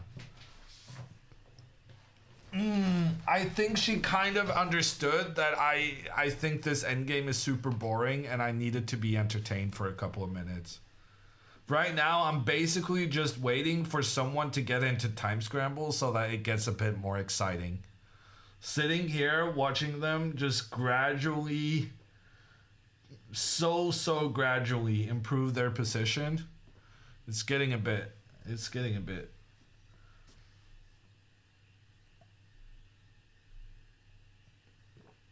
old.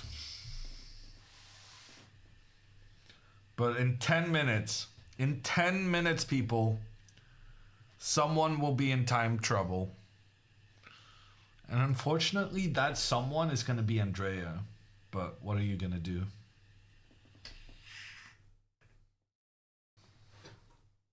Can you show us possible outcomes? I can't really. Like, what do you want from me? He can move his king up. Andrea will move her king over. He can give a check. Andrea will move the king back. The pawn can go up, but then, the pawn is in trouble. This is a draw. The king can go up, but then that pawn is in trouble. That's a draw. The pawn can go up. No, that's a draw again. So the rook has to stay here to watch out for this one. You can move the pawn up here. Ooh, and now bishop here is the only drawing move. But if you do that, then after the check, the king moves up and takes this guy.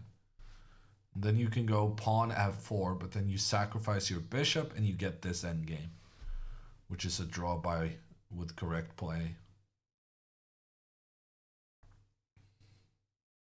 Essentially, it's gonna be a draw unless someone fucks up. But it's also kind of difficult not to mess up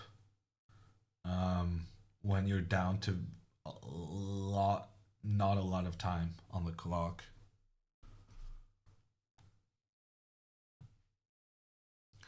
Okay, king f5, we just move the rook. One thing I will say is that when Andrea is waiting now with her king, she should not be moving her rook to c6 like she did earlier.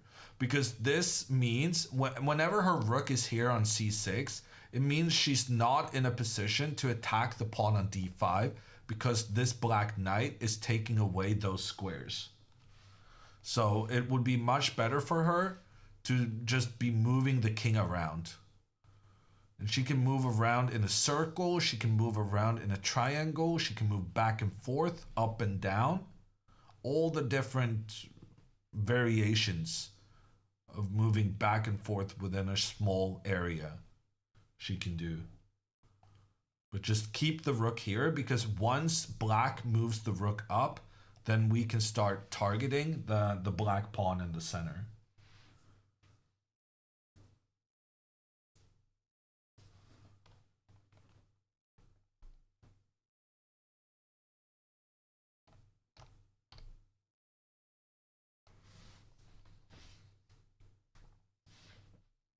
What I do like right now is that she's playing a bit quicker, isn't she?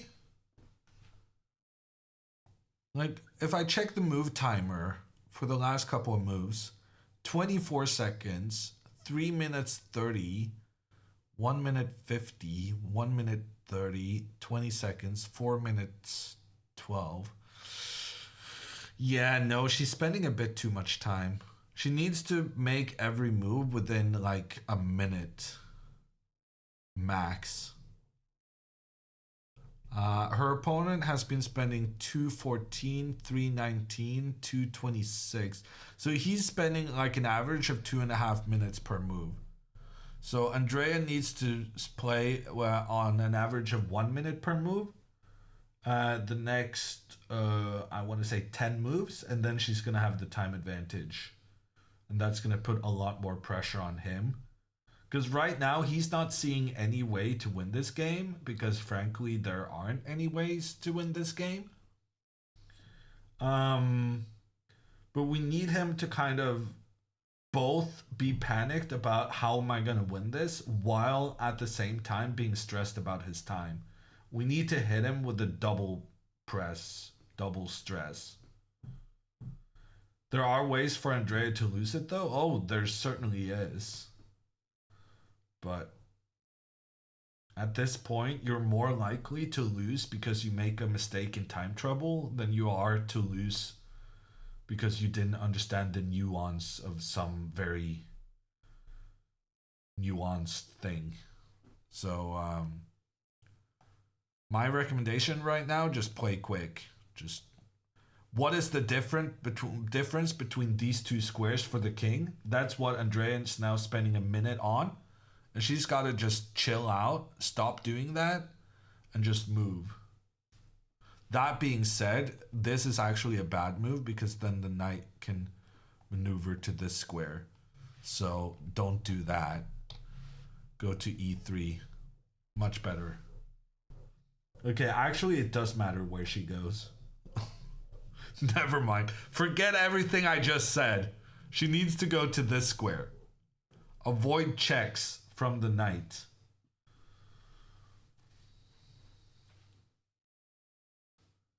Just move, but not bad moves. Essentially, yes.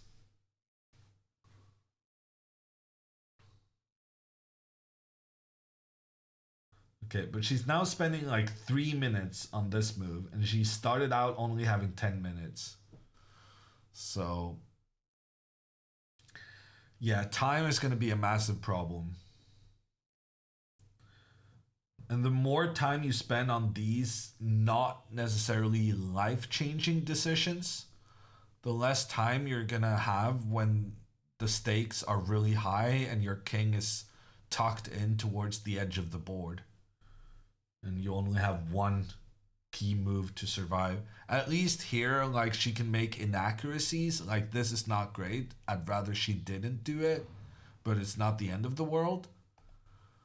And it's like, you can go here, you can go here. This is fine. Here, preferably not, but, you know, if you do it, we'll find some way to live with it. But the time is just the main thing here. She needs to go a lot quicker.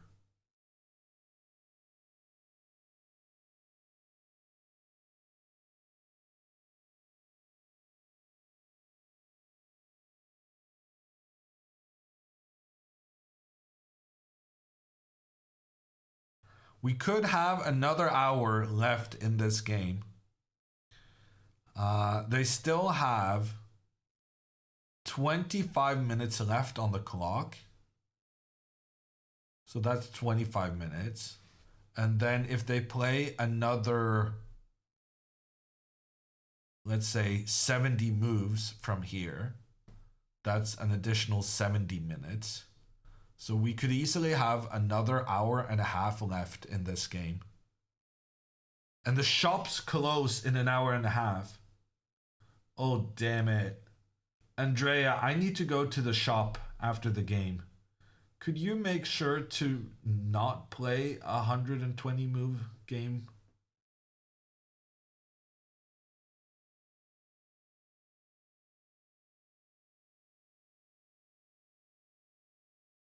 Stream from your phone? Yeah, that sounds about right. Let me just pop to the shop. She got the green star for her move. Her opponent gives another check. Ooh, this is what we like to see. Let's go, Andrea. She finally decided where she wanted to put her king, and she made her move with pretty much without thinking.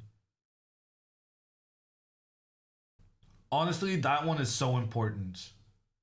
We just need a couple of really quick decisions, and that's going to make things so much easier.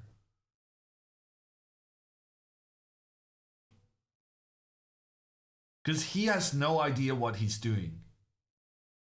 As long as his clock is ticking, he has no idea what to do next. He's really struggling to find a good plan.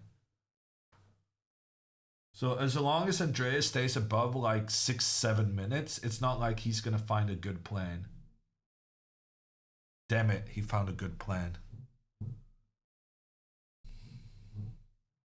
Computer has actually been talking about this move for some time now. So Computer wants him to reroute his rook to this square in order to protect this pawn. I guess essentially what he wants to do is put the rook on d6 so that the rook is protecting both the pawns at the same time. And then you start moving your king up and move the pawn up. It's kind of weird, but apparently it's decent. Andrea, how about you move your king up? Andrea, we do not have time for you spending time here. Like, seriously.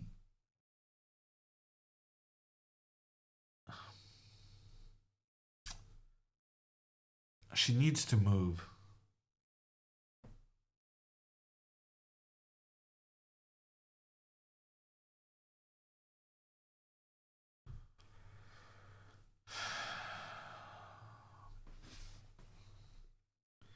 As a general rule, you want your king to be as high up the board as possible. When the guy is no longer stopping you from moving your king up, you move your king up.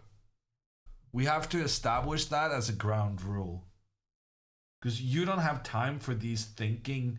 If you're going to think 3 minutes every time he makes an unexpected move, you're going to lose on time. So right now, this is not the critical decision for you to make. You gotta just move your king up.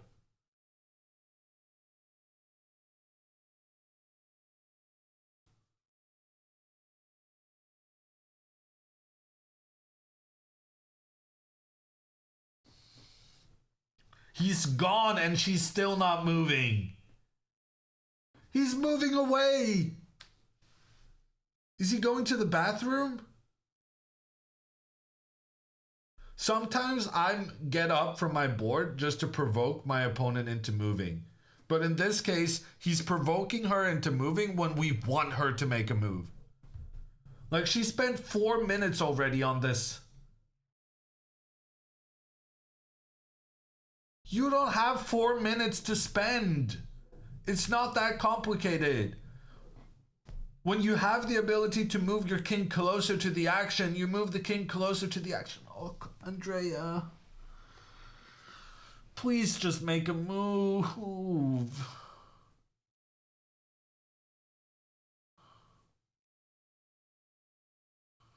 Oh, you just know she's going to lose because of some blunder when she has 30 seconds left. And it's going to be like, did you really need to spend 4 minutes on deciding which one of the three squares you could move your king to?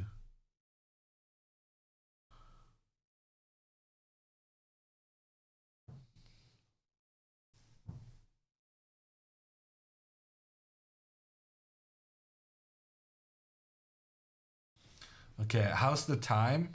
Are the clock correct? Yeah, I think it's correct. She spent...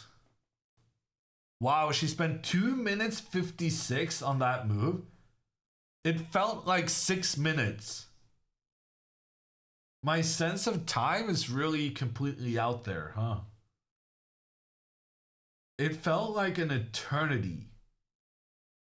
It was less than 3 minutes. It felt like an hour. I mean, not an hour, but definitely quite a bit. Okay, who's taking video in the background? Is that Dina? It is a person with a fancy hat. Does feel like Dina.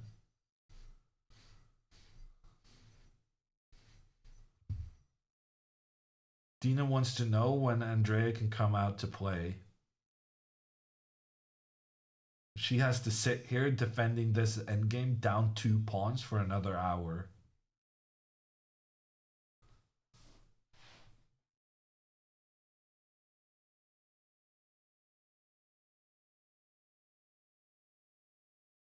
Time goes by so slowly.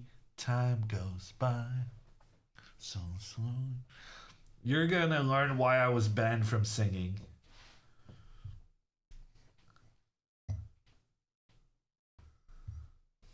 Isn't this a rip for Andrea? No, she's got good chances to make a draw. Her opponent has no idea how to make progress. He's really been struggling. Magnus was right. He often is, yeah.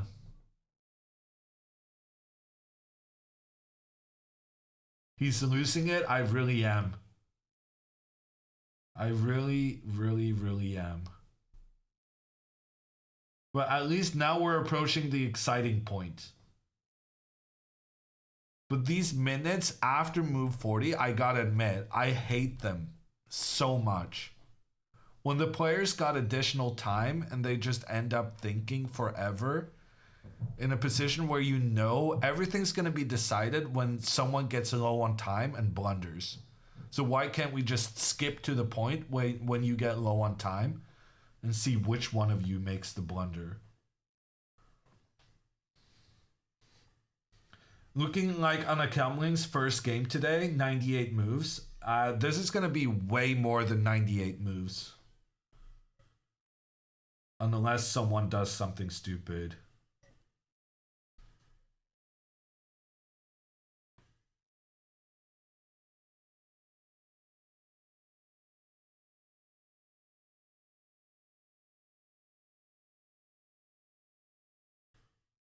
What move are they on? They're on move 54.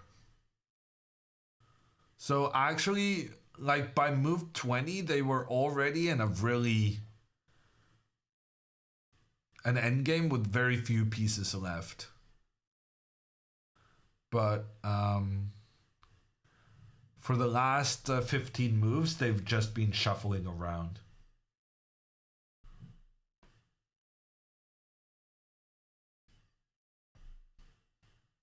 $140 moves, so let's go. My record at the Reykjavik Open is a game that lasted, I think, 141.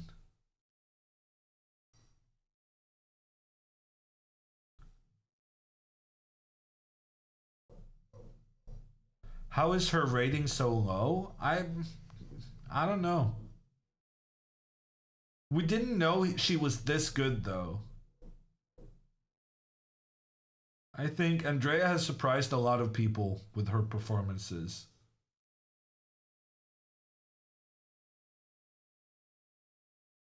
I'm not allowed to say it, but there is a chance she might overtake Alexandra.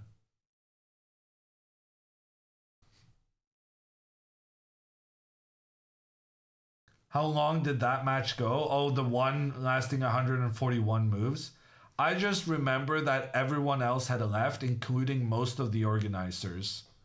And then, like, one organizer was still there.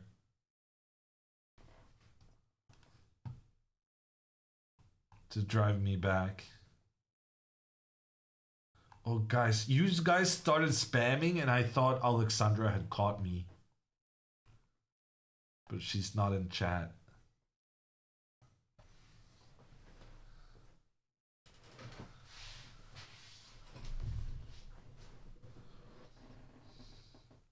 Clip it. Alexandra has better things to do than watch BotezLive clips. She's got people for that, YouTube editors and whatnot. I'm fine.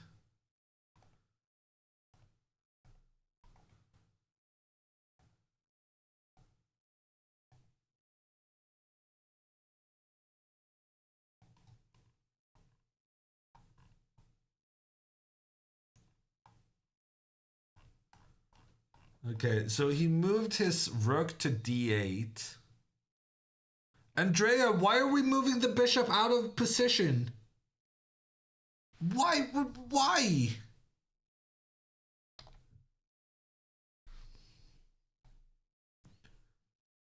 Ironically, this move she spent 23 seconds.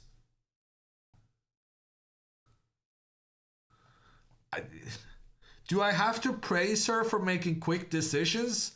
Or can I be unhappy that she's moving away from this pressure on the pawn? I'm a bit torn about this. How is this move the one you don't spend any time on, and then you spend 3 minutes walking your king up the board? I don't get it. Okay, so now apparently black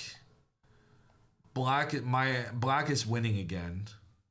Because you can maneuver the knight to e6, where it's protecting this pawn from the side, and it's enabling the pawn to move up in the middle.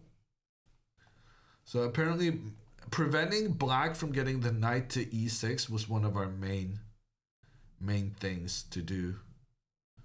And we kind of just failed that task. So don't play knight g5, please. That would be mightily appreciated.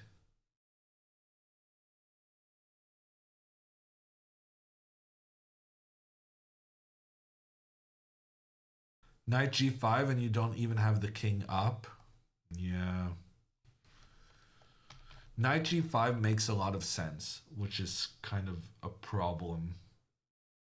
Because that makes it more obvious.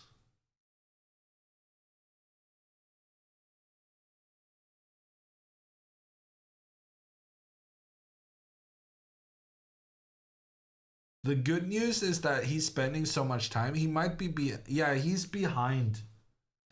He's about to be behind on time now. So we're getting to that point with the time scramble, and then, you know, anything could happen.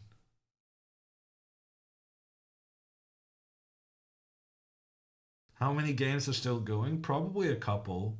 You can see like 2-3 games in the background.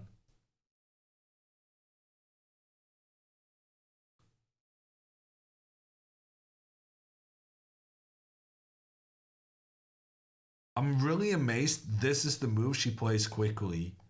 And then all the king moves, she's taking her sweet time. Ooh, he's going for the rook. He went for the rook.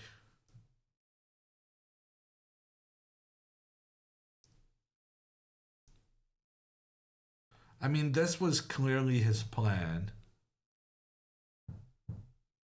And now, if we move back, knight g5 now. So apparently, if we move the rook back, now we're well placed to face this knight g5, because the king can't get away from these checks without moving to the square where the knight wants to go, and then we can position ourselves against this pawn again.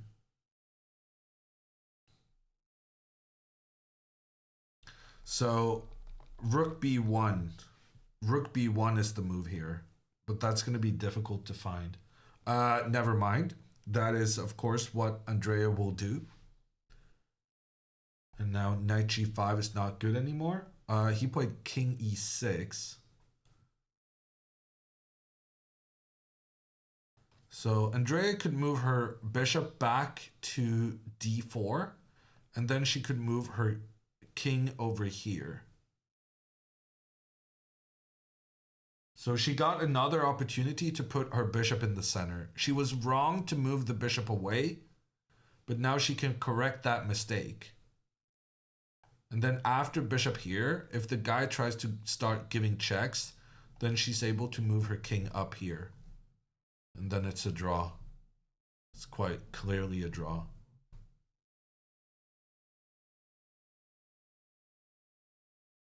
Or is it? I guess nothing here is really clear. but within solid margins.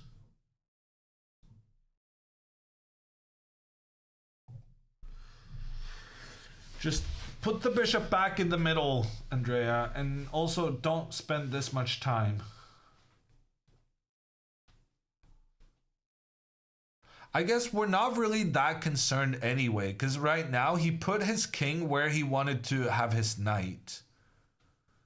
So there's no way for black to really do this knight maneuvering anyway. So probably Andrea can do whatever she wants and it's still okay. Like move the rook up here, no one cares. Yeah. So actually any move is good. Except spending 3 minutes on a decision. So when every move is good, that's where you want to make a quick decision. Because you're going to get some tough choices later down the road. And you'd prefer to have like a 3-minute buffer for those moments.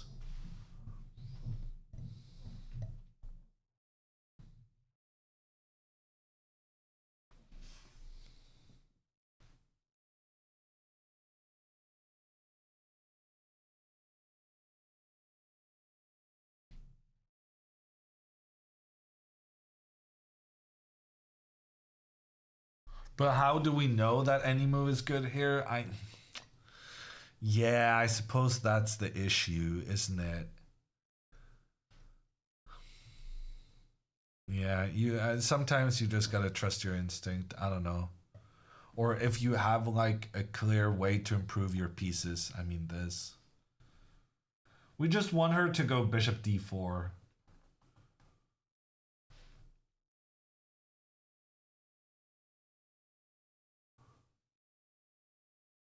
Is bishop d2 drawing? No. If black manages to trade knight for bishop, then Andrea loses. Andrea needs to trade her bishop for the 2 black pawns. The 2 black pawns are more valuable than the knight at the moment because the pawns can become queens and the knight cannot.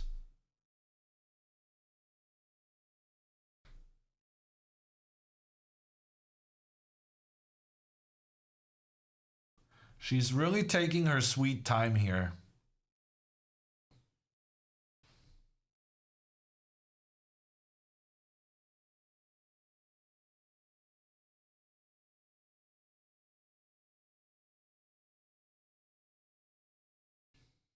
Yeah, we can't even celebrate that she made the right move because she made it too slow. And the time she spent on the move is more important than whether she played the best move or the 4th best move.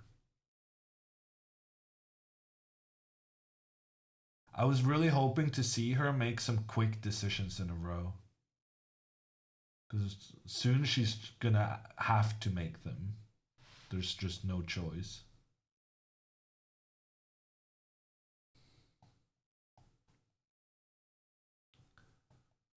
Just move the king over. Get it done. Quick and dirty. Oh, actually, the guy's gonna sack his rook. I didn't realize before now. He's gonna play rook f3.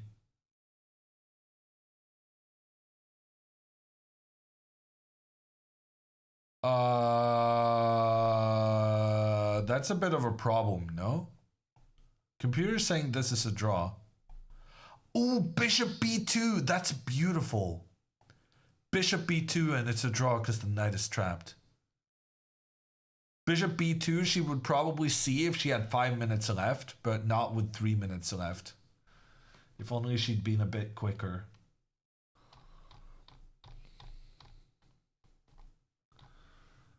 Okay, king e3 on the board.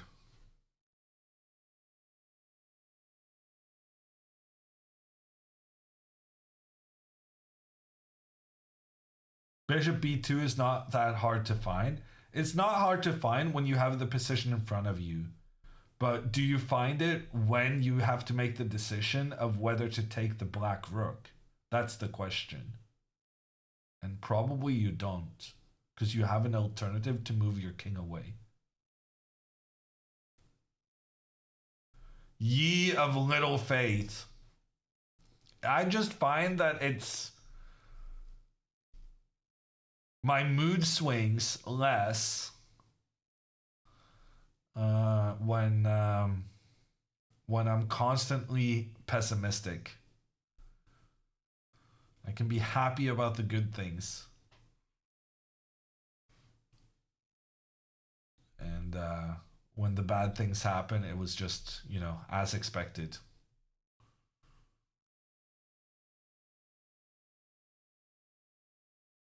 I'm always at peace with the fact she's gonna lose due to time pressure. Oh, he didn't even go for the trick. Seriously, why wouldn't you go for the trick? Oh, but damn it, this is actually quite good. Oh no, this is better.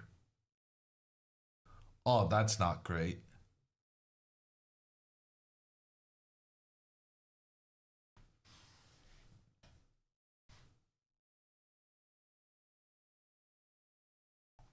So if we go up here, yeah, that's game over. So king f4 now just loses the game. And he's keeping the rook here to make sure there's no checks.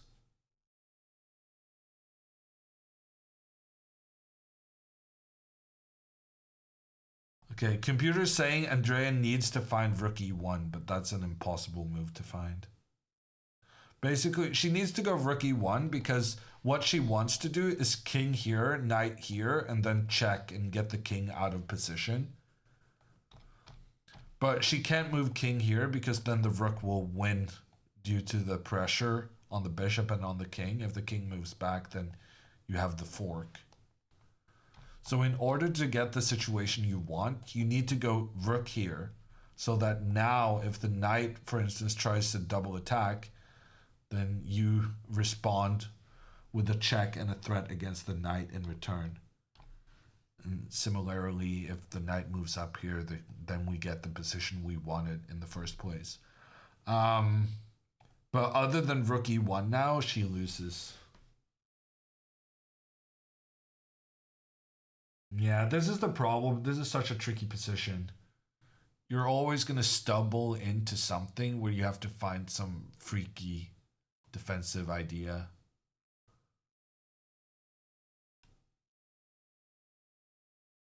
Okay, this is not the end of the world.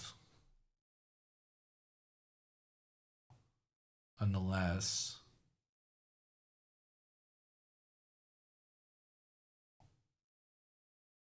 computer doesn't understand that if we trade knight for bishop, that's winning for black. But apparently we can't escape here from the knight. Actually, I'm being too pessimistic. This is not over at all. She gets a question mark, but like... she's not having to trade the bishop for the knight, so it's probably fine.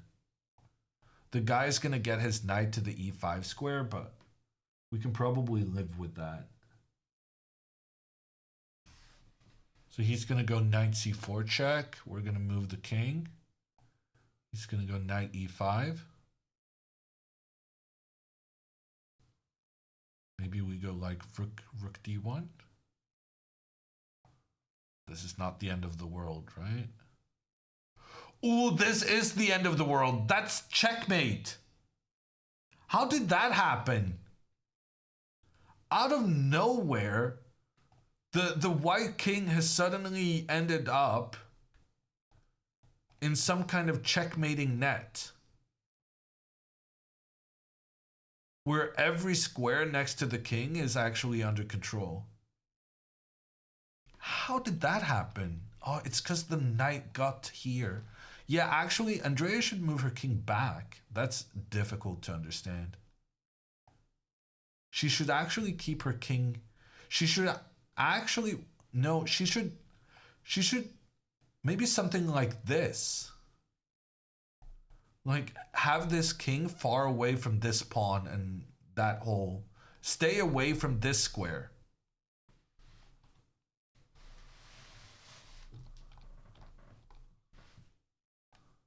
Okay, rook c6. Bishop moves away.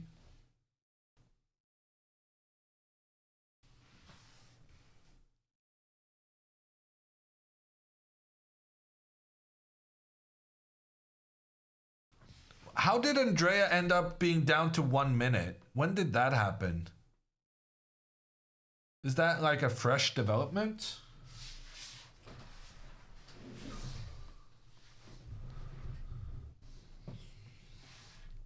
It happened in the last 5? Yeah. Go figure.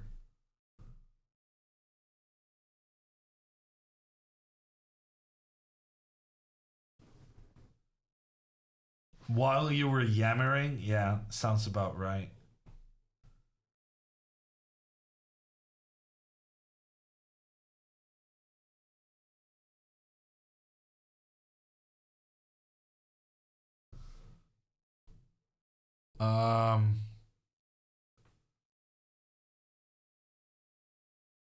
Andrea's knight is kind of running out of squares.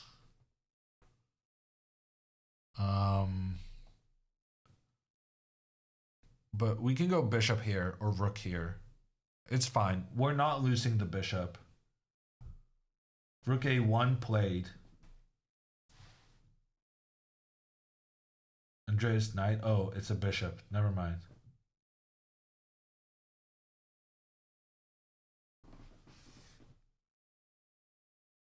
He's hallucinating. It's been a long day, okay?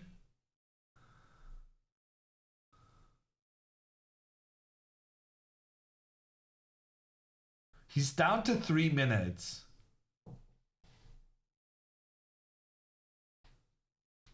I ran out of chocolate. I haven't had any sugary snacks today. And it's affecting my ability to concentrate.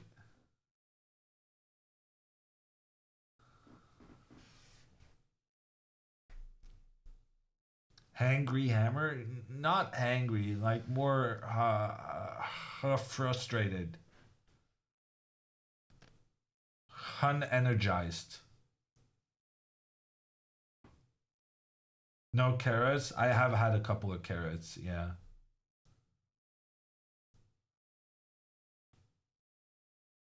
$50 rule update. I am forbidding any 50 move rule update until the black pawns are off the board. Before we've managed to take out the pawns, we are not paying any attention to the 50 move rule.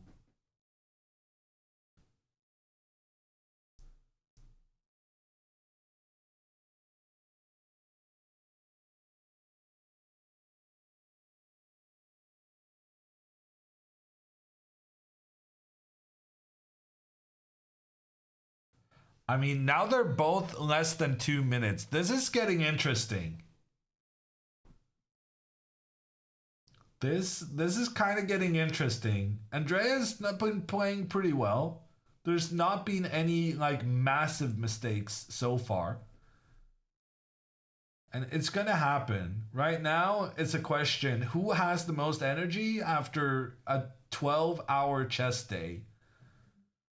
They woke up at 8 a.m. to get ready for a 9 a.m. round.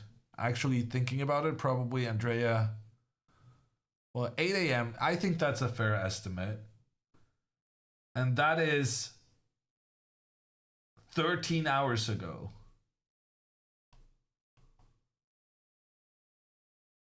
Okay.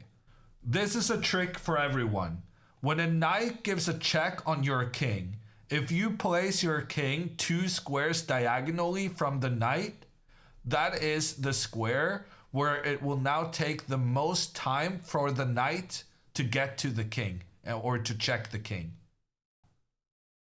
So if you go here, it's easier for the knight, even though it's further away, it's easier for the knight to give a check there.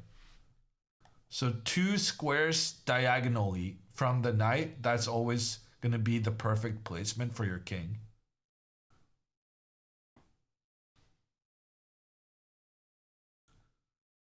Okay, he's messing up right now. We can give this check. It allows the king to move up, but then we have bishop here. Okay, this is an instant draw. If Andrea finds this, it's an instant draw. She can give a check and then use her bishop to blockade the rook. And if the rook tries to give a check from the other side, then her bishop can coordinate together with the rook against this f6 pawn. Okay, she made the check. Good first step. He's down. Andrea is up on time for the first time in this entire game.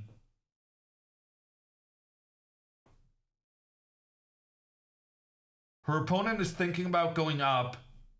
And he went up. He went up. Now bishop here is a draw. It's a draw. He's actually in Zugzwang. If she plays bishop b6, he has no good moves. She's threatening going here. He cannot go back because then he loses. He can go rook here to try and stop the bishop. But then the bishop can return, and this check is annoying. Yeah. Bishop b6 with the plan, bishop d8, bishop takes f6. That's a draw. She didn't find it.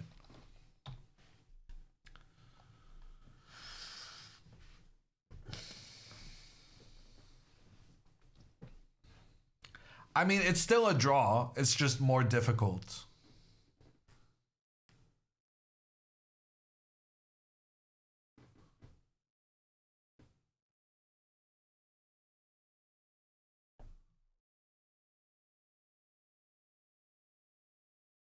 But yeah, moving the bishop would have been very good because it restricts the movement of the black rook. And now the black rook can move up and be annoying. Andrea would know a thing or two about that. I just couldn't help myself. It was lying right there. It's like...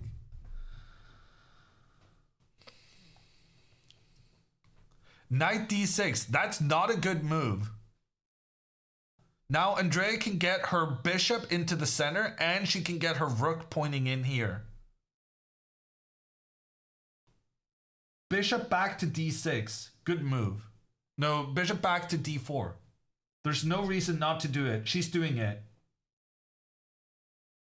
What's the time situation? Let me refresh the board. He has about a minute left. King goes back. She can move the rook up to put pressure in along the 6th rank. Seems kind of good. Wait, where are we on the 50 move rule, by the way? He's really not making any progress.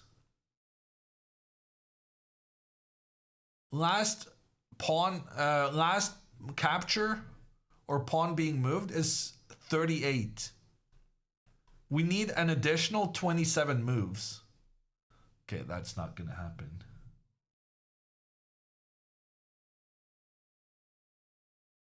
Okay, rook a6.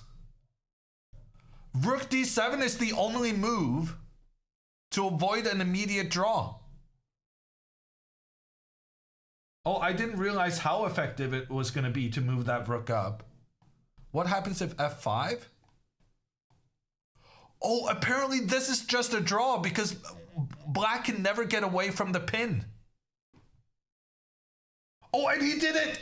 He played f5! Bishop c5 now is just a draw. He can never get out of the pin.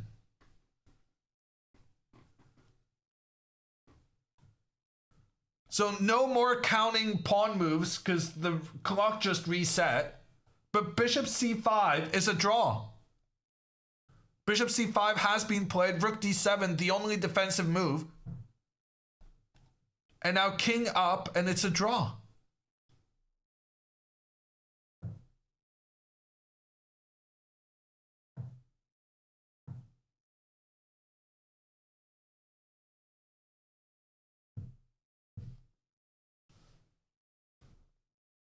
She just has to make sure that this king cannot step up and get away.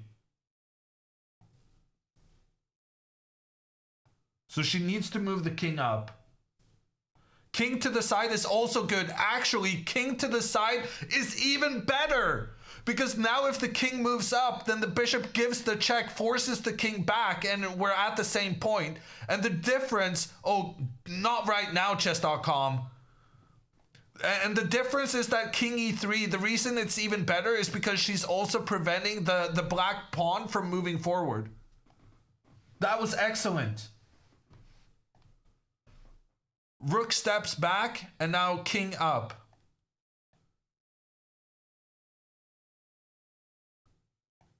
Pawn sacrifices itself, and then we take the pawn. And we got this under control. So black is going to manage to untangle from this pressure, but the only way he can do so is by giving up one of his pawns.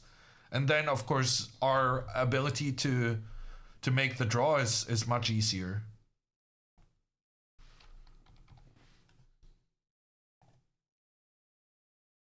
Oh, why is it... Okay, we'll do a replay of this. The double question mark. Oh, it wasn't a double this time.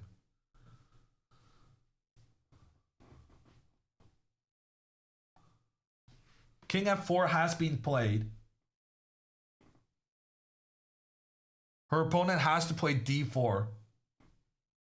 Okay, he moves the rook up. Is he giving up? Andrea can just move her rook back and forth now. She moves the king back. Okay. And they make a draw. They make a draw. Andrea saves the game. Down 2 pawns, but she survives.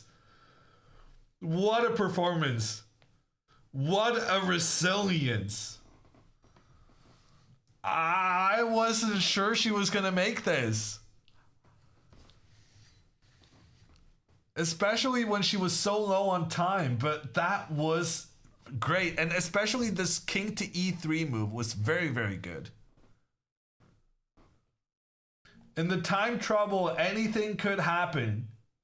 And what happened was Andrea makes a draw against a titled player, 2,273. This is by far the highest rated player she's ever gotten a point against. There can't be any doubt about that. And I get to go to the store. Winners all around.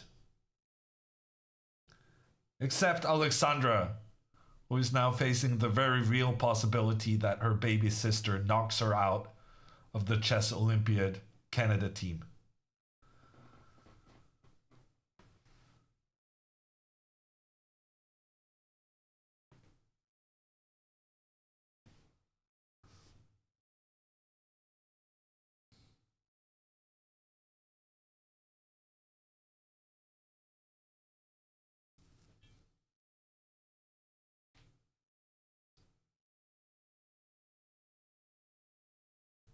She said yesterday 2070 was the highest. Well, no, that was the highest she's beaten. So she doesn't get full marks for a draw, but it's still a good achievement. It's breaking new boundaries, which is always good.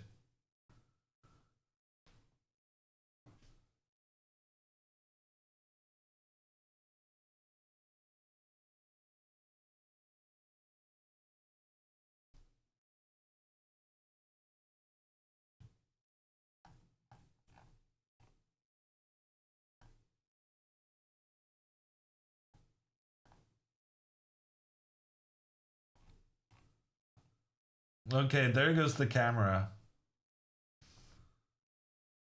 Hopefully she's hurrying to get to the call.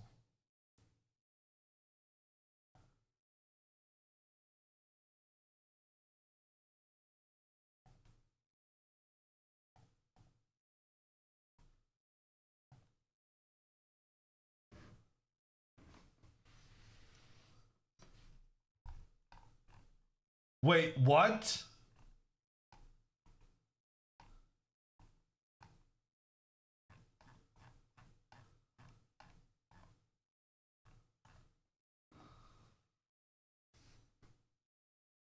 Let's go, Andrea. Let's go. Andrea made the world proud right now.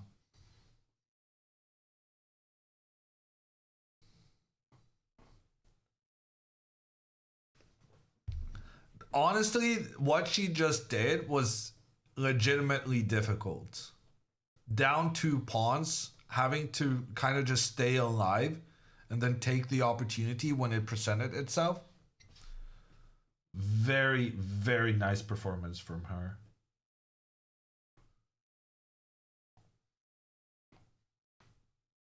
Oh, my bad.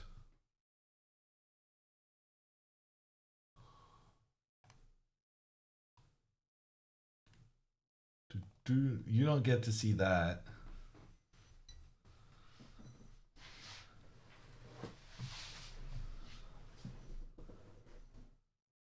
Call? I'm waiting for her to call in. She's probably still soaking in all the glory. Talking about her game with her opponent.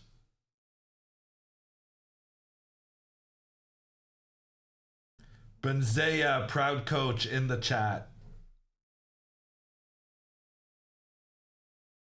Have you ever managed to draw being 2 pawns down? I don't know. Probably, but I can't remember off the top of my head. Well, actually, yeah, no, I remember. I actually almost won being 2 pawns down. That was freaky. I was supposed to win. And messed up.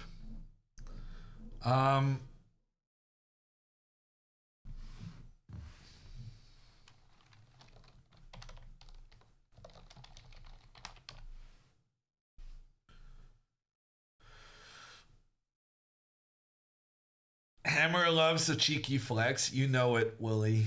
You know.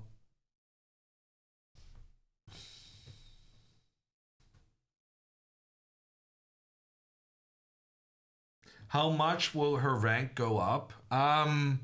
Good question. A significant amount. Andrea will win like 8 rating points on this game. Is anyone keeping track of what Andrea's rating is? She's got to be very close to 1900 now.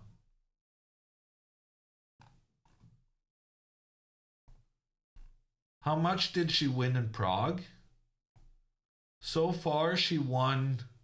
So she gained 8.4 today. And so far, she's won 26 points in Reykjavik.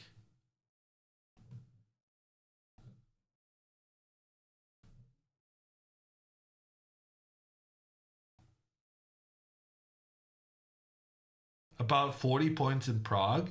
So 40 plus 25 plus 26. Tomorrow she might get it.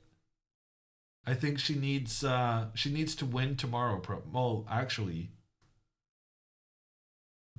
it's pronounced Reykjavik. It is in Norwegian, and since Icelandic is kind of like old Norwegian, I'm just pronouncing it in my own language. I don't really know how they pronounce it in Iceland.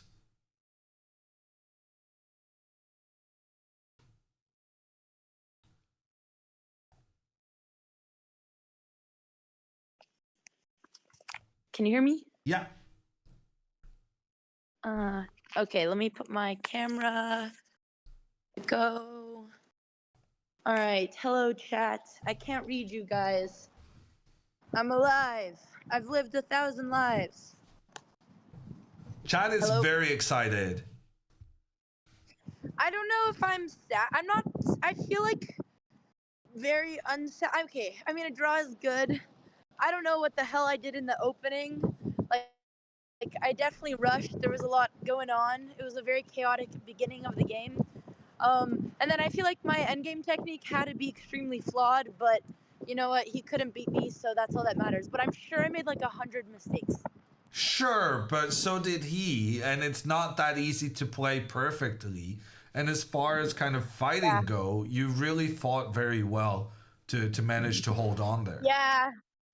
No, that was such a long game. I was like counting the moves until the 50 move rule. I'm honest. Did he have a win? Huh? I'm honestly surprised the game wasn't longer. I thought you were gonna have to defend like a rook and knight versus a rook. Shit. Were you thinking about that? I thought he was gonna go. Yeah, he kind of goofed up at the end. I thought he won and then make me play, which I don't even know if I would have been able to pull that off. Yeah, we're only hearing like half the things you say. Let me turn my Wi-Fi off. Okay, is this better? Maybe. Testing. I was saying that if he would have gave me that second pawn and went into the knight, rook, and pawn endgame, I don't even know if I would have been able to pull it off. But yeah, well, at the end you didn't really have to, right? Because he would need to give up one pawn and then. Well, no, at the end, but like earlier, I think I made. I don't know if there was like a easier system or if it was really just like figure it out as you go. I'm assuming like. At first, I thought I made a mistake letting his king pass the 5th rank, and then I realized it didn't really matter. And I'm assuming the formation's just like your bishop and king in the center, and then use the rook to guard off the king. But I was afraid he was going to sack that pawn before he brought his king backwards. And then I was going to have to play against his passed pawn with the knight and bishop. Yeah, I'm kind of speculating what you're saying, but something like this. Oh, can you still not hear me? No, I'm trying to understand, kind of recreate what you're talking about on the board. Oh, yeah, I can't see shit. So. Yeah. Okay, opening. So he definitely, like, I wasn't expecting him to play the Grunfeld. And then with the H5 line, I always know if you castle, it's a mistake, and then I pushed, and then I took, and then I ended up playing, like, the same line that I'm supposed to do when they have H5 on the board, which is Queen D2 against Queen A5, and then Queen takes, and then usually you go, like, Bishop D3, Queen takes C5. Was Knight A4 the best move, or what was that? Knight A4 was the best move, but then you're already kind of in trouble, right? Because you have no central control. Okay, so I definitely fucked up the opening then. But at least Knight A4 was good. I think personally, I feel like maybe Knight F3 was a mistake. Yeah. Because I played. Yeah. You lose out on the possibility to go F3 and G4. Yeah. Well, so I should have started with Queen D2. Queen D2, and then maybe like F3, and you try to go G4, and then you have some possibilities of going Queen to H2 to attack down the H file. And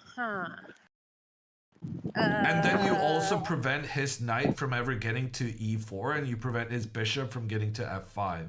So you're kind of limiting his development while also going for the attack. But can you tell me the line one more time? My head is blank. It would be like D takes C5. Yeah. Knight C6, and then Queen D2 there. Oh yeah. Yeah, that was silly of me. I played. It's always when I play too quickly. It's just because like I relied on my like memorized lines and like move order for that usually doesn't matter. I mean, the computer doesn't really like my suggestion too good, but okay. I guess my point is more that that would create some difficulties for him. Whereas what happened in the game, he was kind of the one calling the shots and having the central control. Yeah. All right. I think probably what's really happening, because you had the same opening in the last round in Prague, right? Yeah, with the Grunfeld. I don't think he prepped it. He seemed really lost at the beginning. Yeah, no, he definitely wasn't in his prep. But I do think that maybe, even though allowing H5 is considered a mistake, I'm not actually convinced, based on these two games you played, both in Prague and here, Black was better after like 15 moves in both of those games. So I'm not sure it's actually that bad for Black to castle. It looks not great opening up for the white rook along the edge of the board, but Black has really good central control in return. Yeah. No, that makes sense. I need to go over that line. Anyways, we're almost at dinner, which is closing in 8 minutes, so I'm gonna grab some food before it's too late. But any other main takeaways from the game? No, not really. I think you fought well. Chat is being spammed about a message from Alexandra that you need to get to dinner. Oh, shit. Because, well, clearly you were aware that it was going to close soon, so. Yeah, I know it's closing in 8. Okay. Yeah. Have a good meal. All right.